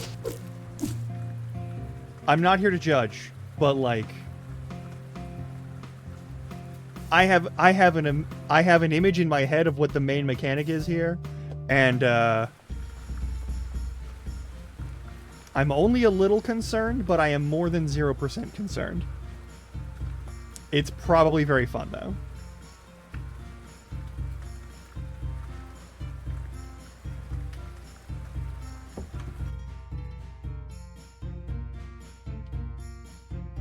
Grab all of our materials then, do the things that we gotta do. There we go. That's all those that we need. I got...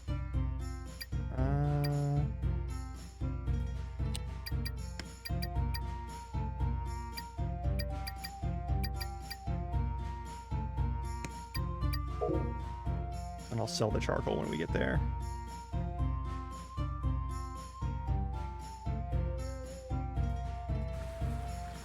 Also, we gotta go talk to the museum. I forgot about that.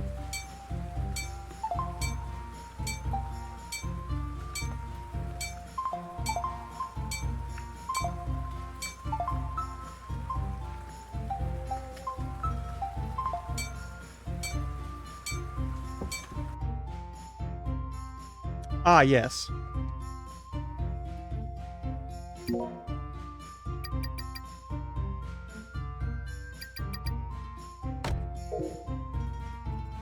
Leveled up item stuff. Sweet. Love it. It's good.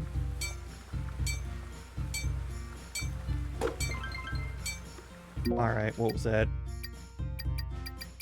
What was that item? Might have been cheese. I don't think it was, though.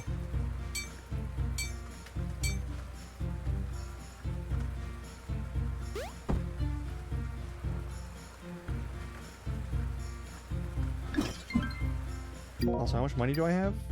Like, an amount. We also now have... Okay, okay. The large rum pouch. And then also the large rum pouch.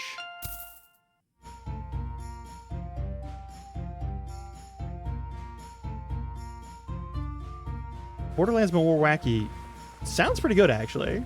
That sounds pretty solid. I could get behind that. But be careful not to sell all, and also not to sell our important stuff.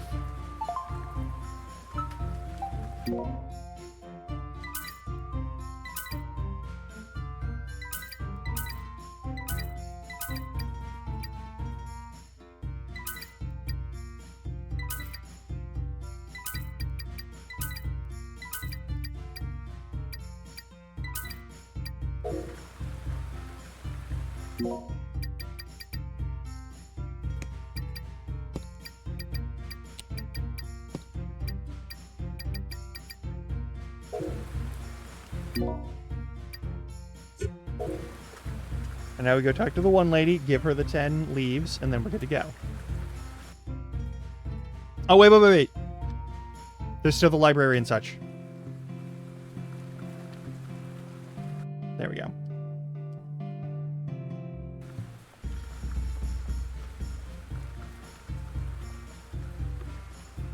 Okay.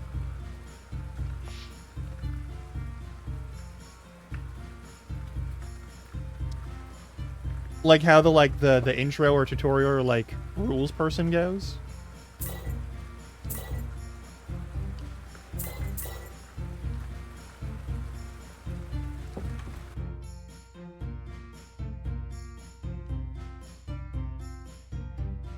Go to the library. Go talk to this person, get some more money. Here's your payment. 400 coin. That's a shit ton of coin. I'll happily take that.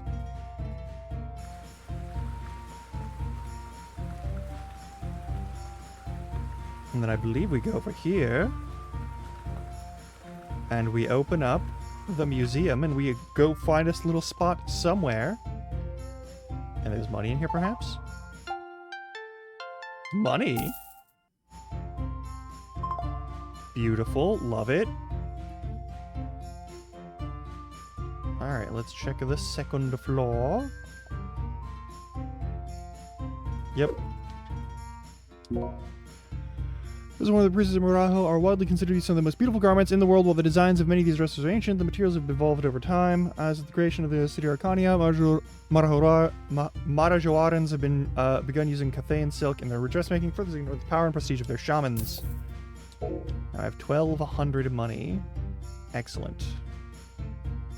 It's the only new artifact that I can think of that we got, but...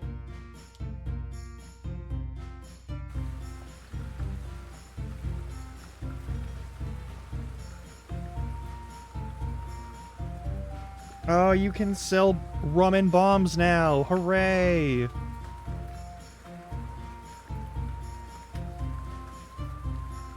Okay.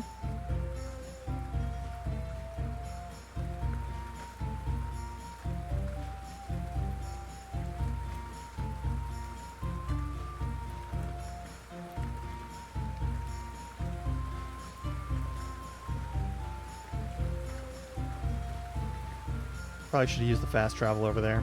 Oh well. It's too late now. Oh, well, we're using the fast travel. It wouldn't let us go here easily. That's right, because it's right outside of town.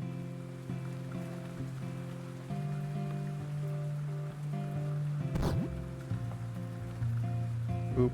Alright, let's finish saving that one zone. Perfect.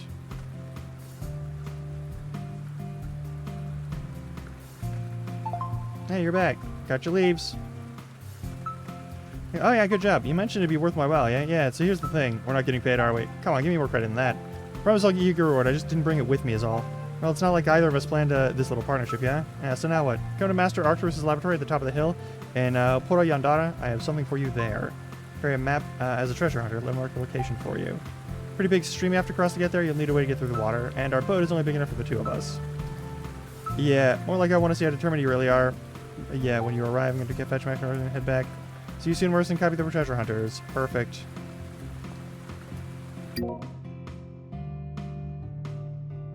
Oh, it's that one up there. Yeah, okay. We've been over that away.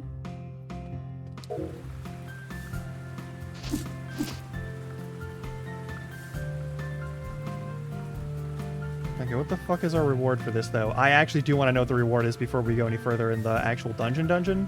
I also don't know where to go to get through the next part of the dungeon.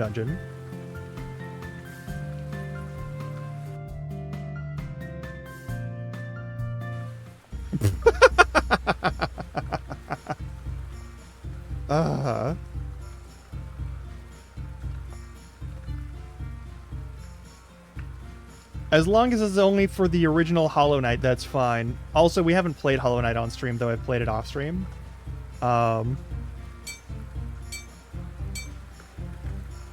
Bugs. Yes, it's bugs. It's all bugs. Everything is bugs. Alright.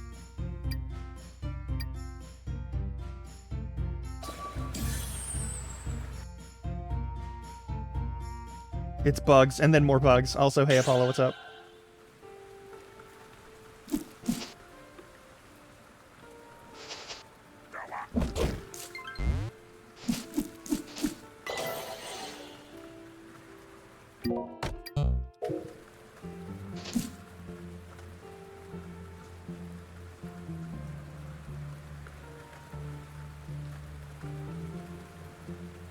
Chican.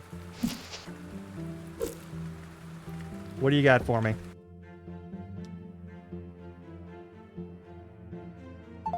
Ah, you made it. I suppose you want your reward then, yeah? Yeah, better be good after I swam all the way here.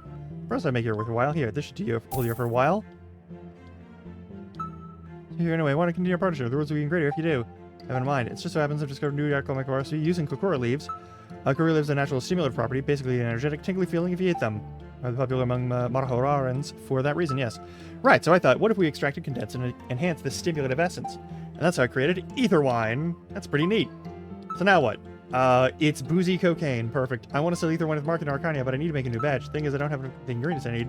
You're looking for work. What you need? All right. 15 dandelion roots for me. Need dandelion roots. On my experience, people tend to barf aether wine back up if they drink it straight. Loading dandelion roots into the solution helps settle the stomach and keeps the liquid down. In case you're wondering, there will be another pile of coins waiting for you when you get back. There's a lot of work to do. All right, I'm gonna read this book. Cool. Wonders beyond wonders. The floor of the new world is truly remarkable. It'll take 10 generations of alchemists to reveal the secrets of Amazonia. Maybe more. They'll remember the foundation I laid for them. Oh, that's a. Okay, we just went into the fucking.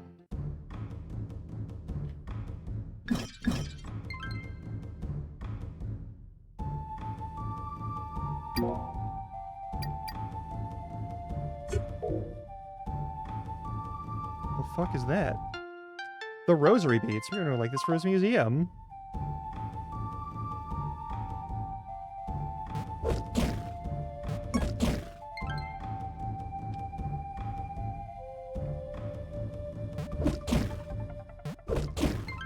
Okay.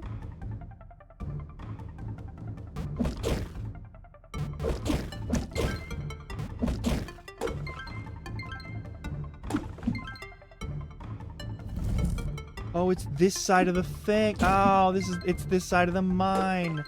So this is how you can get through without swimming.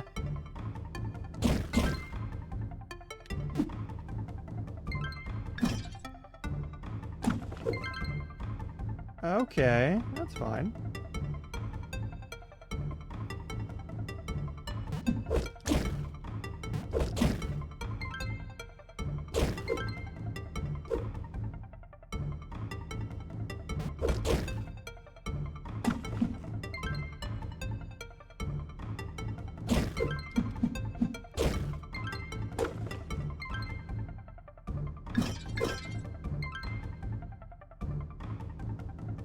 Okay.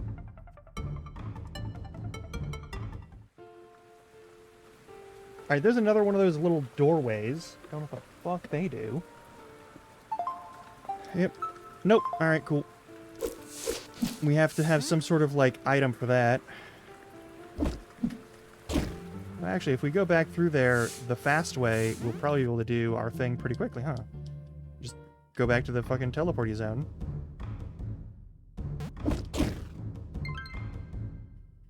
Go back to Arcania, sell all of our shit.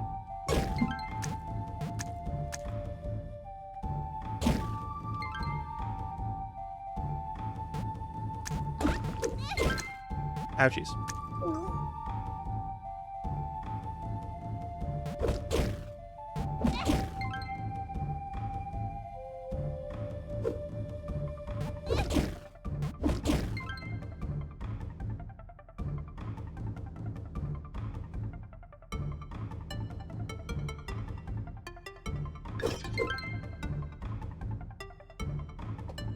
That's the other side of the mine shaft. Cool.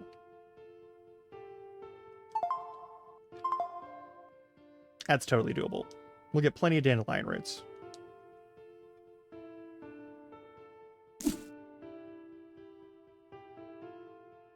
And then I'll just, swim. Are you wearing swim goggles?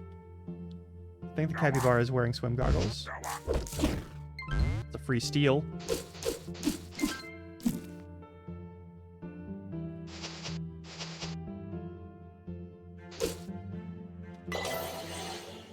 Back to the city of Arcania.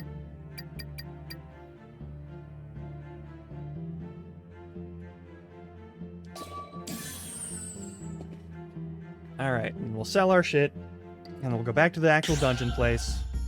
I don't think we have any guano to trade this guy, so that's its own thing. Something tells me that the cave mushrooms are also going to be important at some point. I don't know why, but something tells me it's going to be a thing.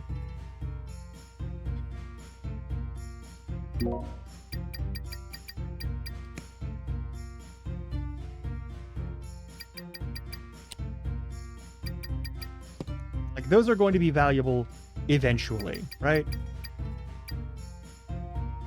These will be valuable again, I'm sure. We've got a bunch of stuff to sell now. The local spices are probably important to somebody. Alright, sell all this crap. Buy another bag if we can.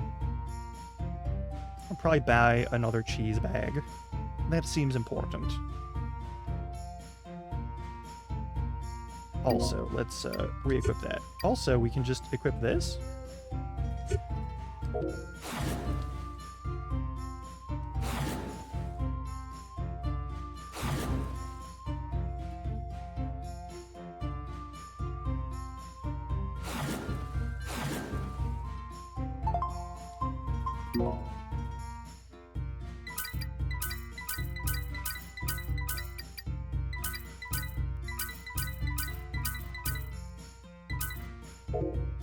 Alright. Purchase another bag. A bigger bag to hold even more cheese. It'll be fine. It's just very silly. Unless we've maxed out our cheese. Perhaps we have maxed out our cheese. Holy shit. Well, then I'm going to buy this.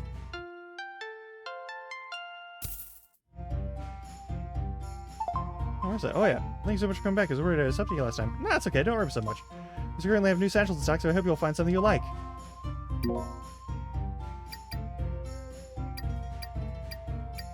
And Arts provides a temporary shield. Perfect. We're gonna be drinking so much rum. But first I need a shit ton of money.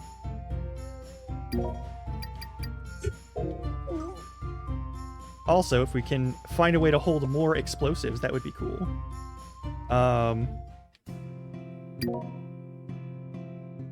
We gotta teleport back down there, actually, so we gotta go through here again. I mean, I could just go to the right and then down. I suppose that is a reasonable way to do this.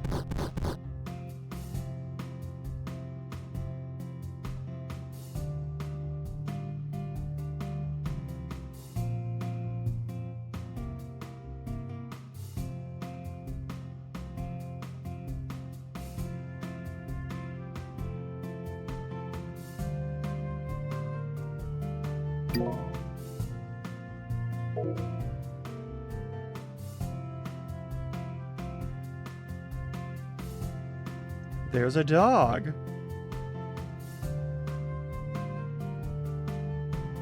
Is there perhaps something that we can do to reach that dog? Let's find out. Is it explosives? Do we need explosives? I bet we need explosives. Nope. We need the sun and the sea dance, which means we need to learn the sea dance from what's her name back at the dungeon. Perfect. That means we are on our way to the correct location again.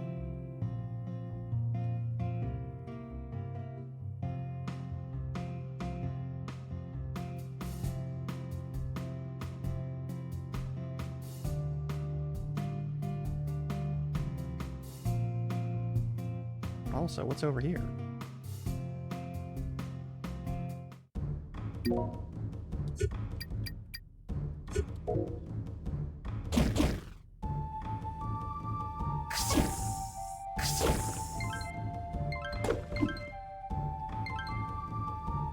Oh yeah!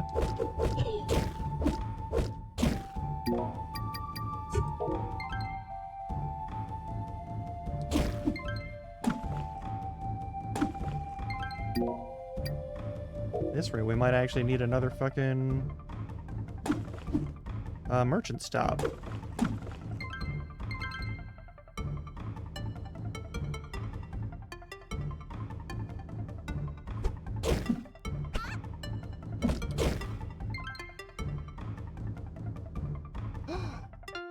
Got the Conquistador's falchion. I bet Grant would like this for his museum. Yeah. Hell yeah, he would. Perfect.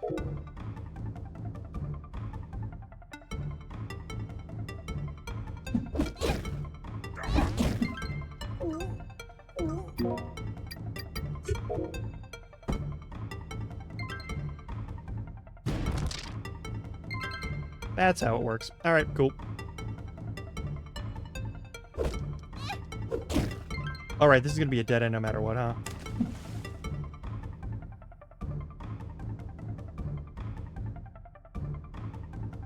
Let's get the fuck out of here then.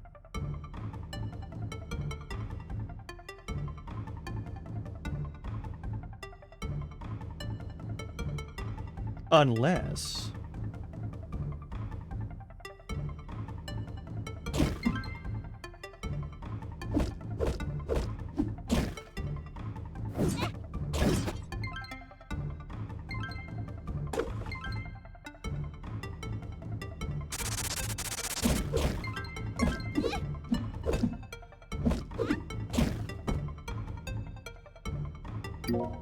the wrong item to use.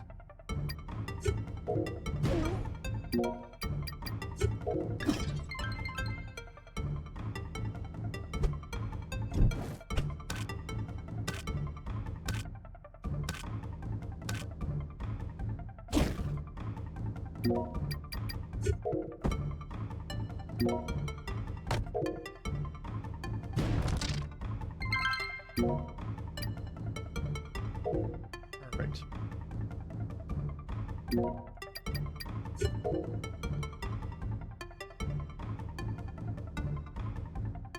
Now let's get the fuck out of here and get back to the mission at hand.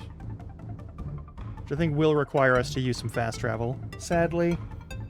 Because I don't remember where the fuck I'm supposed to go.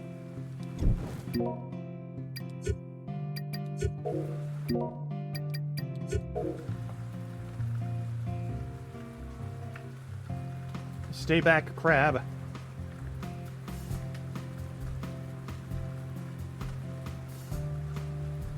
Also, I can probably remove morning stream from my stuff. Just say stream. Ouchies.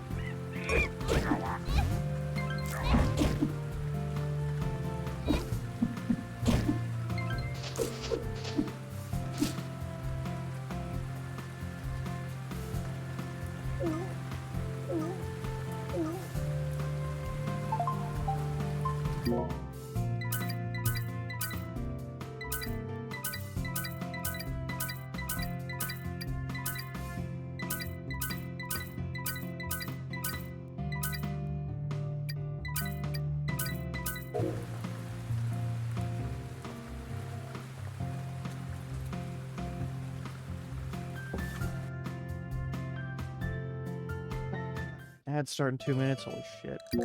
Ugh.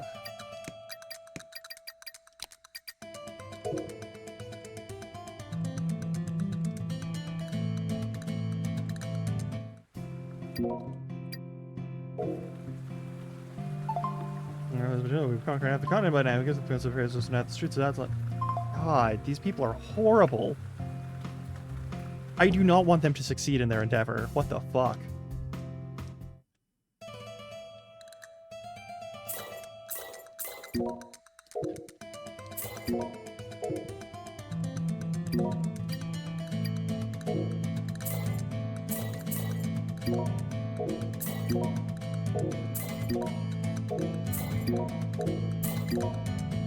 Right, 8? Okay.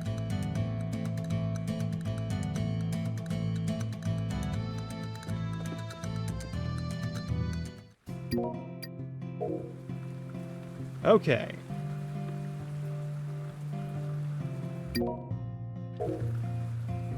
We're gonna take our ad break. I'll see you in like 3-ish minutes. Stretch your legs, get water, do what you gotta do. And once we get done with the ad break, we'll go back to the dungeon place and figure out what the fuck we're supposed to do. Alright? Actually, we'll do that now because that lets us just already be over there when the time comes. And we'll figure out where the fuck we're supposed to go. Oh my god. I have no idea where we're supposed to go, though, so this is going to be... could be a bit of an issue. Shouldn't be a big one, but could be a bit of an issue. All right. Boop. There we go. I'll see you all in 3 minutes. Be good. All right.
Okay, I've now also acquired a sandwich because you can't stop me. Alright, let's fucking do this. Where the fuck do we go? Oh, I have no idea where we go. I have no idea where to go. This is the entrance. Is there anything further? No, there's nothing further over here. We had to swim past some urchins to get through here originally. This guy probably sells bombs now, right? He's in an area that's full of water, and he'll probably be like, oh, I'll sell you bombs now that you have bombs. Yeah, I'll sell you bombs now you have bombs. Cool, whatever. Alright, so we gotta find something, probably something that we gotta blow up with bombs. Right? I assume something that we must blow up with bombs.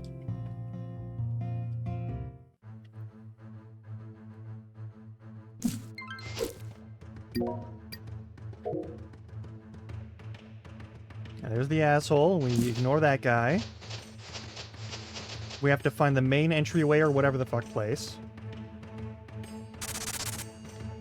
Stop that.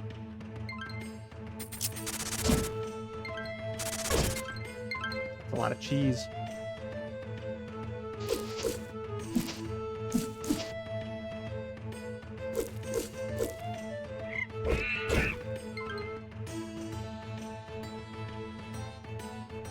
Is it here? Yeah, you can't go up there. I guess we can pick up this stuff. I have to come up here. We never lose you again. We'll stop immediately. Absolutely ridiculous. How about I just,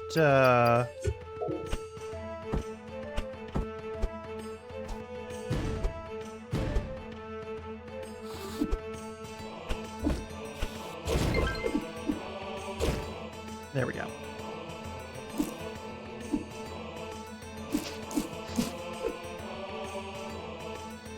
Alright, so there's the portal. Yeah, let's stun you and kill you. There's so much treasure in this wheat. I don't know why. Alright, so where the fuck do we go, though?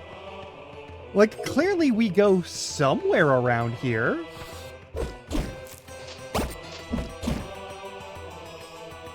We go somewhere, and there's an access point to the dungeon we're actually supposed to go through. Is my understanding. That takes us to the fucking bomb zone. We don't need more bombs, and we don't need to go through the bomb zone again. Probably. I think. Maybe? I don't know. I don't fucking know. Ah! What do we have? Do we have any, like, key items that I gotta care about? Doesn't look like it.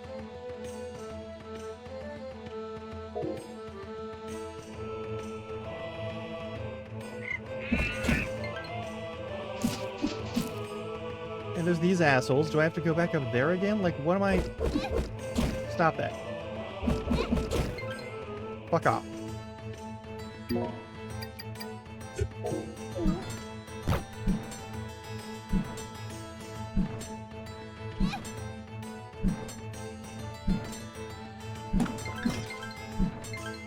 Yeah, maximum healing, and then we come up here. This thing had the wave ribbon.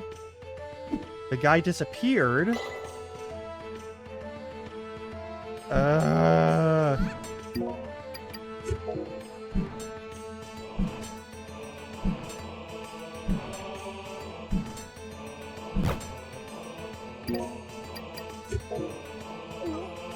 Where the fuck are we going? Like, where do we go? He was like, I'll open up the entrance for you, and then was like, where's the fucking entrance? I love how they can actually angle their shit to hit you no matter where you are on the map. That's cool. Where the fuck do we go, though? Like, what's the fucking path? Is it over here? No, it's not over here.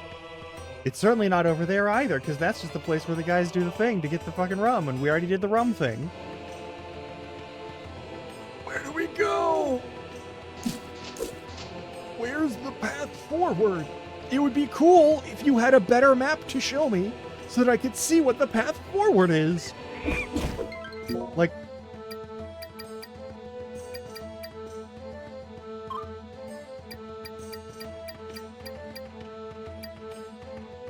Ability 4, swap characters, open inventory. is no. Fuck off.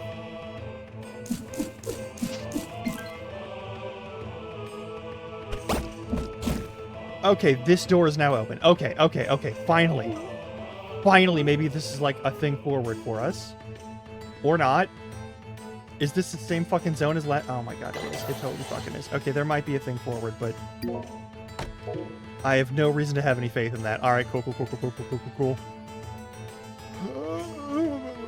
It's fine. It's fine. Yeah, it's a big puzzle, and there's probably a guy who wants to fight us here anyway. No, there isn't. Okay, cool.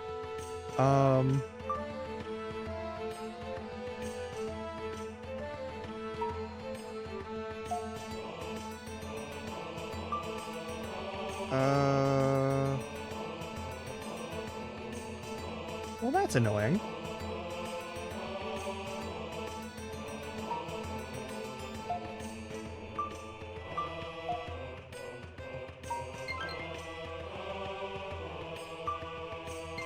That's what I thought. All right. There we go.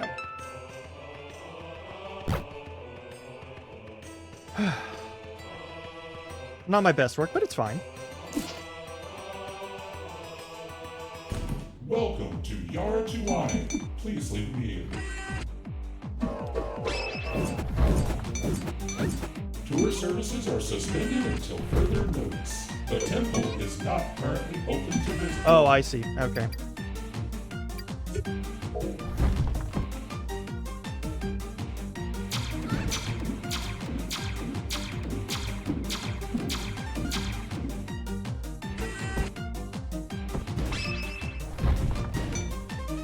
Vandalism of temple property is punishable by death.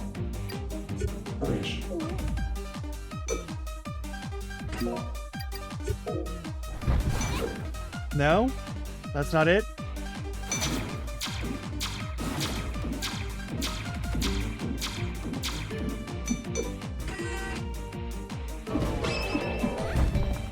Okay, when it's red, we can hit. If you insist.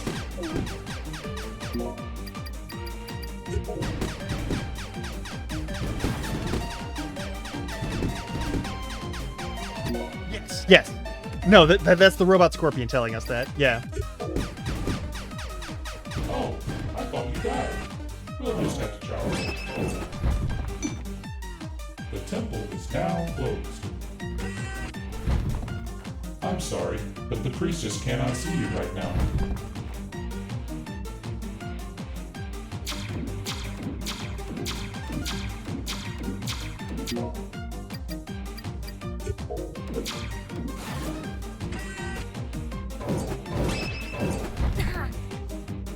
The temple is now closed. I'm sorry, but the priestess cannot see you right now. This is not a very engaging boss fight if I'm gonna have any sort of like...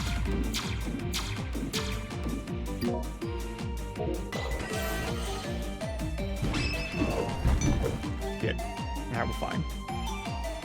Vandalism of temple property is punishable by death. Thank you for your consideration.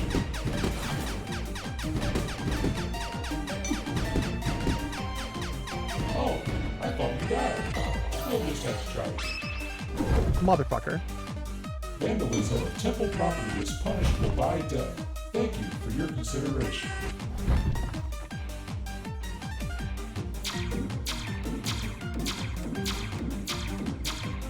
This is going to take for goddamn ever.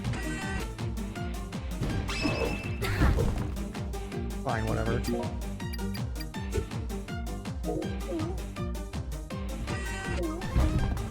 Vandalism of temple property is punishable Right? by death. Thank you for your consideration. How much? Like, it's invincible anytime that it's not, like, red-eyed, and I have no idea how to deal with that.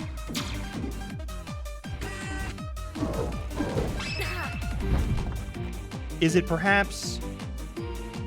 No, I have to fight...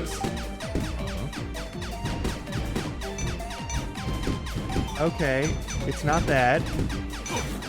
It's not that either. Oh, I thought you died. We'll just have to try. Tour services are suspended until further notice. The temple is is not currently open to visitors. Cool. How do we fight it when the thing is green? There should be a way to do damage to it when it's green. What the fuck? I have to just, like, wait? Vandalism of Like, what the temple fuck? property is punishable by Let me do death. damage! Thank you Fuck for your you! consideration.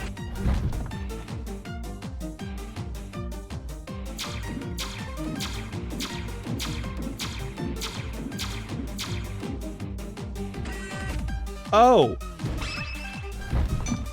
Maybe that's something? No, it doesn't seem to be bombs, because bombs didn't do shit. Like...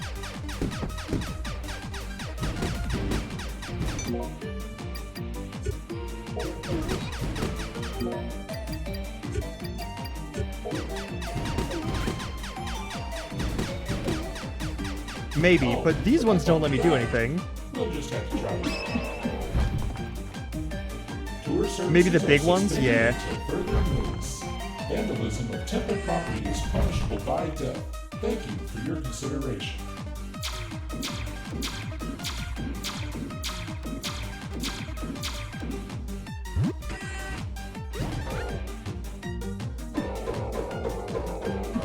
Oh, that gives you a longer window. Okay, that's cool. I'll take that. I'll take that. Okay, okay. Okay, I'm good with that. Thank you. Tour services are suspended until further notice.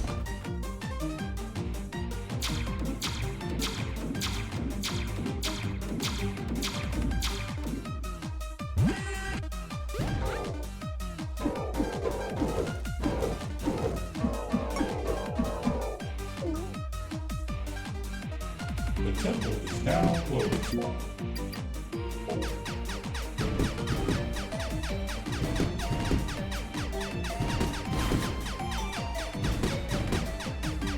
Oh, I thought you died. We'll just have to try it. I'm sorry, but the priestess cannot see you right now. The temple is not currently open to visitors.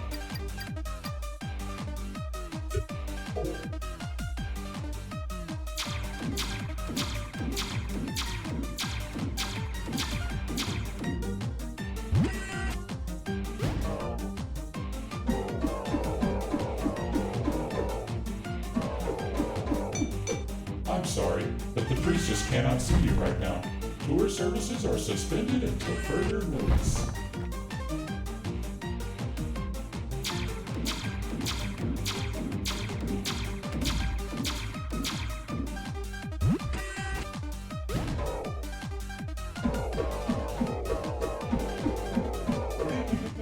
There we fucking go.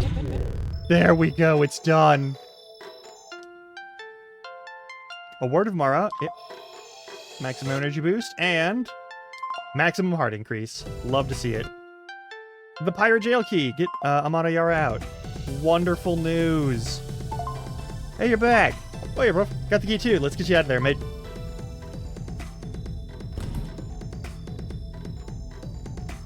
It's literally a Zelda-like. Yeah, it was just made in the spirit of, like, the Legend of Zelda, yeah. Oh, something else that probably belongs to you. Yeah, we covered the waiver room for these thieving pirates. But you'll have to explain it to Marissa that it is not a hair accessory. That looks really cute on you. No! Wasn't there a second one, though? There was. The pirate captain ran off with it. Well, that's no good. But you can borrow this one for a while if you want. Thank you for letting me out. It was awfully boring in there with nobody to talk to. How about we head over to the ritual grounds? Alright, but stay close. There's still lots of pirates here. I think they'll be chill. And now we'll learn the Song of Waves, the Dance of Waves. Well, if Kandara showed you your dance, I don't see any reason not to teach you mine. Alright, I'll follow your lead, yeah? And just copy what I do.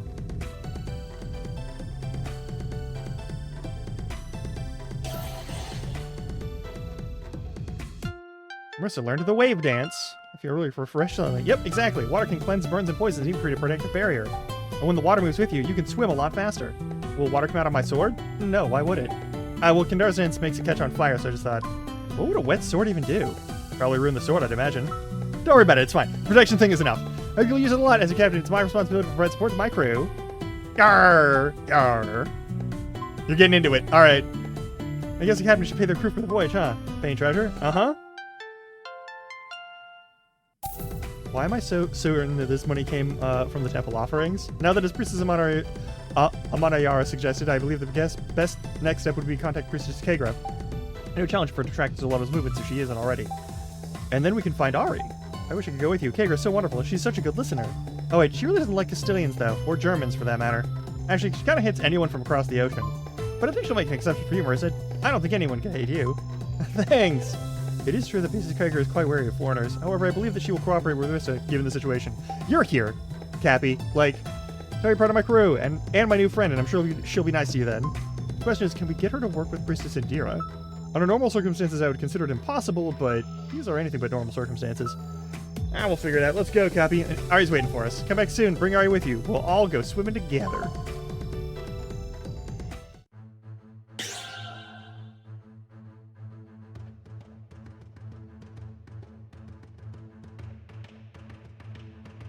It's an adventure, yeah?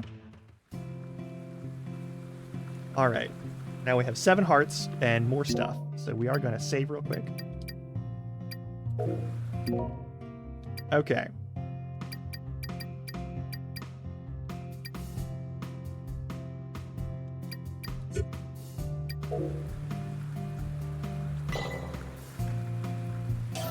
Actually,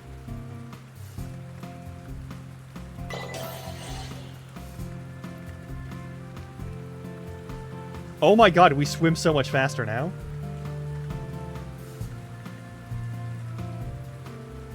What the fuck? That's so good. Okay. Also, yes, coconut doggo good. Yeah, we're gonna go back over there though, because I really want to use the fast travel for stuff. Also, I believe we have a doorway we can open that gives us access to a regular dog. I could be wrong, but I think there's a room for regular dog over here. And we could greet regular dog. There's also... Wait, what the fuck is this? Hang on, what the fuck is this place? Okay, there's a cave around here somewhere. Cool. Where's the dog shrine? I know there's a dog shrine around here somewhere. There's that. Okay, so that gives us this. Is this the way in there? Probably, right?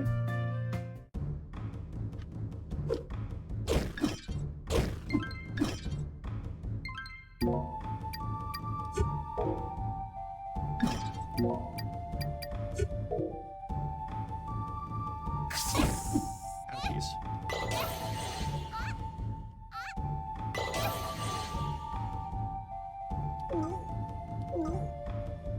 Rude.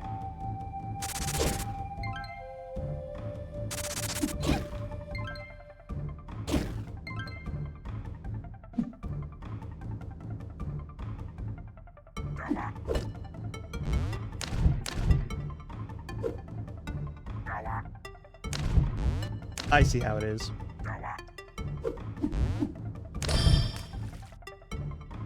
Oh, that's how it works.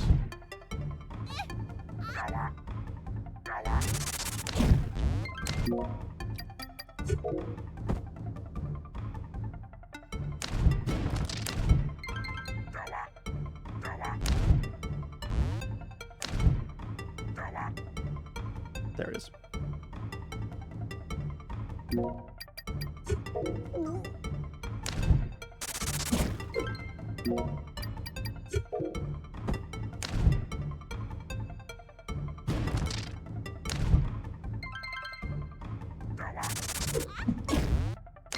Let's save those in case we need them for later. Ah, we lost that. Alright, whatever.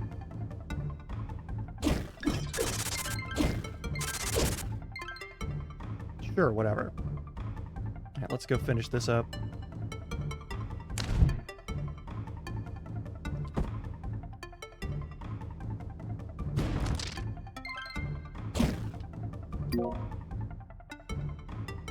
Okay.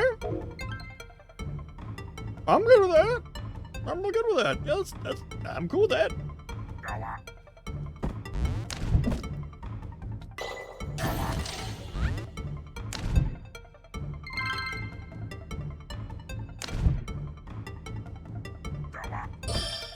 Oh, okay. Oh, you keep whatever elemental dance you have instead of the normal one. Okay, that's cool. I'll have to get more bombs, that's fine.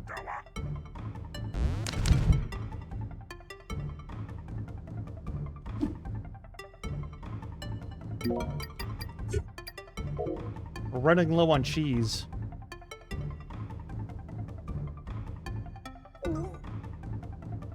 Okay, so that's not a path forward. That's just a mine shaft that has stuff in it.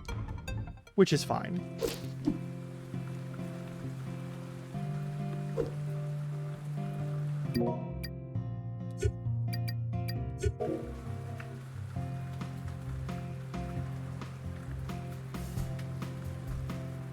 Alright, we gotta find some way to open that up, which means we have to go into the cave, wherever that is, that leads to here.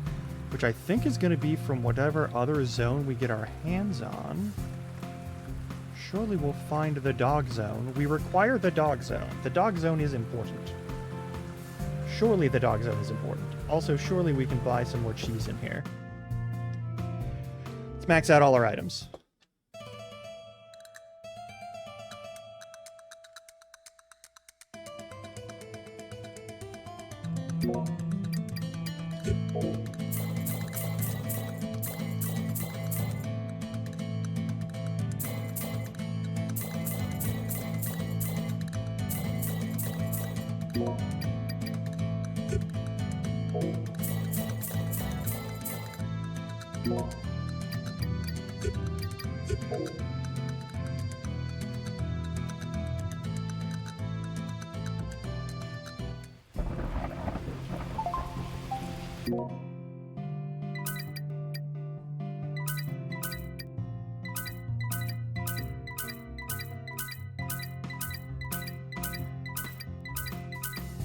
Most things that I want to keep, but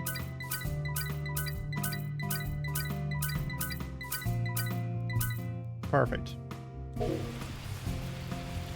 Also, mayhap we can go back to town and upgrade our shit again. That would be cool too. Alright, we gotta go through Windberg. Ouchies.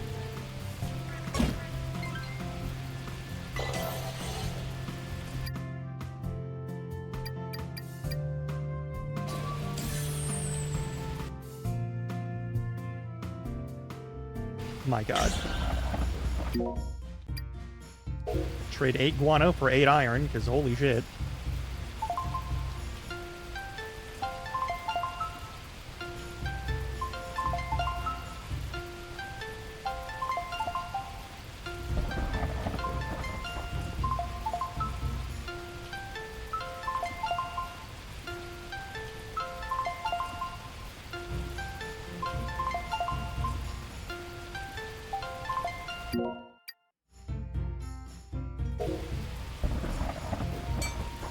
Now let's grab our stuff.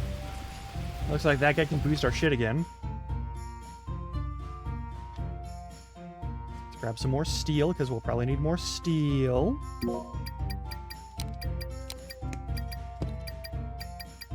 I'll grab the bronze just in case, and the pelts and whatnot, and all that other shit. That's fine. Hang on. Get even more guano for more iron. And turn it all into steel as far as we can.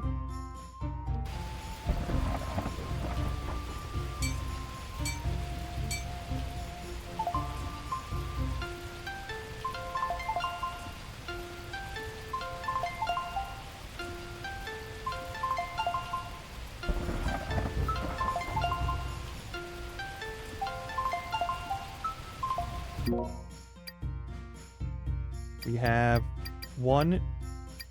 We have 2, 3, 5. And plenty of coal for the task. Alright, what do you need from me other than steel? Oh yeah, haven't you used my master yet? As a matter of fact, though, what is it? I'm going to propose may not be strictly within the law, as it were. That's okay, keep it secret. I keep wondering if you're really the hero of the story. I was talking to Father Avadi earlier about the embargo on silver and told me some things I'd never heard before. Father Avadi's a Maharajawaran, but he doesn't believe in silver madness. He says it's a lot of crap. Silver doesn't attract demons?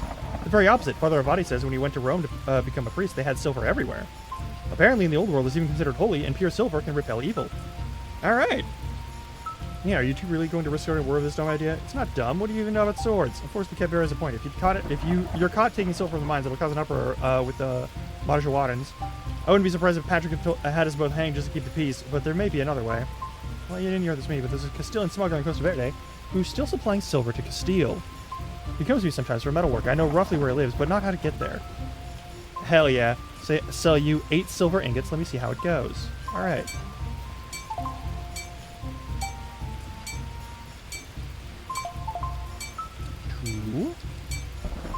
A 3,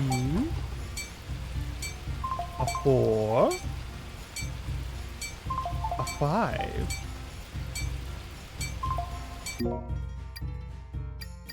Now we have 12 steel.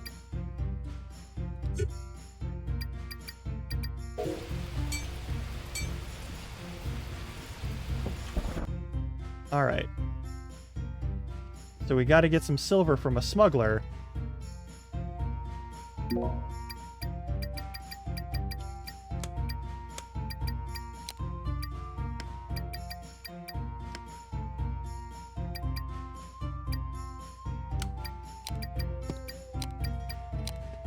Alright, cool.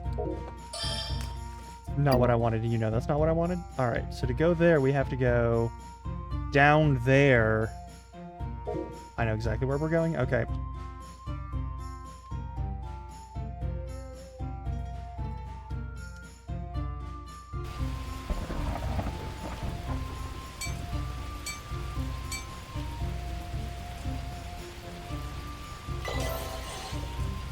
Let's teleport down here. All right. And I think I know where we're going. I might actually have an idea of where we're going.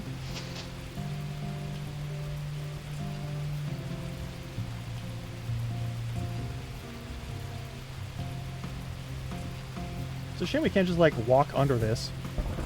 Oh, well. Oh. What is it? So, do you think I'm cute? Why do you ask? Don't need to go. Oh, yeah, we've already gone through this. Yeah.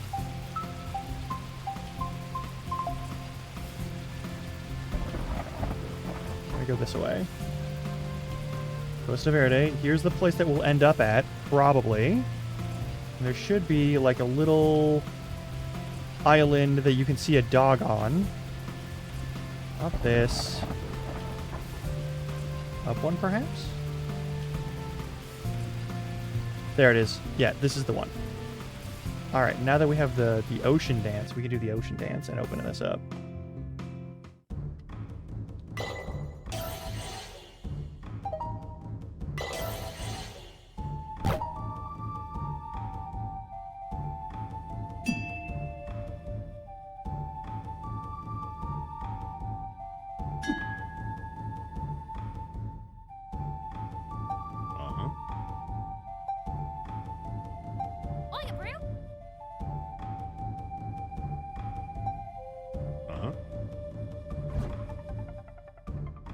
Oh, I see. Uh-huh.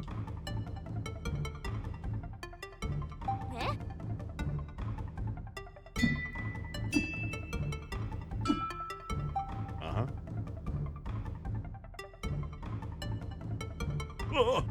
Okay, well.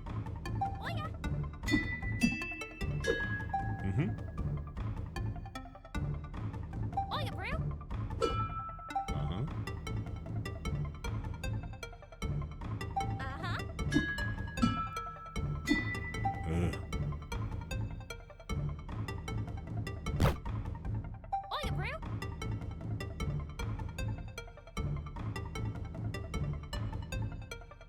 Alright, now we got through here easy.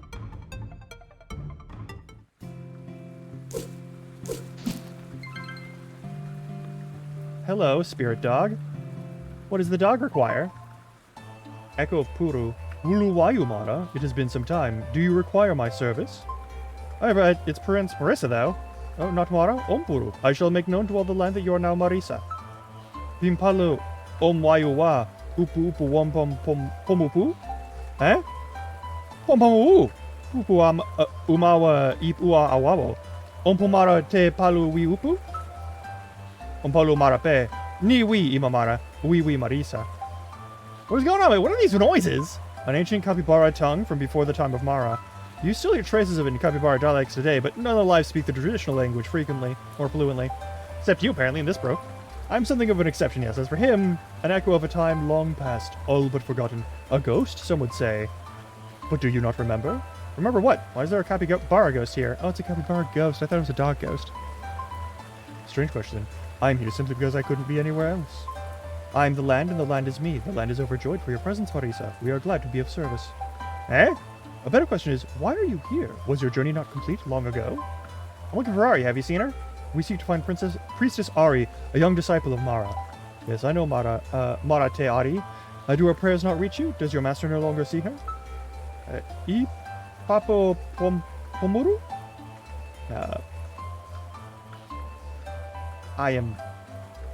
My brain is not working. Polopuru pe ubuwalowe. Maru umbo pulu puruwam. Opo walu imo we pompuru. Marate ari pompalo. Wayu pomlo. Wayu mara wiwi marisa. Newi marisa. Mara wawo impapwombo marisa. Impapu ulu? Puru upu pwam. I see. What do you say about Ari? Are you two fighting to hide something from me? Trying to mistake you for someone else, nothing more. Elder, I assure you I would know if what you say is true. However, we will gladly accept your aid. Marisa, please approach the Elder. Rest your hand upon me, Marisa, and receive a boon of the land. Rest my hand on you. He wants you to pet him. Oh, gotcha, mate.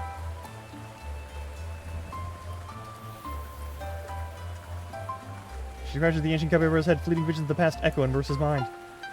The word of Mara! Hell yeah. I made it feel kind of stronger. It is an honor to have been of service. There are others like myself. They too offer their aid in your journey. May you find all you seek, Marisa.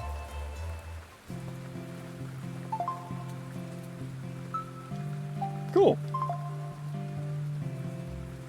Free juice recovery. Love to see it. Alright, we can swim around here. Is there perhaps... There is. Of course there is. Another loot box. Is there a way up there? No.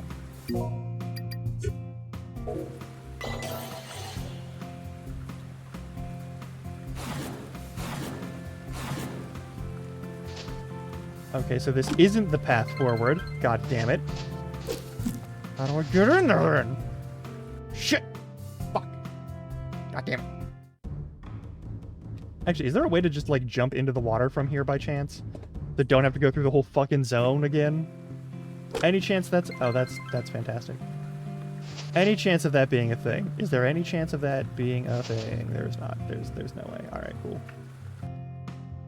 I guess we just fall to our deaths and then, like, immediately go to the other side, hopefully? Probably not. Oh, no, it's just open forever. Okay, cool. That's wonderful, actually. I greatly prefer that.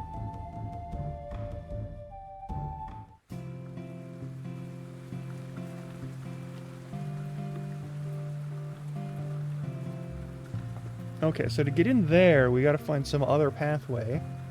I have no idea where to find that other pathway. I believe this is where we blew up stuff. This is a mine shaft, if I remember correctly. Right? This is a mine shaft? We found stuff in here? Yeah, we found stuff in here, but I think we explored everything that we could in here now that we have bombs. So that's not it. Alright, what the fuck are we doing then? Stop that.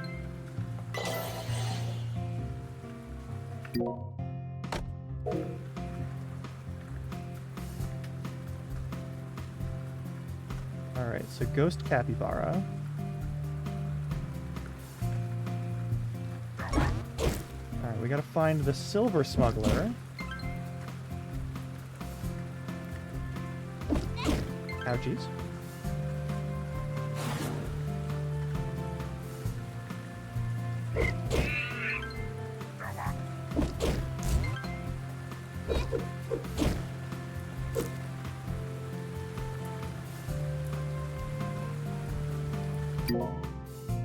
Yeah, directly south of us, there's some sort of island that we can reach. Supposedly, that will let us... any sort of entryway into here that might indicate that we can do anything. Because we got to get up there, right? We got to get in there. That's where we got to go in. There's cave access.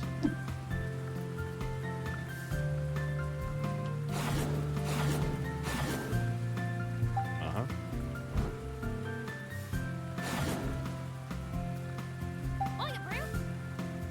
That's fucked. That shouldn't be a thing. I think we just skipped an entire dungeon. Yep, this is the guy. Cool. Hey, don't see many new faces around here. Mostly kind of hardly anyone knowing how to get here. Who are you? I'm Earth, the world's greatest treasure hunter. This is Cappy. A treasure hunter. This is the first game here? Yep. Can I get silver here? Silver, is anything silver? I'm just going to the nature of business. We can literally see crates of silver all over the room. I'm sure I have no idea what you mean. See, this business is built around trust. I need to know what you can trust you, yeah? I'm pretty trustworthy. No. These things must be proven. Look, I have a favor right now. You know what a compass is? Quite a valuable thing. Trouble is, I've lost mine.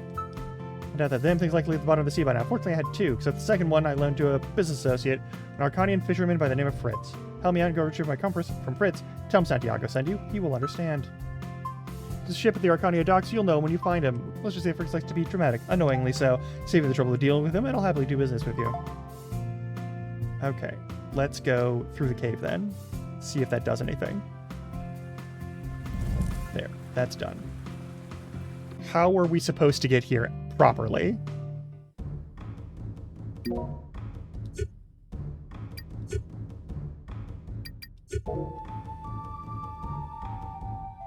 Or is this just like a one-shot pit with no actual travel points? It might be. There's a chance for that. I'm concerned that may be the case. Oh! Oh my god. We were literally here moments ago.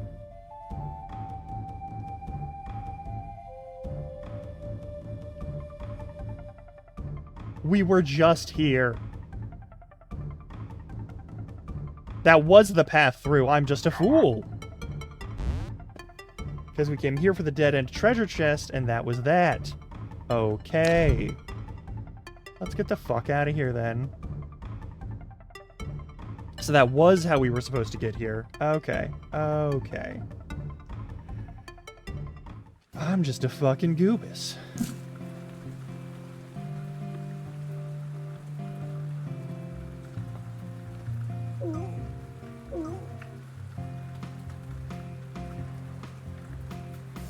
Oh, well, the door is open now. So we would have gotten here normally. Sup, Howlet? How you doing, Howlet TTV? Sorry, how you doing, Howie? I'm back. I've been unconscious for 3 days. Ugh.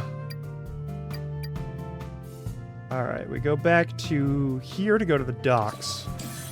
Talk to that guy. Get the shit we gotta get done. I'm doing alright. Yeah, The Falchion is the weapon of choice for the seafaring men of Castile. Though it is similar in many ways to the German Kriegsmesser, it features a distinctly different hilt construction. Falchions feature a longer tang and a more traditionally sword-like hilt compared to the shorter tang and more knife-like construction of the Kriegsmesser.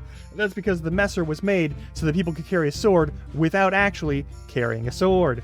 This particular falchion was left behind after the end of the Castilian occupation of Morajo, roughly a decade before the founding of Arcania. Oh, and we got some money for filling up the museum. That ain't too bad. Find even more exhibits to get even more donations. Cool.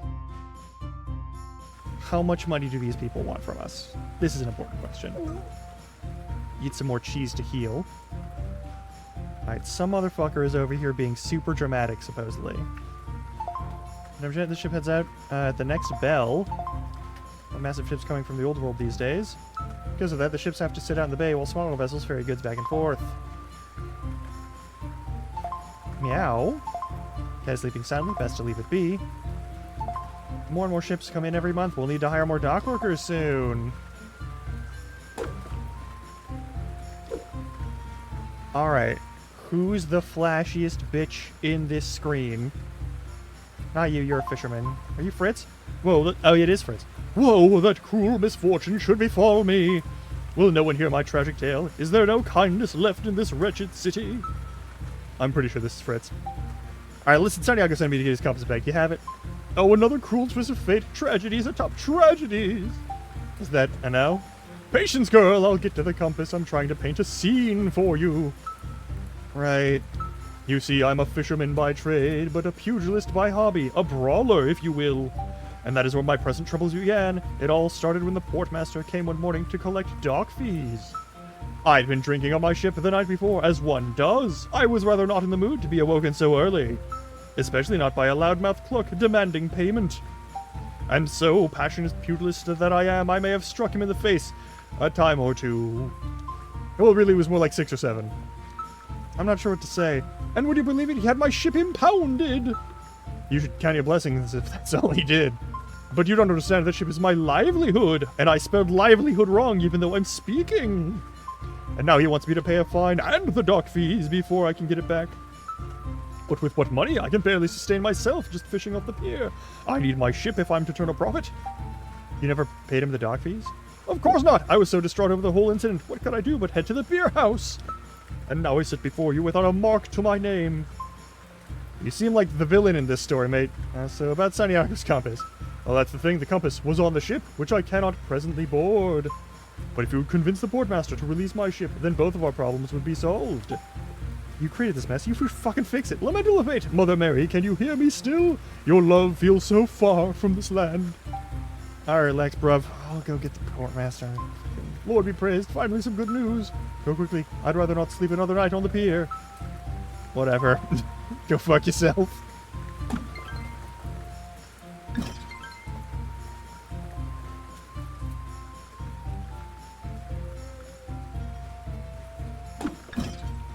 Alright, are you the portmaster? Please proceed to the Port Authority. Oh, you're an Arcanian, yeah? My mistake.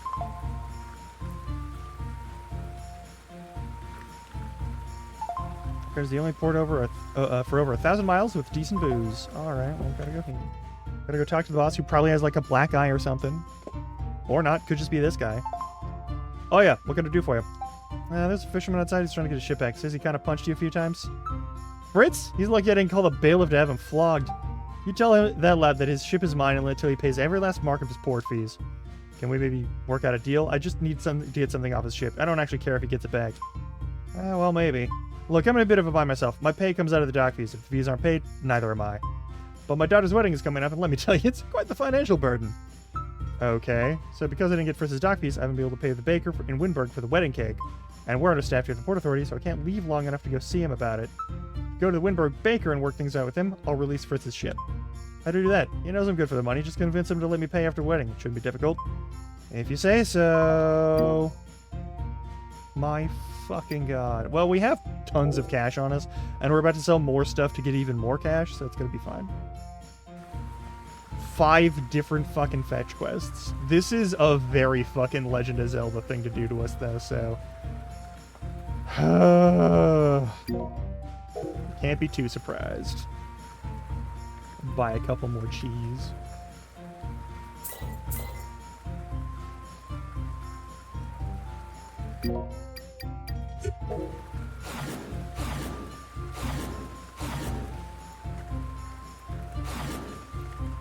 Throw anything that's important into here. Great news, we don't have anything that I have to worry about, except that. That should go in there. I think that's everything else I have to care about. We probably need more of those. And we'll almost certainly need more bronze at some point. Don't know why, but something tells me we're going to need the fucking bronze. I can trade the guano later. Don't really care about the rest of it. Guess we haven't really needed lumber in a while. We might need it later. Papayas are good, though. Alright, sell to you. Boop. Perfect. You'll love to see it. Now we just gotta go west to Windberg. Alright, yeah, there's somebody over there, so we go out the south gate and over.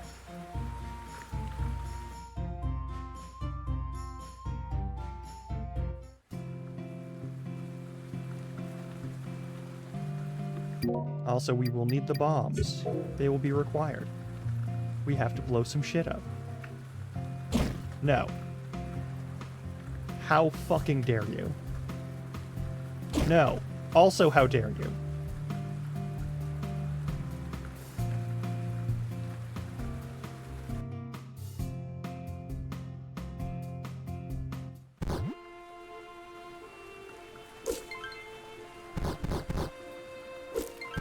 We need a bunch of those, so that's a thing.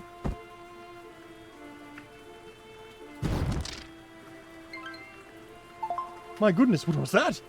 It's called a bomb, mate. This bomb seems rather dangerous, but it certainly got the job done, didn't it? Yes. Fucking... Alright, that's a treasure chest. For the price of dancing. There we go. Alright, perfect. Another dandelion. But no dandelion. We need 15 of those. It's between 12 more. Okay.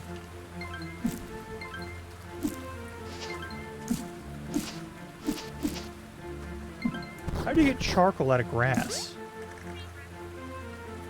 I'm real confused by that, but I'm not gonna worry about it.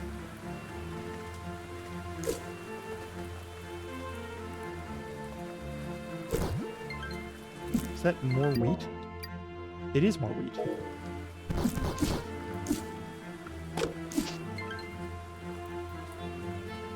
All of this just to upgrade our sword again.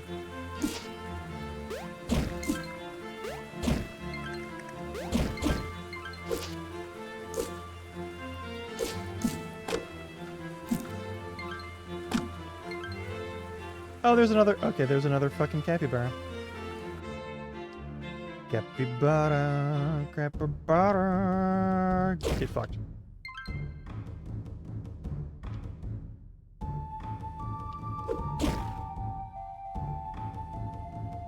That is pushed there, which means we only get to go there at the very end. I see. No.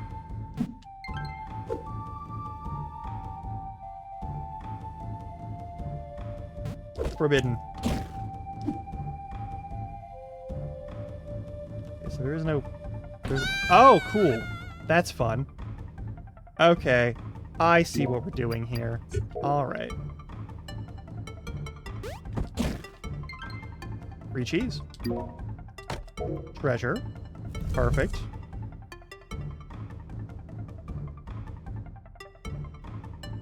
Do we dash over it? We do. Okay, that's how we do it.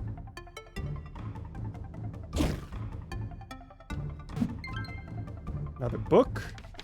Tales from Eden by a Castilian sailor.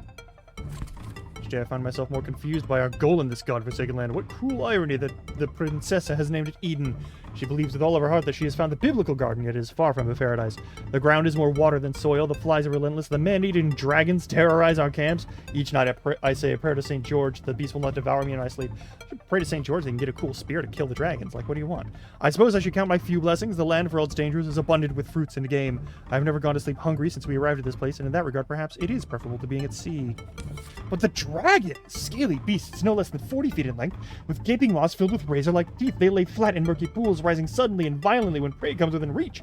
Indescribable terror! By the grace of God, we have become somewhat adept at killing them, but it is always a stressful endeavor. The caballeros lure the beast from the water, then use their grappling hooks to pin it to the ground. Often this takes many attempts, as the creatures thrash about violently, and the ground is soft and gives little hold. Men have died during this part. When finally the creature is held in place, we bombard it with cannon fire until it breathes no longer. I feel it would be best if we simply did not disturb the monsters, but I must confess that dragon meat could be something of a delicacy. It is quite delicious when grilled, and a single dragon can feed an entire crew for a day. If only they didn't try to eat us back. God fucking damn it. The princess has decreed that we shall create a new city upon Eden. Oh, good lord.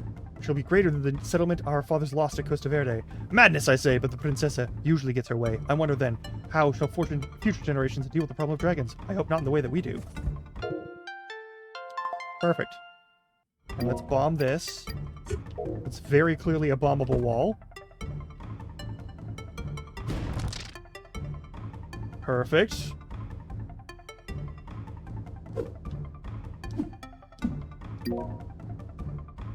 Cool. It's just treasure chests? That's it? Okay.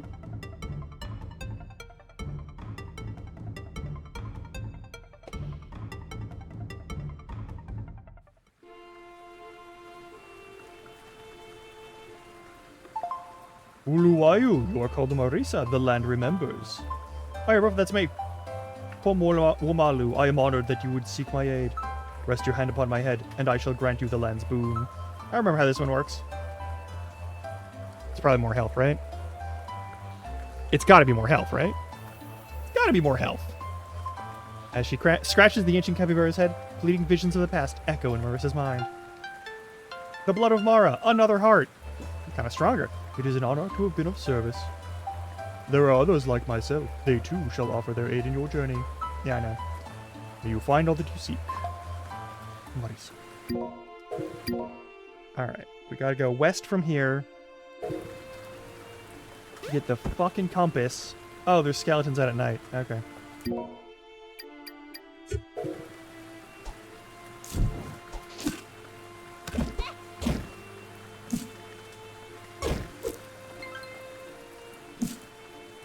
Hey, is there any more stuff that we can shop for loot over here, perhaps? Like another dandelion that might give us some dandelion root? No? Okay, well.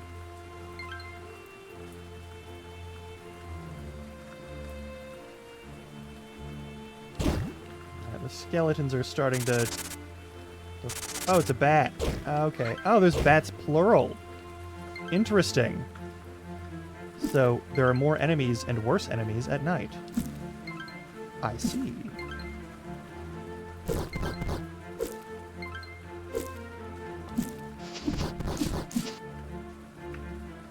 Okay. Work with that. Hey.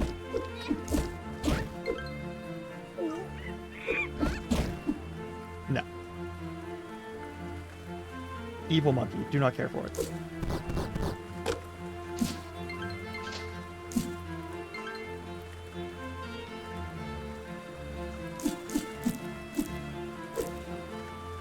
A wheat field? That looks handy. Oh, we're about to hit ad break. Okay. The fuck was that?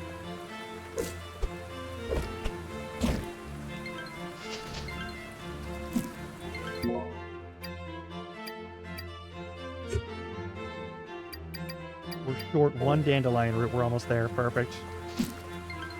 Also, we're gonna get a shit ton of wheat in about 2 seconds. So that's cool.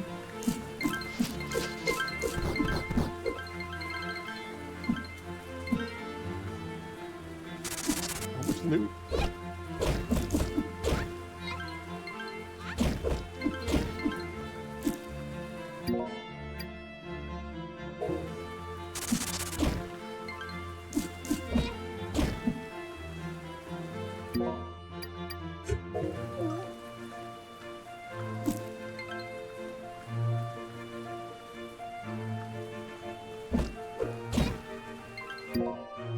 What is that substance? Is it just ectoplasm? It says it's ectoplasm.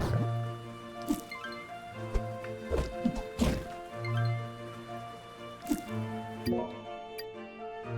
16. All right, we got enough to go to that one lady after we're done with all this. All right.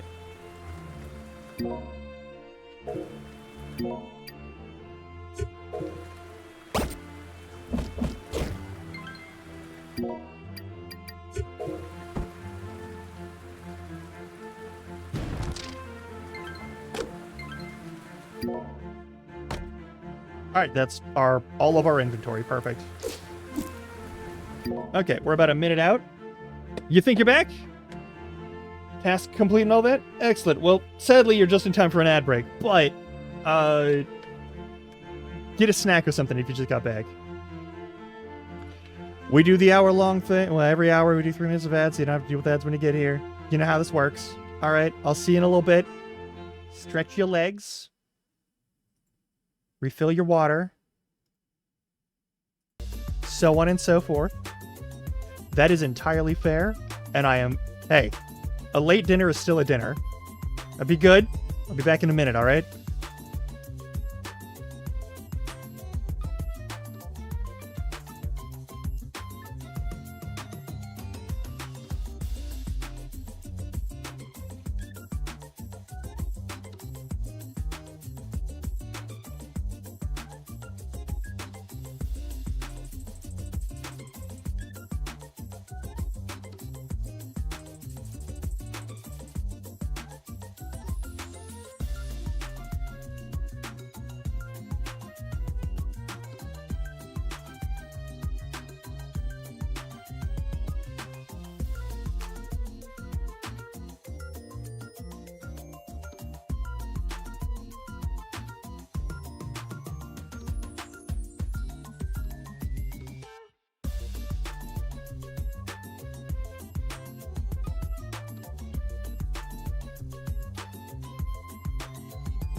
Robo, I'm not gonna lie, that sounds like an amazing curry.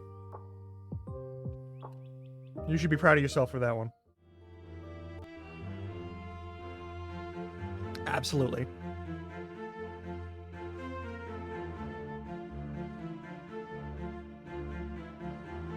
Fucking love curry. Anyway. My God.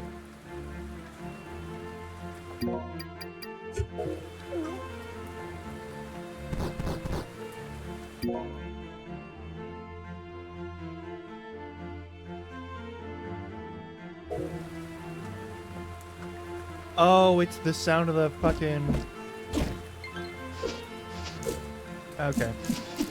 Hopefully you're not having to hear that. That would be fucking awful. Somewhere up here, there's a baker.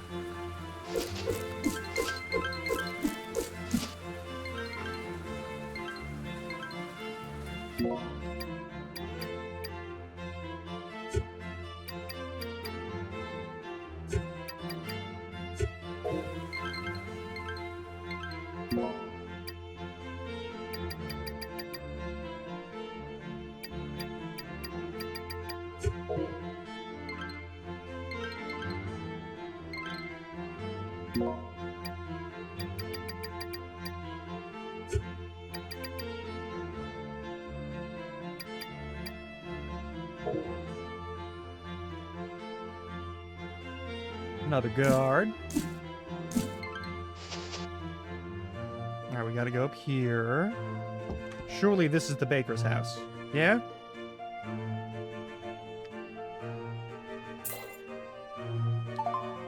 What do you need? Bread? Cheese? Actually, the poor master wanted me to ask you about his wedding cake. What of it? All the necessary arrangements have already made. As soon as he pays me, I can start right away. It's kind of the thing, actually. Could you maybe let him pay after the wedding? After? He knows I don't do business that way. What kind of game is he trying to play?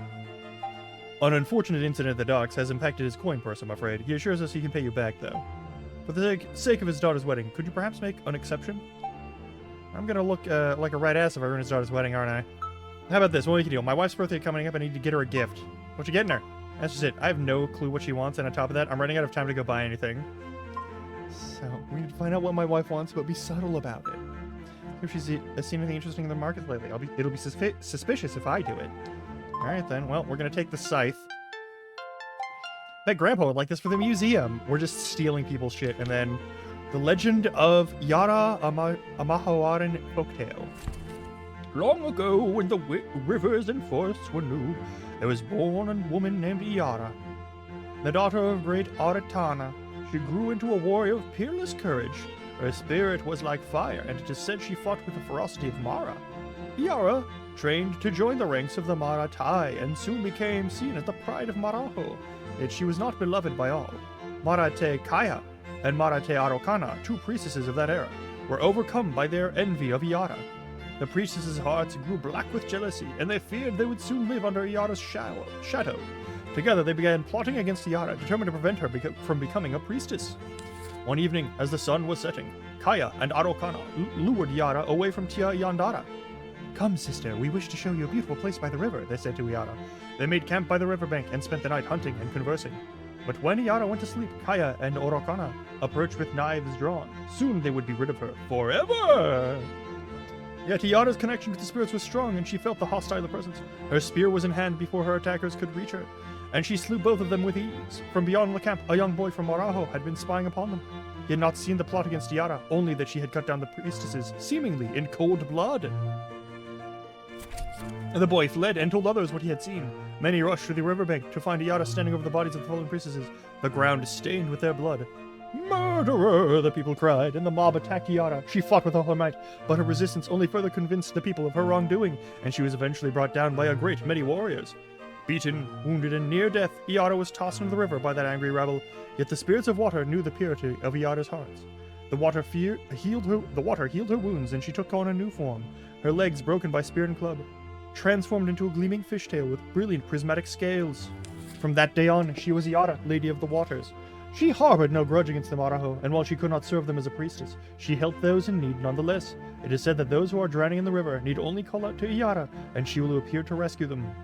Others say that if you look out upon the water on the night of a full moon, you can sometimes catch a glimpse of a beautiful maiden basking upon the surface in silver moonlight. She has a most beautiful voice, and the wind carries her enchanting song. Yet be warned, for she is no less ferocious warrior than on that fateful night. Those who approach with ill intent will always find their grave at the bottom of the river. Perfect. All right, let's talk to this this person's wife. Oh, you're from the city. Have you perhaps been to the tailor lately? Last time I visited, you had the most beautiful silk sash on display. It looked like a Mahawaran design. Didn't think of it, but it's so expensive, you know? I probably shouldn't. How'd your wife? How'd it go? She said there's a silk sash you likes at the tailor in Karya. The one with the Mahawaran? Yeah, come to think, I do recall seeing her eyeing it on the last visit. But I told her to buy whatever she liked, but I imagine she was scared out by the price. I won't have my wife thinking your husband is a cheapskate. I'm going to take this and go buy that sash. Perfect. Should be the right amount, if memory serves me. Bring the silk sash, and I'll have the wedding cake ready. All of this just so we can commit a crime and smuggle silver to the smith.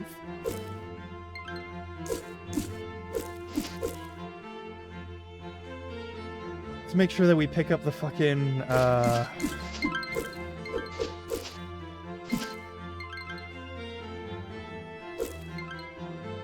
we gotta pick up whatever fast travel point is over here. There's gotta be one, right? Gonna keep an eye out for it. Let's see what we got. Oh, the merchant is here as well. Perfect. Hell yeah. The Moonstone. Alright, perfect. Hey. How wonderful that we should meet again so soon, I assure you. As the most mutually beneficial relationship. You will see. Sure. Where's my...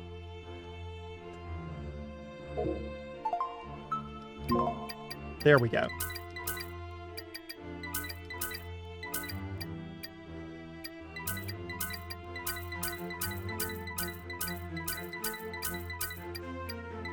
I should have kept the guano. Oh well.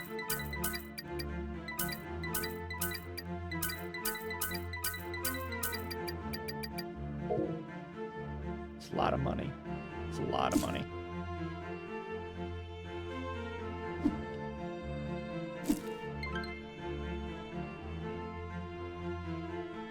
Alright, we go over to the shop.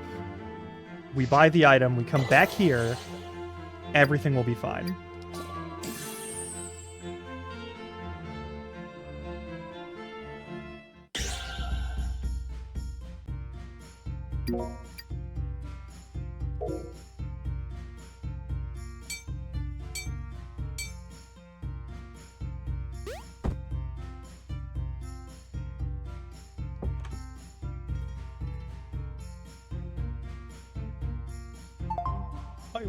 I'm looking for a silk sash. The baker in Winburg said you had one with a Mahawaran pattern on it. Oh yeah, it's a marvelous sash. Some of my finest work ever, perhaps. Was? Well, the sash is already sold, I'm afraid, but I have many other fine garments for sale if you'd like to browse. The baker wants it for his wife's birthday. It has to be that sash. Seems rather important to you. And the materials, I suppose you could make another one. It wouldn't be identical, but close enough. You wouldn't have, but you don't have the materials? Yeah, I need silk. Comes through, yep, comes through and goes to Maraho. With travel from Maraho is restricted, you have no way of buying silk right now, correct?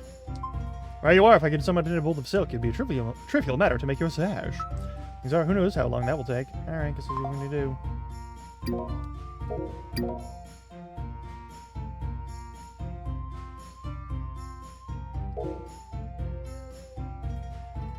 All of this just to get our hands on a compass, to get our hands on some silver. That's it.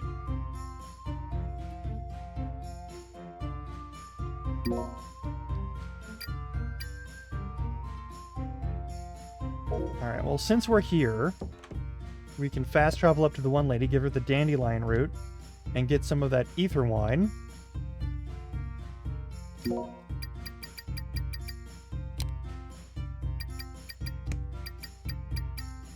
Something tells me we're gonna need the jungle wood at some point.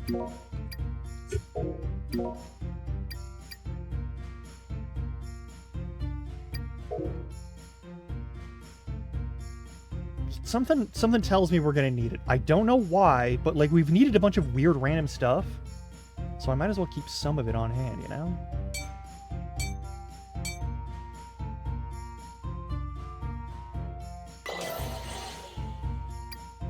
Got an Ebo.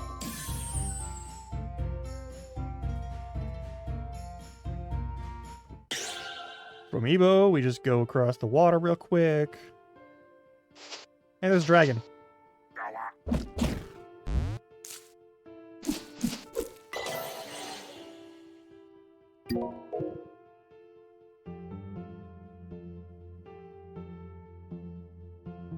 Hang on. Nope, no secret passage that way. Fair enough.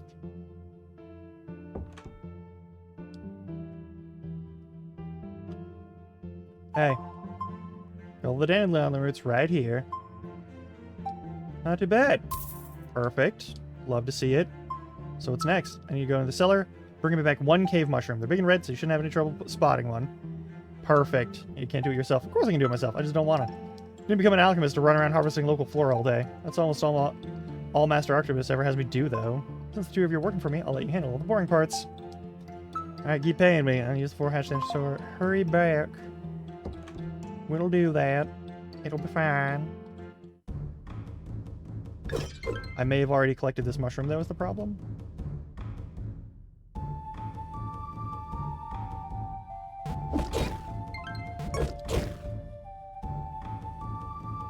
Maybe it helpfully respawns as part of the quest, who knows?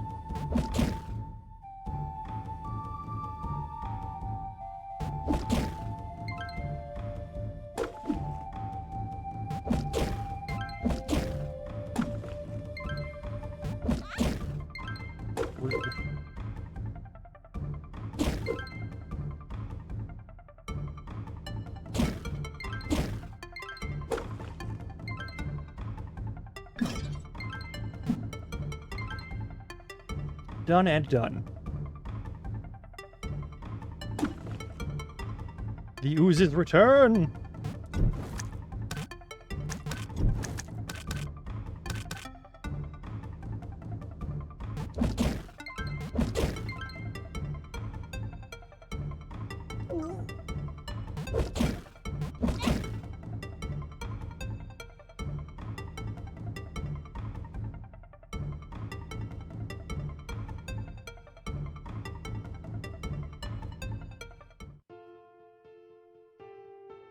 Alright. Cave mushroom! Hell yeah. Cave mushrooms make the body more receptive to the effects of the Kokoro powder. It makes it more intense. Oh, and here's your pay as promised. Perfect. That's half as much as last time. Well, yeah, all I did was go down to the cellar. There's a lot of money for such a small task. Besides, we're also the best part. There's one final ingredient. What is it? The ingredients you brought me will be reduced to a powder. The powder itself creates its effect, but it's also quite unpleasant to eat. Not to mention it spoils if it's exposed to moisture. Not very useful in a jungle, yeah? That's right, very clever. Fortunately, we can solve this problem by suspending the powder in conveniently drinkable spirits. Not only will this improve the consumption experience, it wards off mold. Familiar with the apothecary named Sebastian? Who? Oh yeah, you mean Sneezy. Well, that'd be nice to Sebastian. Alright, go tell Sebastian to send to fetch a jug of spirits. There should be no payment necessary. And when you turn, we'll make the Aether wine, so hurry up, get to it. Perfect. I have no idea what our actual reward will be for this.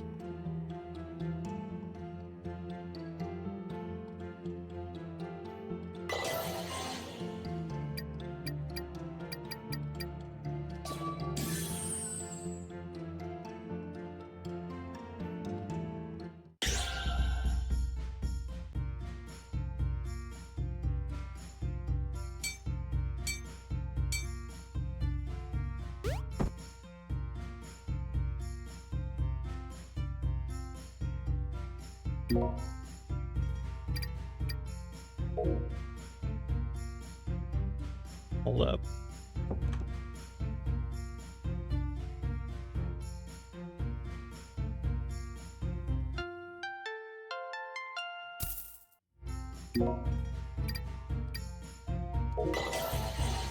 Didn't need to do that, but that's okay.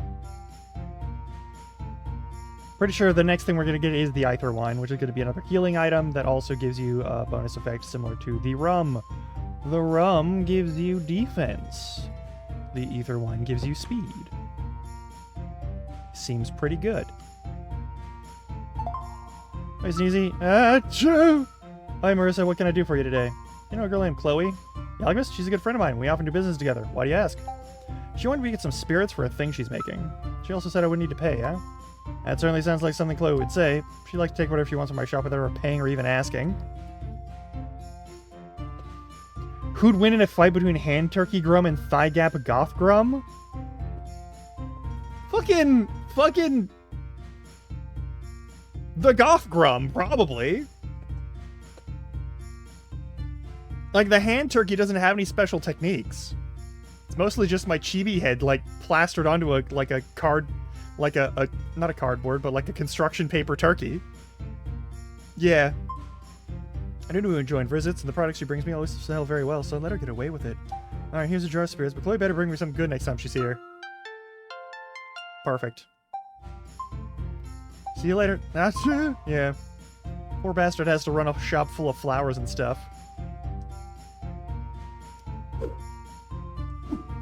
Probably buy spirits here or something.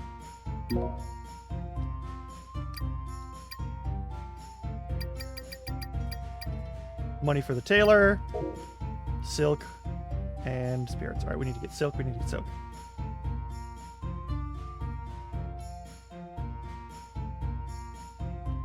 Is that so?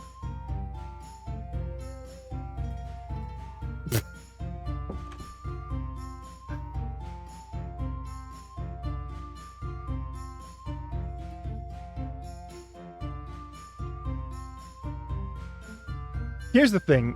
My main issue is that Chibi Grum absolutely cannot fight for shit. I didn't mean to do that. Like, Chibi Grum clearly cannot fight for shit. Has no... Can't even move the arms right.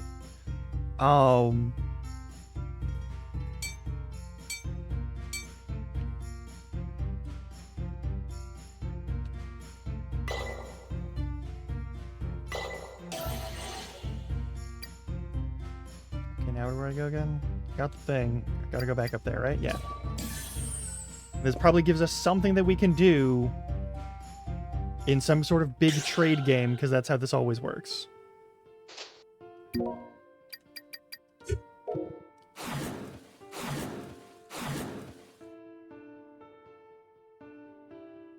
I mean, I do, so yeah, probably.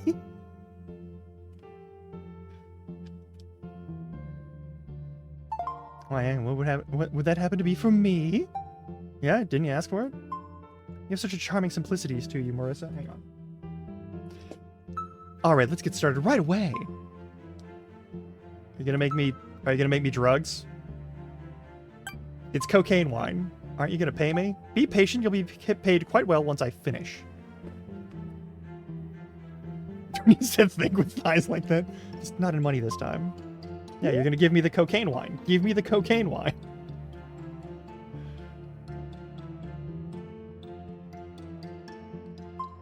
And done. Of course, it's important to test each batch to ensure it's safe for consumption. Here, drink this.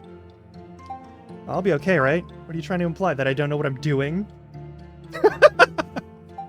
More that I don't know what you're... Yeah, more that I don't know what you're doing. You're not actually gonna drink that, are you? Suppose that answers that.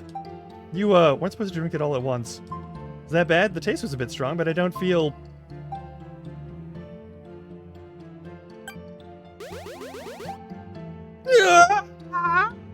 Yeah. What is that thumping noise? Why is there so much thumping? That's probably your heartbeat. How do you feel? I want to fight something! Well, please do it outside. I'll be very upset if you damage my equipment.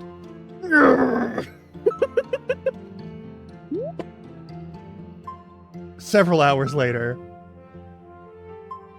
Feel better? I think I'm back to normal now. Good thing too, if that had gone on much longer, I don't think there'd be a single Judapari left in the forest. Can I have some more of that stuff? Of course, it is your payment after all. I've reduced the concentration of Kokura power to know. That batch was far too strong. Lesson learned, here you go. Fuck yeah. Amazonia would be better off if you two didn't know each other. You just saw the stream title? Yeah, no, like, everyone their pet asshole is going to be playing Silksong today, alright? I don't need to also be playing Silksong. I'll play it on my own time. Like, I'm sure... Listen, I don't have anything against people who are playing Silksong right now. That's fine. I hope they enjoy themselves a great deal. But, like, I already have, like, 4 games that are sort of in rotation right now. I don't need to add a 5th. Alright, let's clear out some of the shit that's on the table, you know? Rude and wrong. You two don't know yet, but we're gonna make history together through alchemy. Yeah. Chloe is apparently the first person to make Adderall. How's that? Gunpowder! See, that's exactly what I was talking about. We'll discuss the details later. For now, I'm heading to Arcania to sell the rest of the ether wine. I have a table set up at Apothec. Come see me there when you get the chance. Also, yeah, no, Stardew Valley, if you've never played any of it before, is a really fun game that you should do. You don't gotta play fucking every brand new game as soon as it comes out. Like, that FOMO isn't real. Anyway.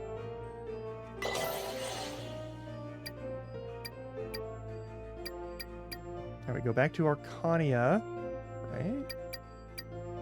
Do we go here and try to go west?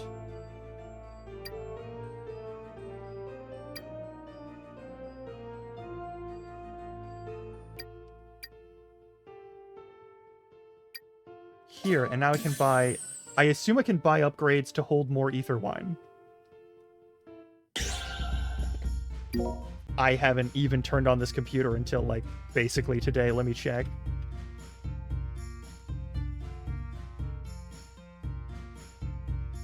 Oh. 5 p.m.-ish? Yeah, sure. Yeah, I can do that. I've been running for like 6 hours here. It's not like it's going to be a problem. Also, why the fuck is that running? Hang on. Why are you there? Yeah, no worries, no worries. But it shouldn't be an issue, yeah. God, it's been 6.5 hours. I started stream at 8 a.m. somehow. I know how. I went to bed at 7 p.m. and woke up for 7 a.m. It's not a big deal.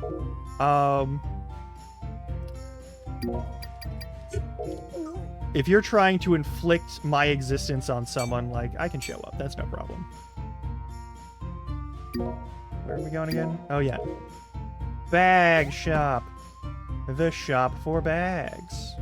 Because we still have over 1,000 coins.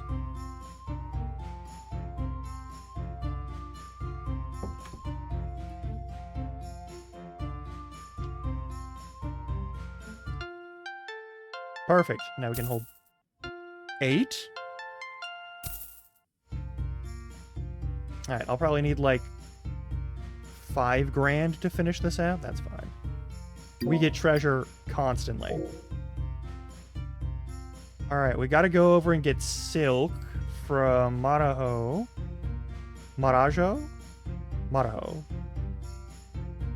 Considering how this game works, they're probably assuming it's pronounced Marajo. Marajo. Marajoaran. Horrible. Yeah, let's fucking go over. Boop. Yeah, don't expect morning streams from me.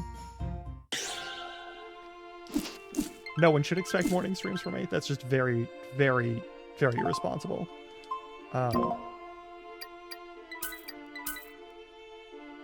Also, all of this, yeah, no worries. Okay.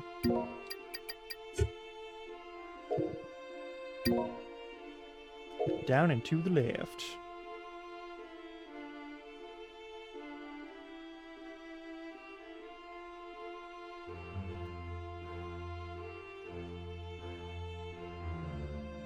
Into the evil forest. Ooh. Anyway. More monkeys than ever before. Oh, you motherfucker.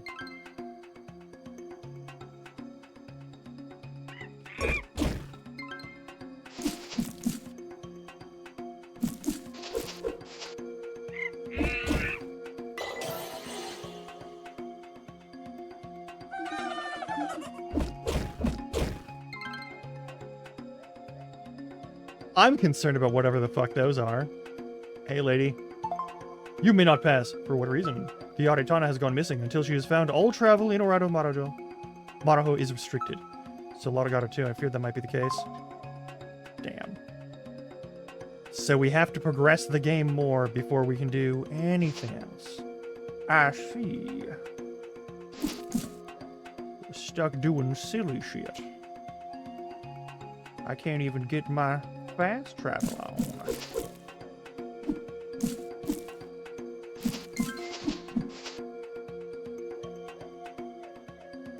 Alright. So to get the sash, we need to get silk from there. To get silk from there, we gotta progress the story. I can't level up my weapon anymore. Damn.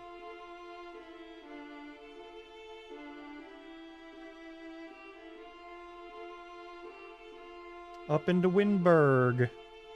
Windberg. Windberg. Fuck off. Oh, there's more skeletons. That's cool.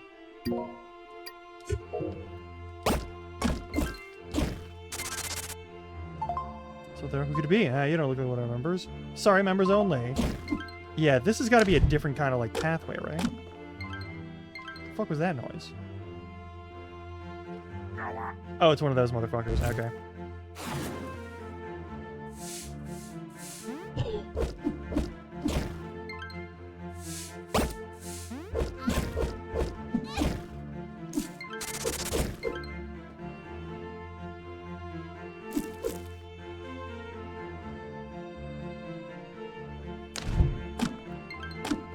Suspicious.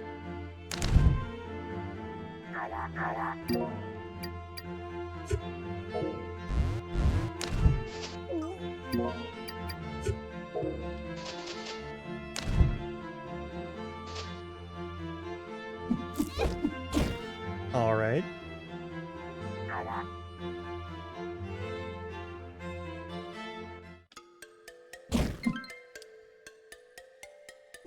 Fine.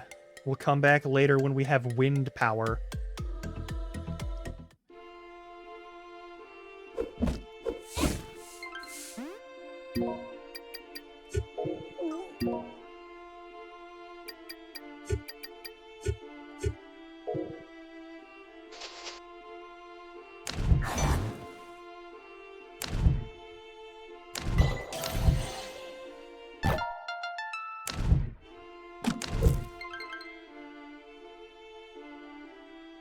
This has a pretty interesting sort of like region lock setup.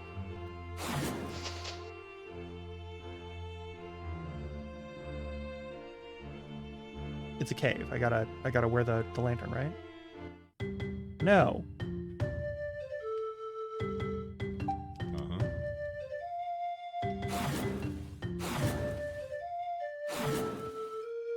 Didn't work this time, that's fine. Probably just because it was a single corner point to do that with. But I am going to see where else we can pull that off.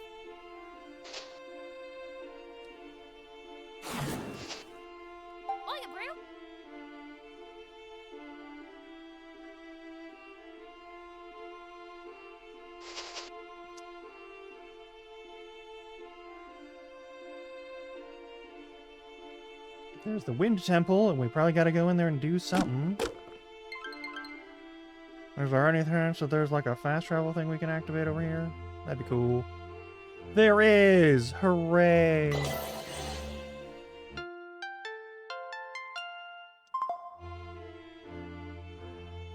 I think we're in good shape.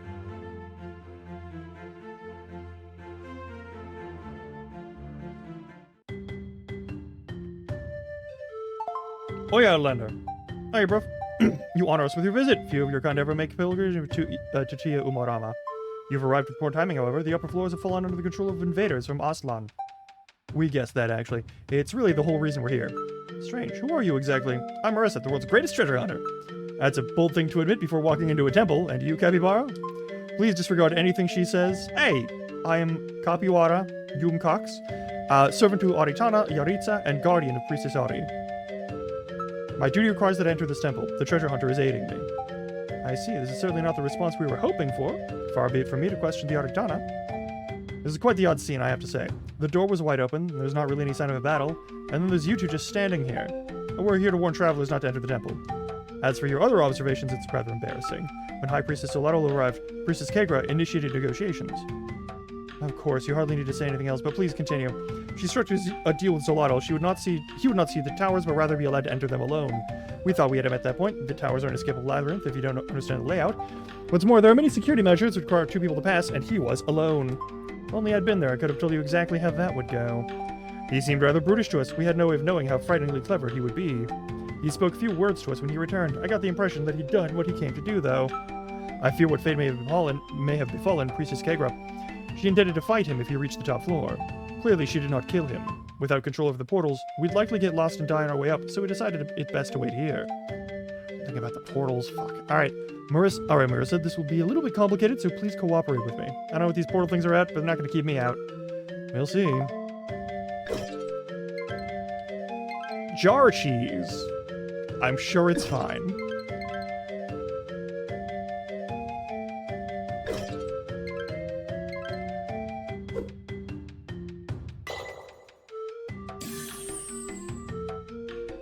This'll be fine.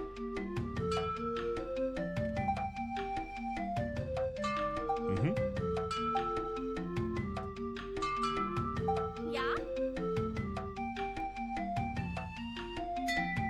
Yeah?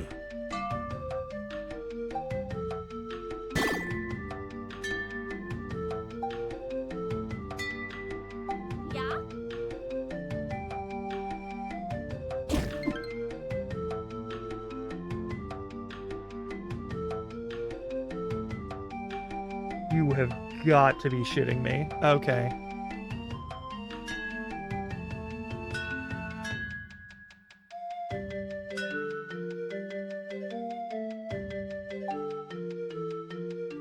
Uh-huh.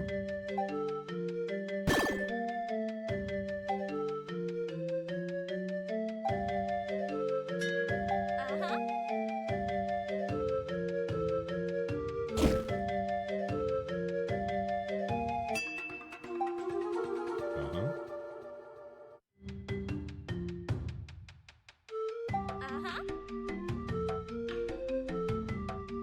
Is this the way down? It is. Okay, cool. But the puzzle stays solved. Thank fuck. There's a stair up, and there's a doorway over here. Let's check the doorway. Ooh, that's fun. Has a lot of bugs. Oh, God, no. Okay.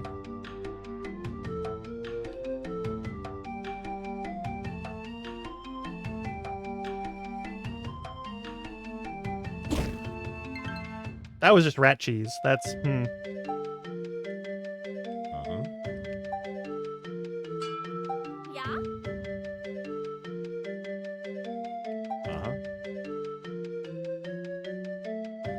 Oh, you brew?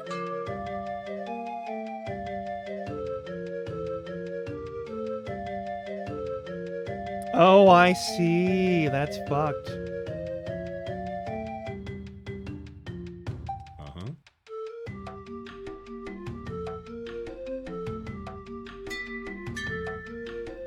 Eh? Eh? Rats. Yeah? And then we hit the button to solve.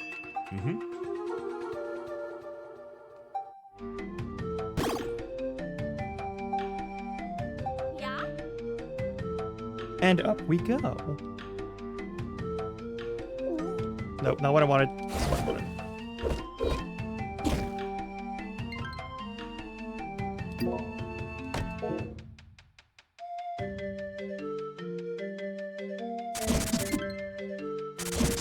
Okay, yeah, we need whatever wind ability there is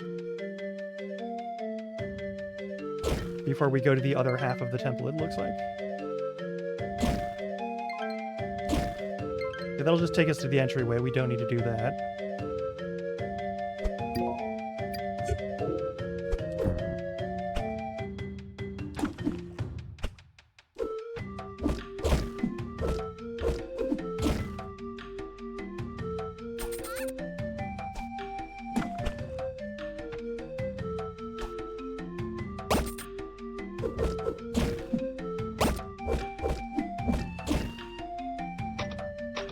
Fuck. Okay.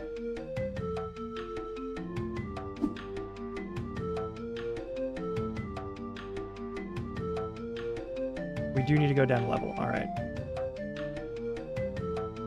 We can make that happen.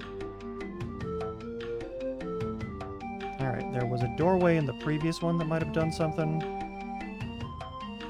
I guess we go all the way down there and we double check to see if there's anything we can do about it.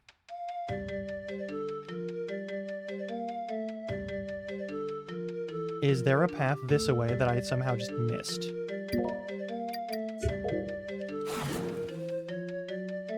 Thank fuck for that. Alright.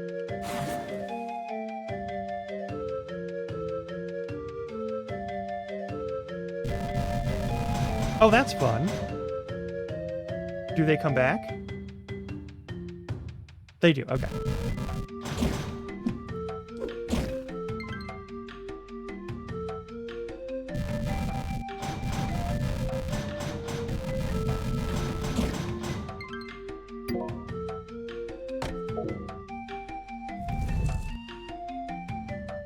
What's down?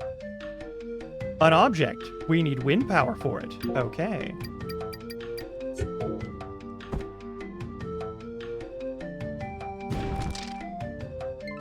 Perhaps that is the copy bar. Hang on. We might actually have a solution for this already.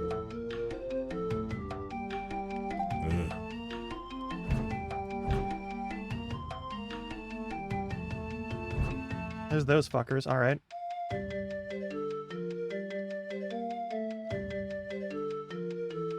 Yeah, let's check this out.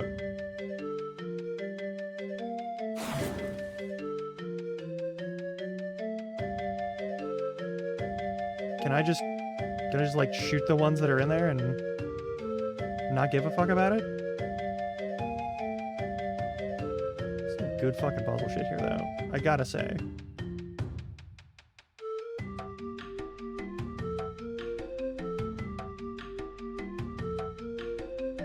Go out here and then we shoot it with your power, which is technically a wind power. It is not the right wind power. Okay. So I am required to eat shit and also die. Okay.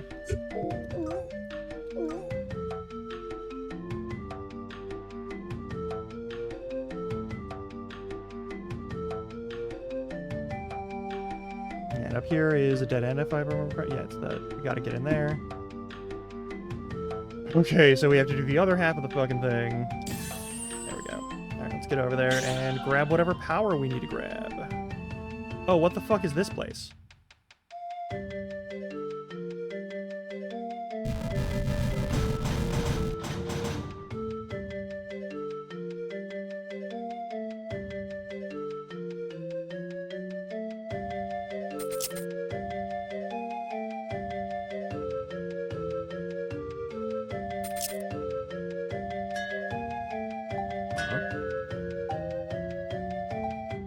Oh yeah.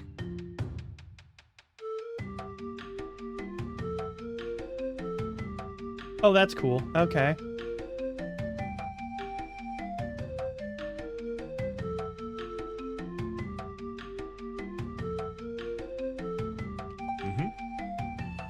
I do appreciate the camera switch. Specifically, we need you to be here. Yeah.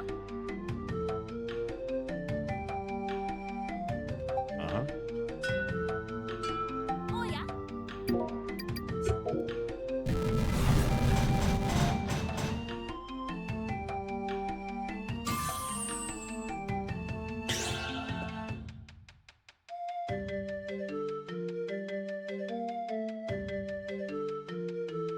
Get it here. All right, so that just takes us up here.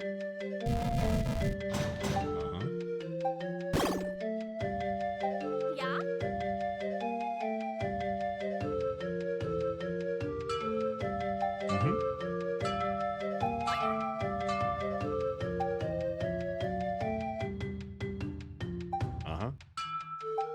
Eh?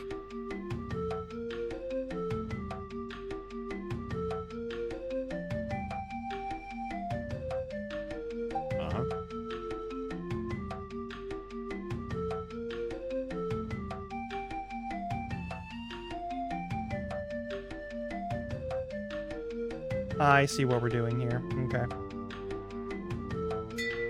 Oh yeah.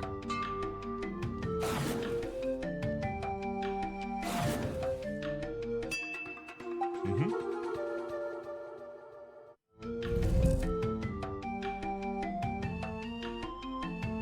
Oh yeah.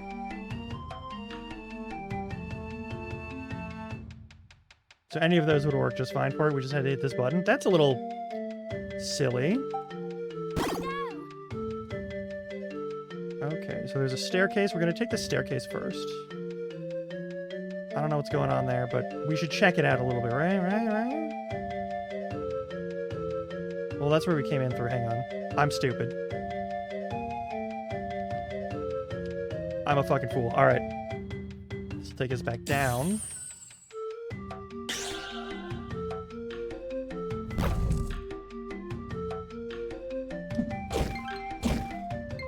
All right, let's see what we get from there.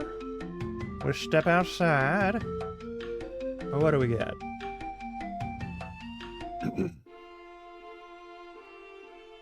Oh, that's that section. That's really nice, actually. Yeah, we've already been there. Okay, but now that opening is available to us if we ever needed to travel through this section really fast or something, I guess. Sure. We need a key and we need a power. We get the key and then we get the power probably because that's a hell of a lot of loot. Okay, we gotta fall down there. Okay.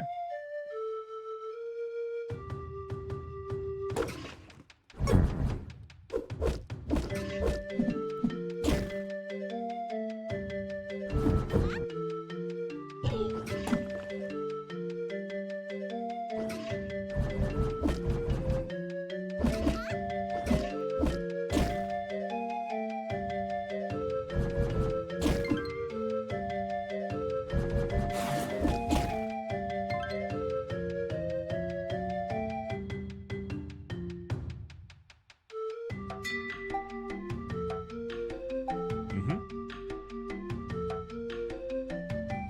Yeah. Uh-huh. Uh-huh. Mm-hmm. Oh yeah. Oh, that's troublesome. Uh-huh.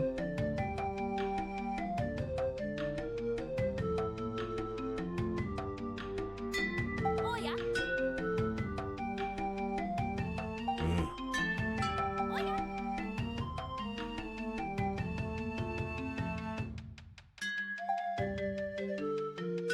Well, wait just a goddamn minute. Uh-huh. Yeah. Uh-huh. Uh-huh.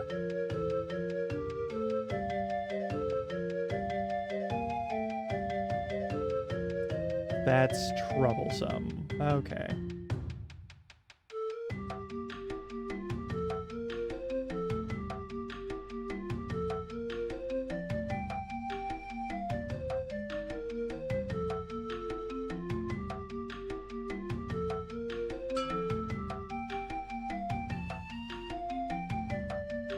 Uh-huh. Kinda bullshit. Ugh. Not gonna lie.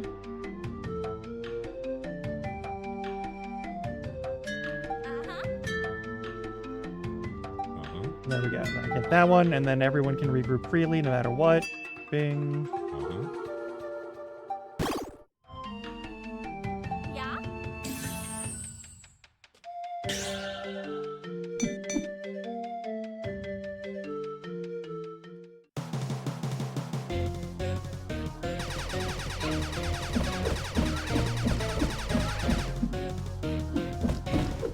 There we go.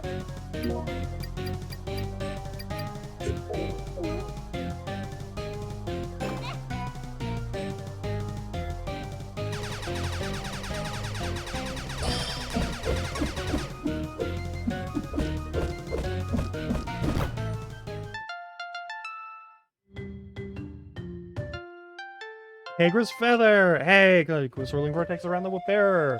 Hooray, just a feather? If I'm not mistaken, that's Kagra's feather. Let me see for a moment. Yes! Ancient energies flow from Kagra's feathered copy, granting him a new ability. Yep, you probably avoid mentioning to Priest of Kagra that you have this. It'll be simpler that way. Okay.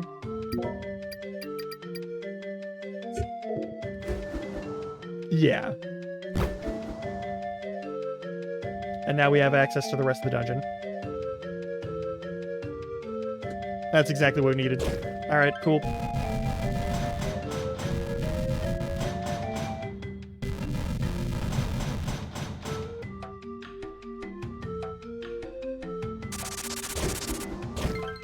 Oh, that's just a shockwave attack. That's absolutely heinous. Alright. That's so fucking evil. We gotta go upstairs, so we gotta go this way. Boop, done. Alright. And then another rat. Sorry, rat.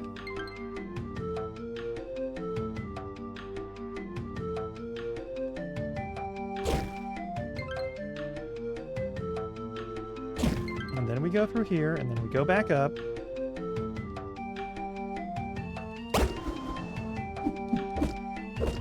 So it stuns you, but for not for as long as the grappling hook. Okay.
Should be everything. All right.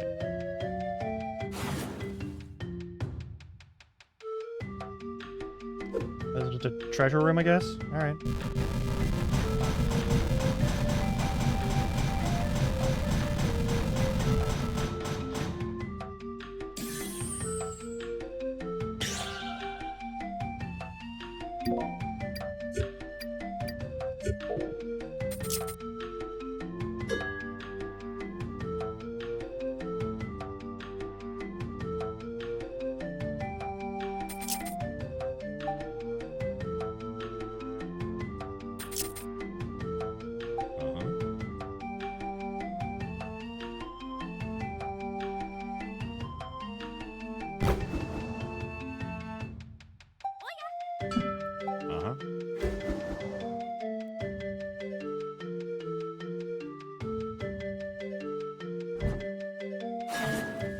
Oh yeah.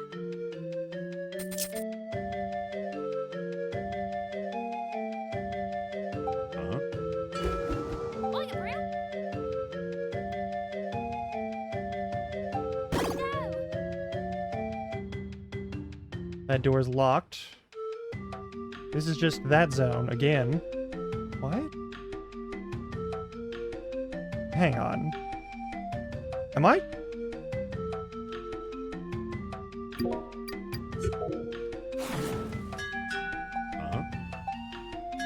Yeah.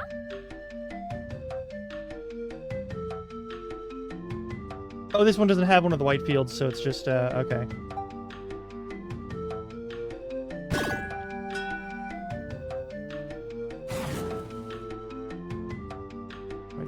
this away? And at the grapple hook point. Alright. What am I missing? I need keys, right?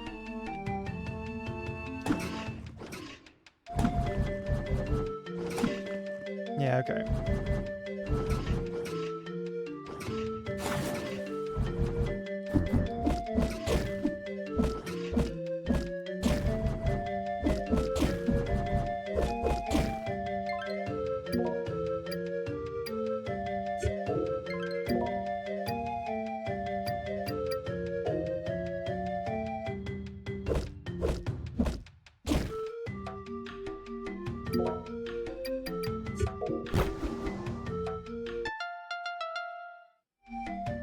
There we go. Alright, so that'll go to the thing that we just got to.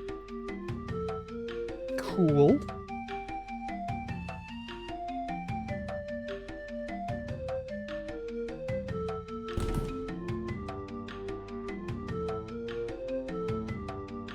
And this is probably the locked door from last time? No, this is a new door. Okay.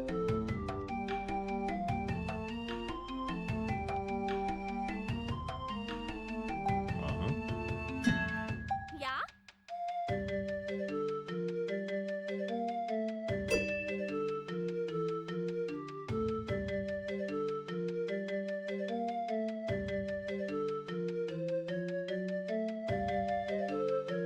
Uh-huh. Eh?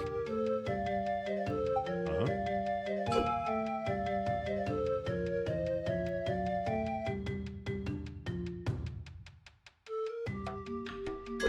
Eh?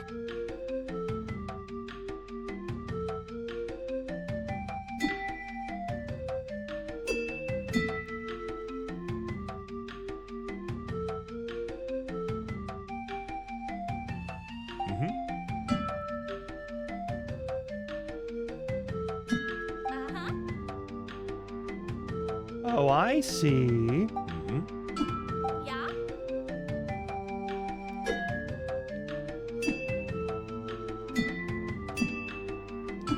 Uh-huh.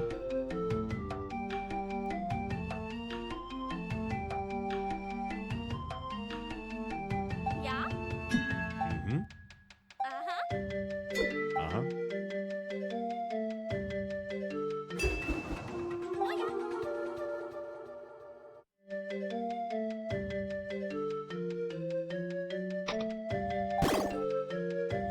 Okay, well, that's the door to get into the whatever the next stage is. Cool and all. But we need the big key first. Okay.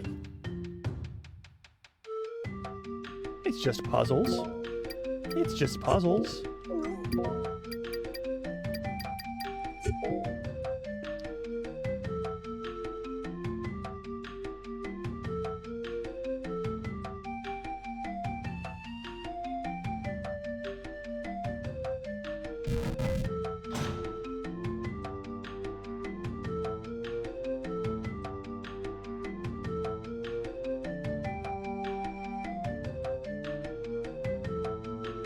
Okay. We handled everything there. That's all clear now.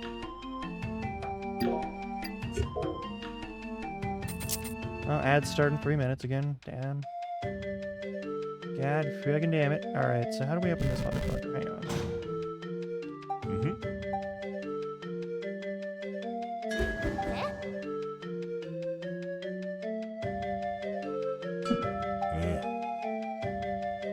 Oh, yeah. Mm-hmm. That's what that one room was for. Okay, cool. Eh?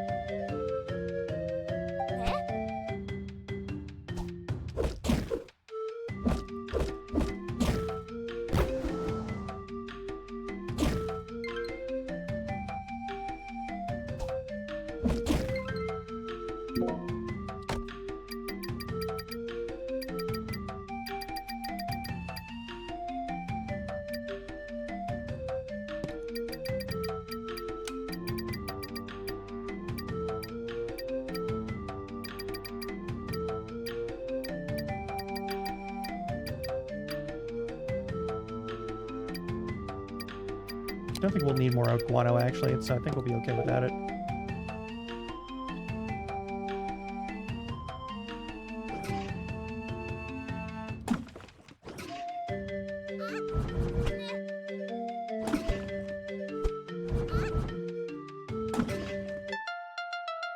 There we go.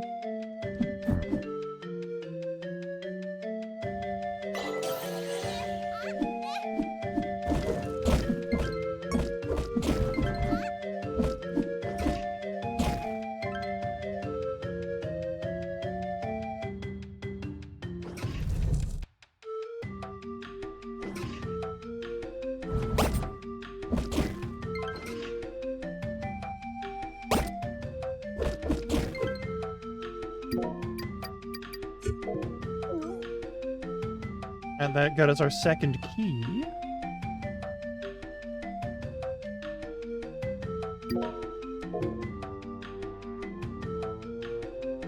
Probably open the door that we found.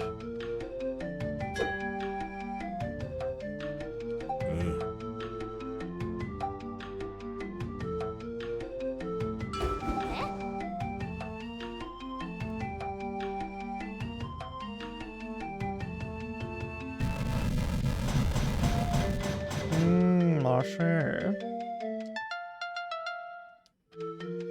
There's 2 keys.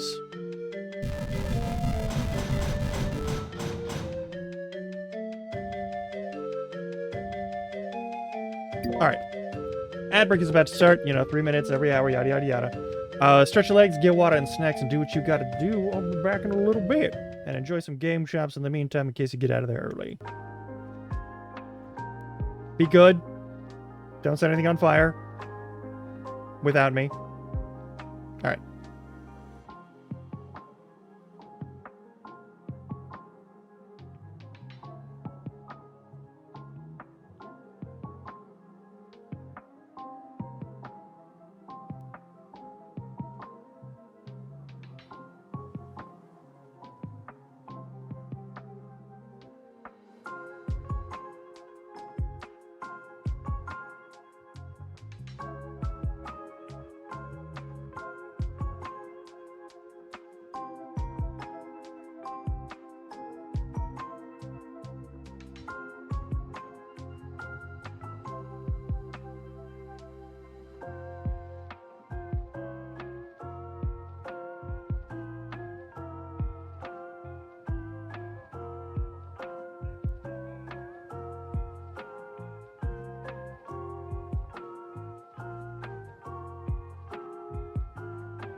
Alright, let's finish this dungeon.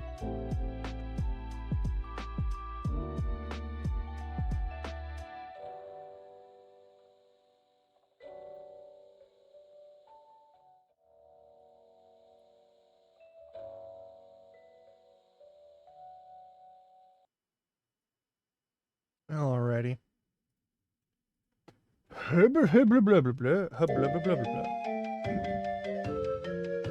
Where do we go to advance this motherfucker? This is the question. Is it that? It's gotta be that, right? But it can't be that. Where was that door again? God. My ability to determine where the fuck I am is really not doing its job. Okay, we'll figure it out. There's the fucking door. Alright, cool.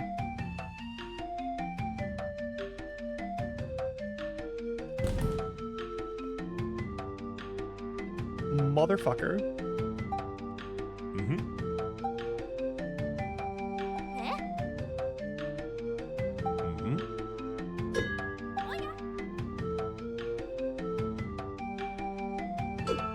Uh-huh.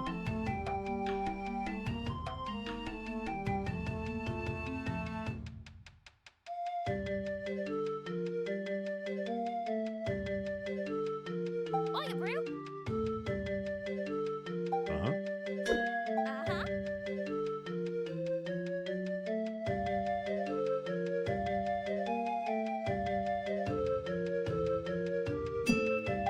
Uh-huh.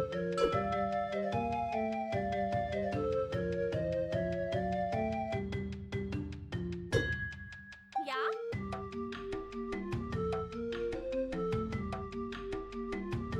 Uh-huh. Oh yeah.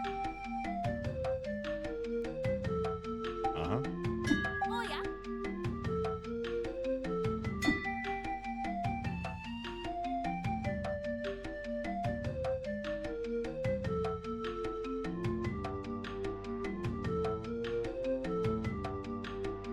Uh-huh.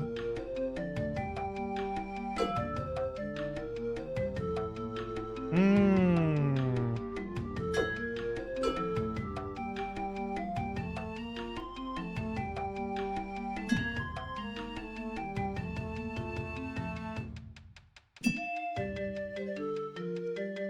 I understand. Uh-huh.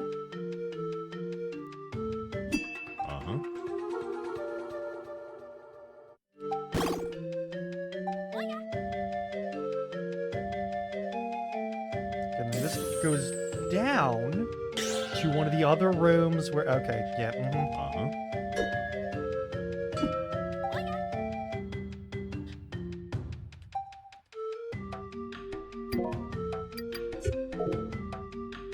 Excuse me. Uh-huh.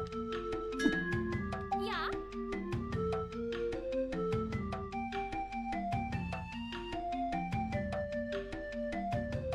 Uh-huh.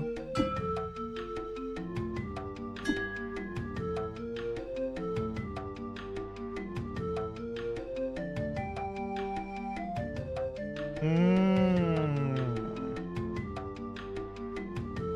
Eh? Uh-huh.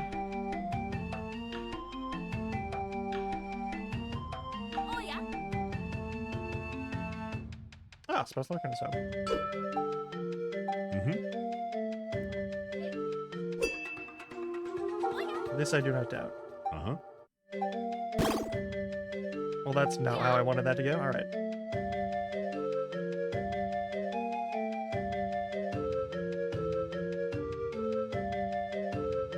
And then big treasure, the big key, which goes to a big door, which we can find very easily. And then we just have to fight whatever robot is in charge of this place. And then we'll be fine.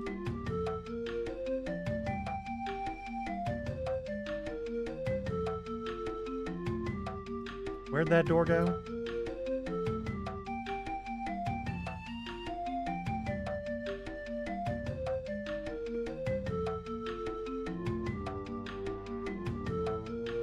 Okay, which way do we fucking go then? Which way am I going? I'm so confused now. Big key door. Any way we can get like a specific map for this dungeon? Any chance of that? No? Okay, I'll just have to go fuck myself. Alright. I am fucking dying here for just any kind of actual map for the dungeons and shit. Like, come on. Come on. Give me a fucking break.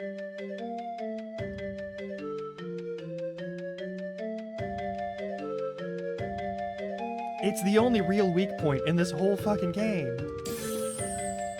Because up, I don't think goes to it. Yeah, now we're back here. Alright. Oh yeah, if you're struggling to get your bearings, might I suggest sketching a map as you go? Fuck you, give me one.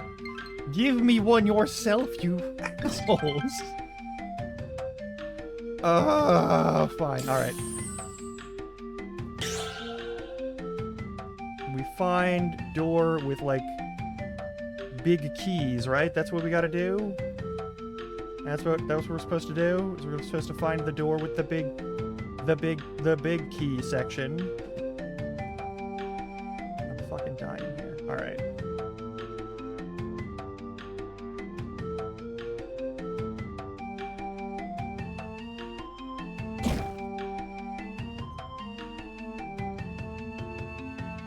There we go.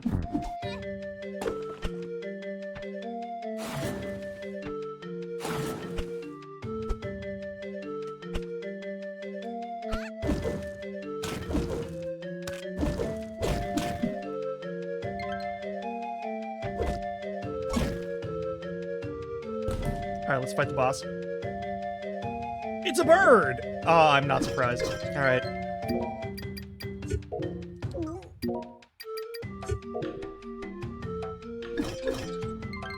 What is this fight gonna be? I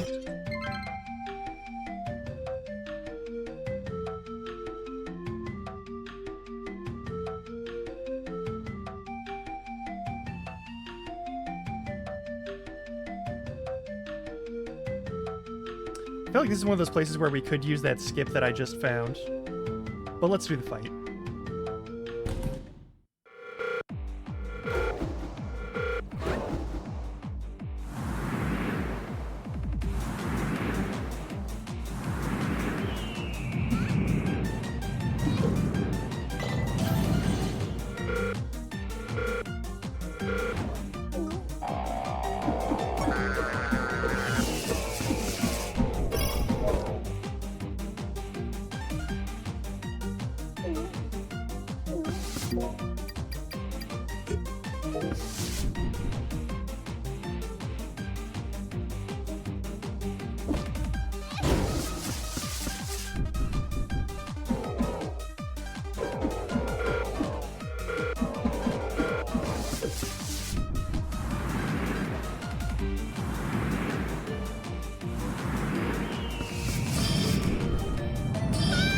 Nope. Alright, that's fair.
That's a lot of missiles.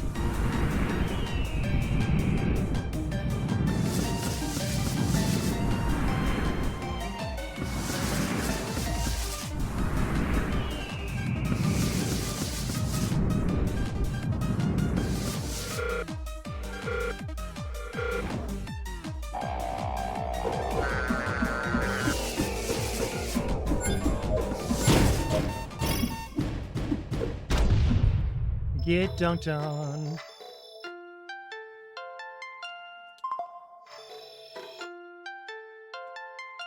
Beautiful. Yeah, and then we talk to her.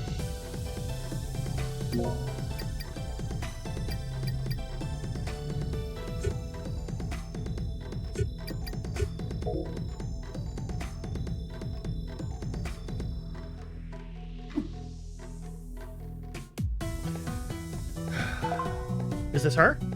Yes, this is Priestess Kegra, though she doesn't seem to be in great shape at the moment.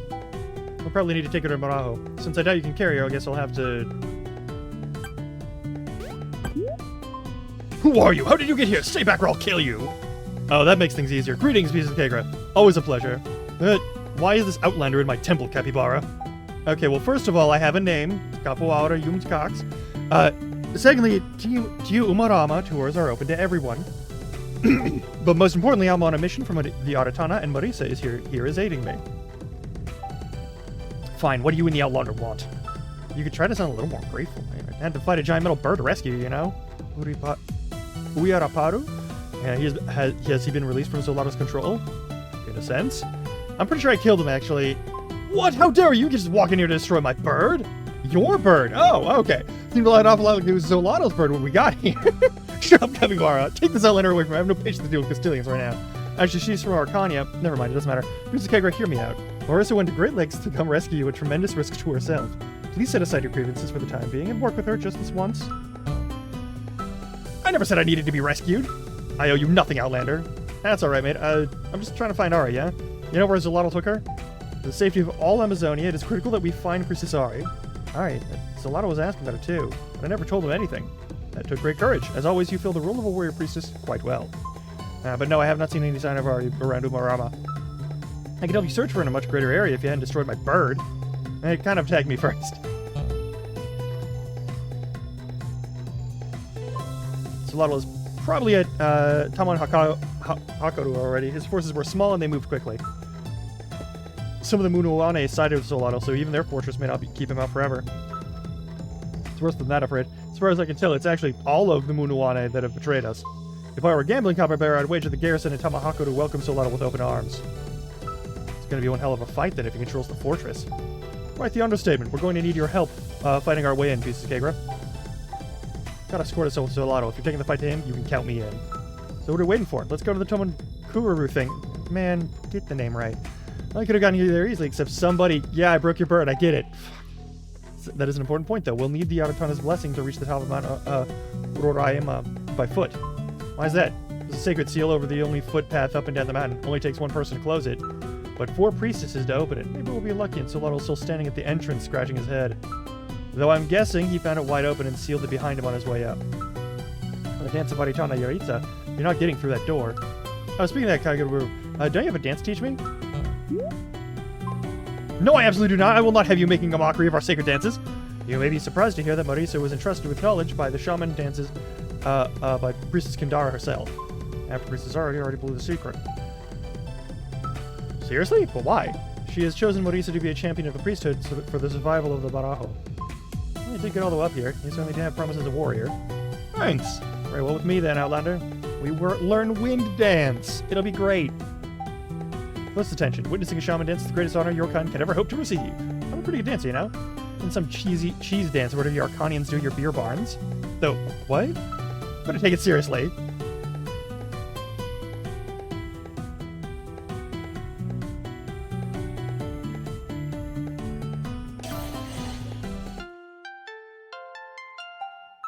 That was neat. With this, the spirit of the wind will empower your strikes, making you almost as strong as me in combat. Well, maybe half as strong. Maybe. Great, then we're off to see the Aratana. Oh, but Priestess Kegra. I don't mean to reopen an old wound, but will you be able to dispel the storm portion of the seal at Mount Roraima? No, I can't. Is that what you wanted to hear? My apologies, Priestess Kegra. I simply hoped. I'm not a storm shaman anymore, Capybara. The storm seal won't respond to me. I understand. We'll need your sister as well, then. Yeah, whatever. Just keep her out of my way when you get to Tamanakaru. She'll probably screw the whole thing up as it is. In fact, I have her dispel the seal and then send her home. I'd rather fight alongside just this Outlander than have Indira there to ruin everything. That's so fucking mean. Alright, Tamanaho we go. Now we can go to the town and maybe pick up the silk. Well, fine then. Fuck.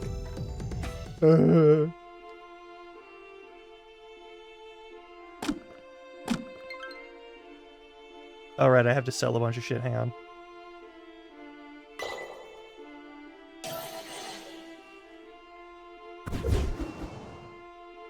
Okay, that's pretty good.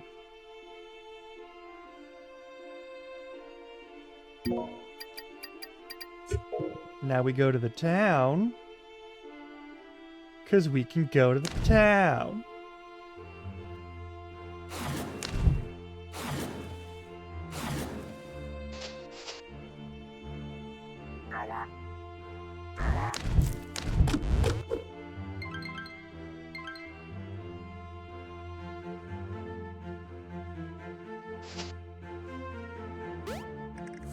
Oh, hang on. Already something we can do over here.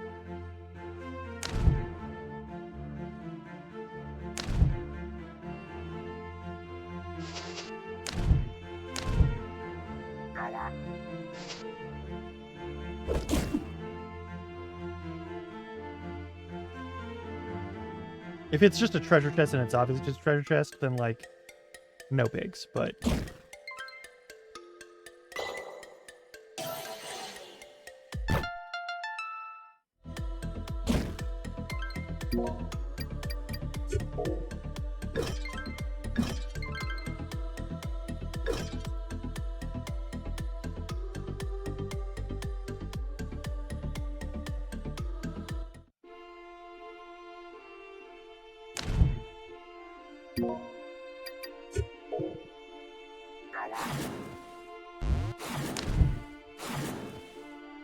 I'm not allowed to go through there. Okay, well, that's weird.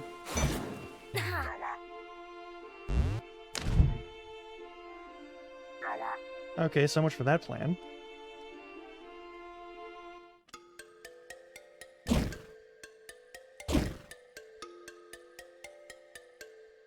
Alright, let's get to the new town, and then we'll find somebody to raid. Because it's been 7.5 hours. Holy shit. This is absolutely an early bird stream. The fuck? Don't expect these to happen on a regular basis. I'm not even remotely a morning person.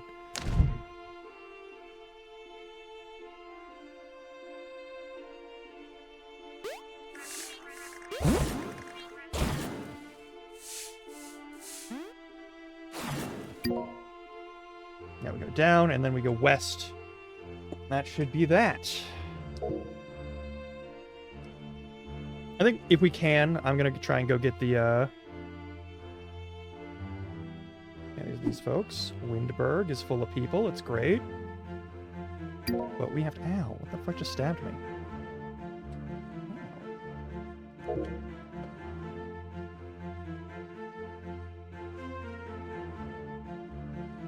Windberg, and then we gotta get the silk, and then we bring the silk to the one person, and then we do the thing, and then finally we can get an upgraded sword, and that'll happen next time we play this game. As you well know, tomorrow is a Friday night. Which means we'll be playing more Pirate Yakuza.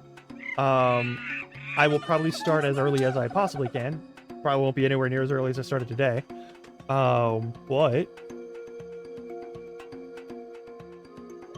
try and do a nice long stream. Ow.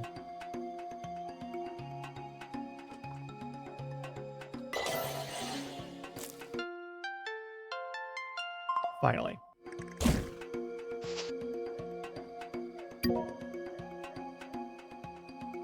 West is west, so we might go this way.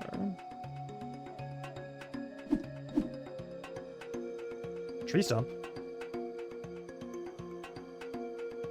Oh, do I need to dash through that, maybe? Puru Puru, which is a different sort of... Uh-oh.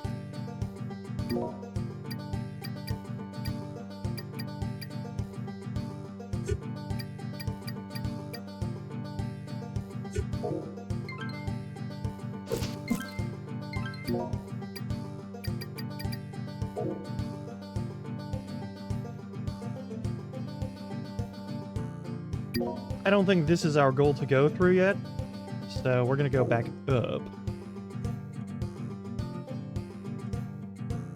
This is absolutely a pirate arc. Yes. I mean, it's the month of Talk Like a Pirate Day. Like, it's gonna be a thing. Ow.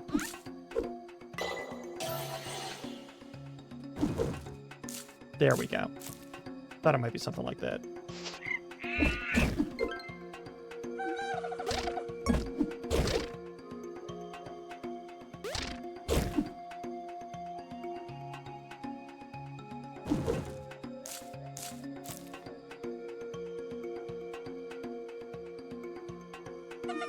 Yeah. I'm looking for the town.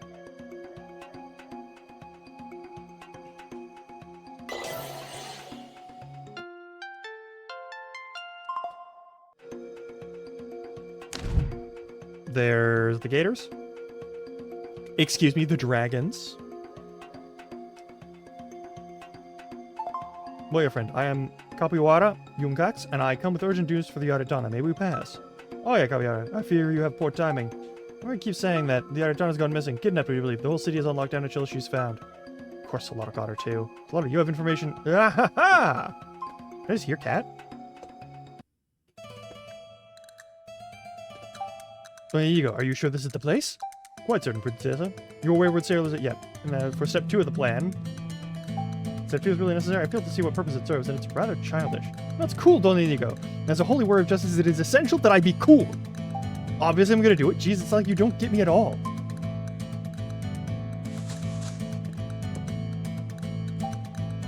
Okay, that's stupid. That is stupid. That's very silly. Happy now? You can't ruin this for me, Don Inigo. I wouldn't dream of it, Princessa.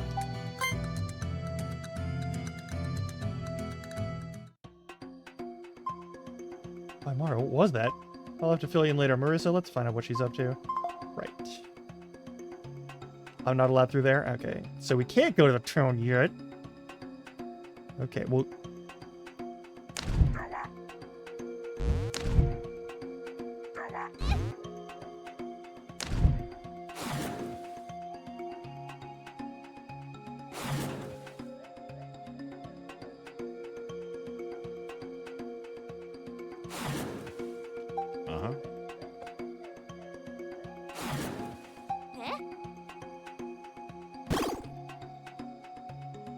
Oh yeah, let's actually open that properly this time.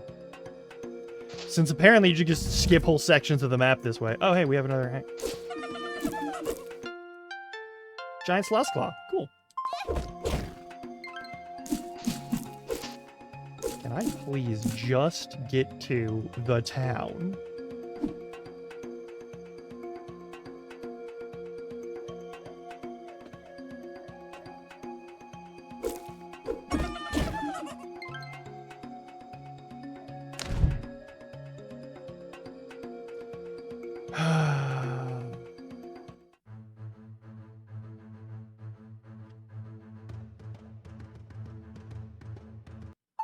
Behold, your princess has arrived.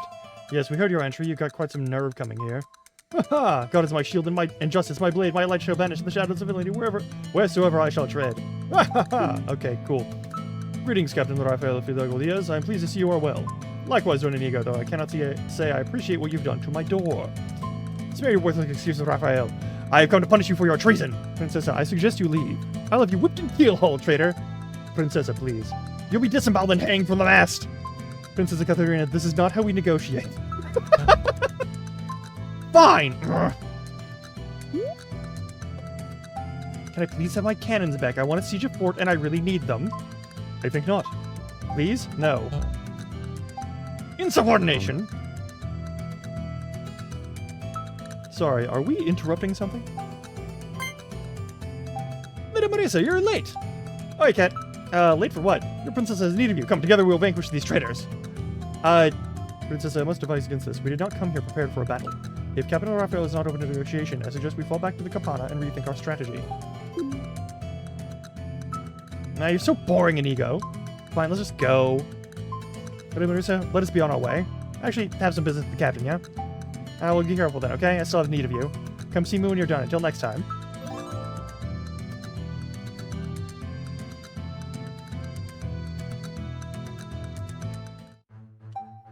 Bye, cat.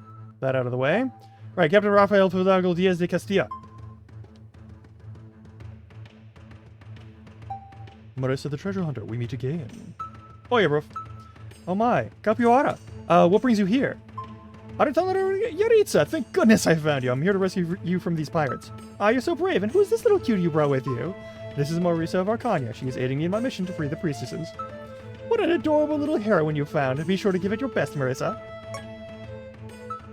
Captain Raphael, you genuinely do not understand what you've gotten yourself into. Please release the Autotona at once and cease her dealings with Solotl. I assure you the gold is not worth it. People coming to me with unreasonable demands today. I'm afraid I must deny your request. Lovely Autotona stays with me. Oh my god, I wonder what you plan to do with me. I have more important matters to attend to, so forgive my rudeness, but I must leave you now. Welcome to Mina de Plata, Marisa the treasure hunter. Enter at your own peril. Yaritza, our business here is concluded. Oh no, I hope my brave heroes can rescue me. Who knows what this rugged and fearsome pirate is capable of.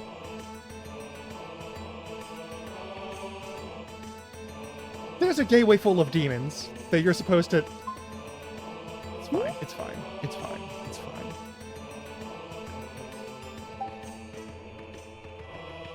She's trying to get them pantaloons, and I'm not here to judge, but like I am here to be like, hey, we got time and a place, you know, priorities. Not for me, working for her is always like this, I'm afraid. But we still need her help, so down we go, I suppose. Okay.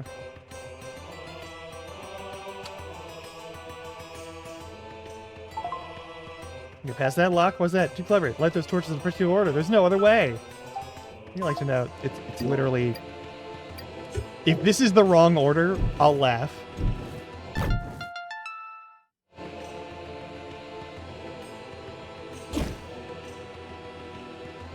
There perhaps a shortcut that we can activate over here? Because just before sunrise, they boarded my coach. Back here for revenge for the treasure I'd poached. 5 brigands in black coats, one place they'd not look was down in the scuppers inside of the nook. I jump up behind them, a splatter of red. I shot with 2 barrels, but 3 men lie dead. I ran for the water, escaped through the smoke. Their shots in the dark tore full holes in my cloak. I never'd sell it. I knew I'd done wrong. That treasure's still hidden, concealed by my song.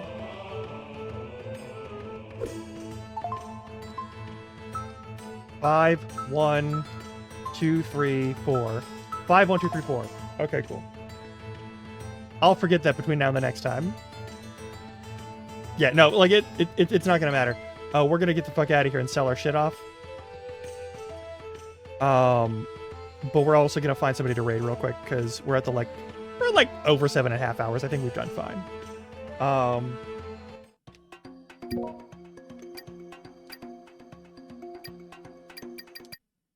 All right. I will see you all tomorrow, as I've stated previously. Thank you for hanging out. It's been lovely. It's time to get the fuck out of here. Let's do some shit. Let's find somebody to raid. Russia here.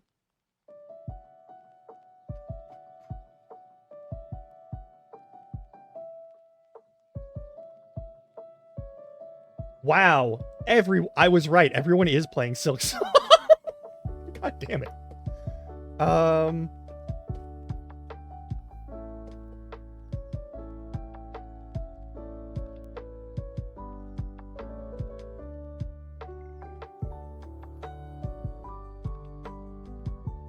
Oh, okay. Well, we'll find...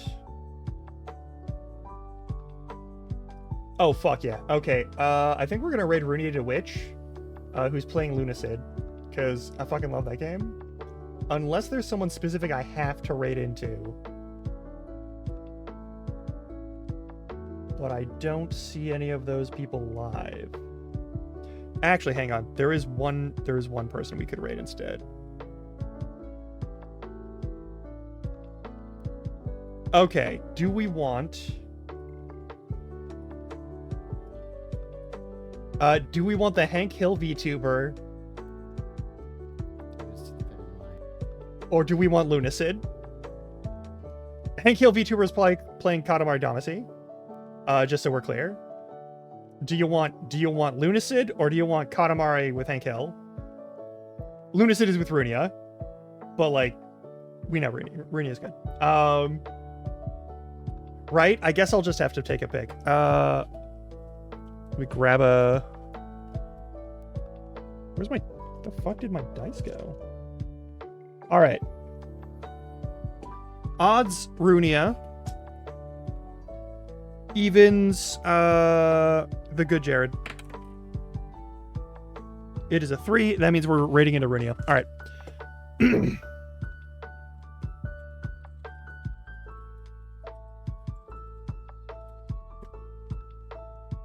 Okay.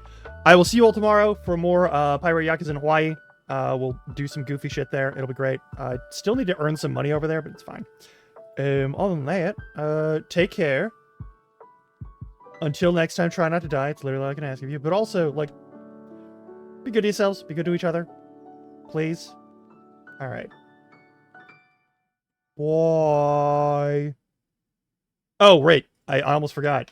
Do the raid messages.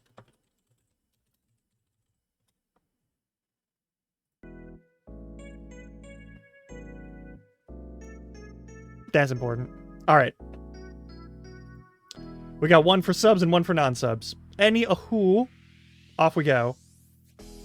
Oh.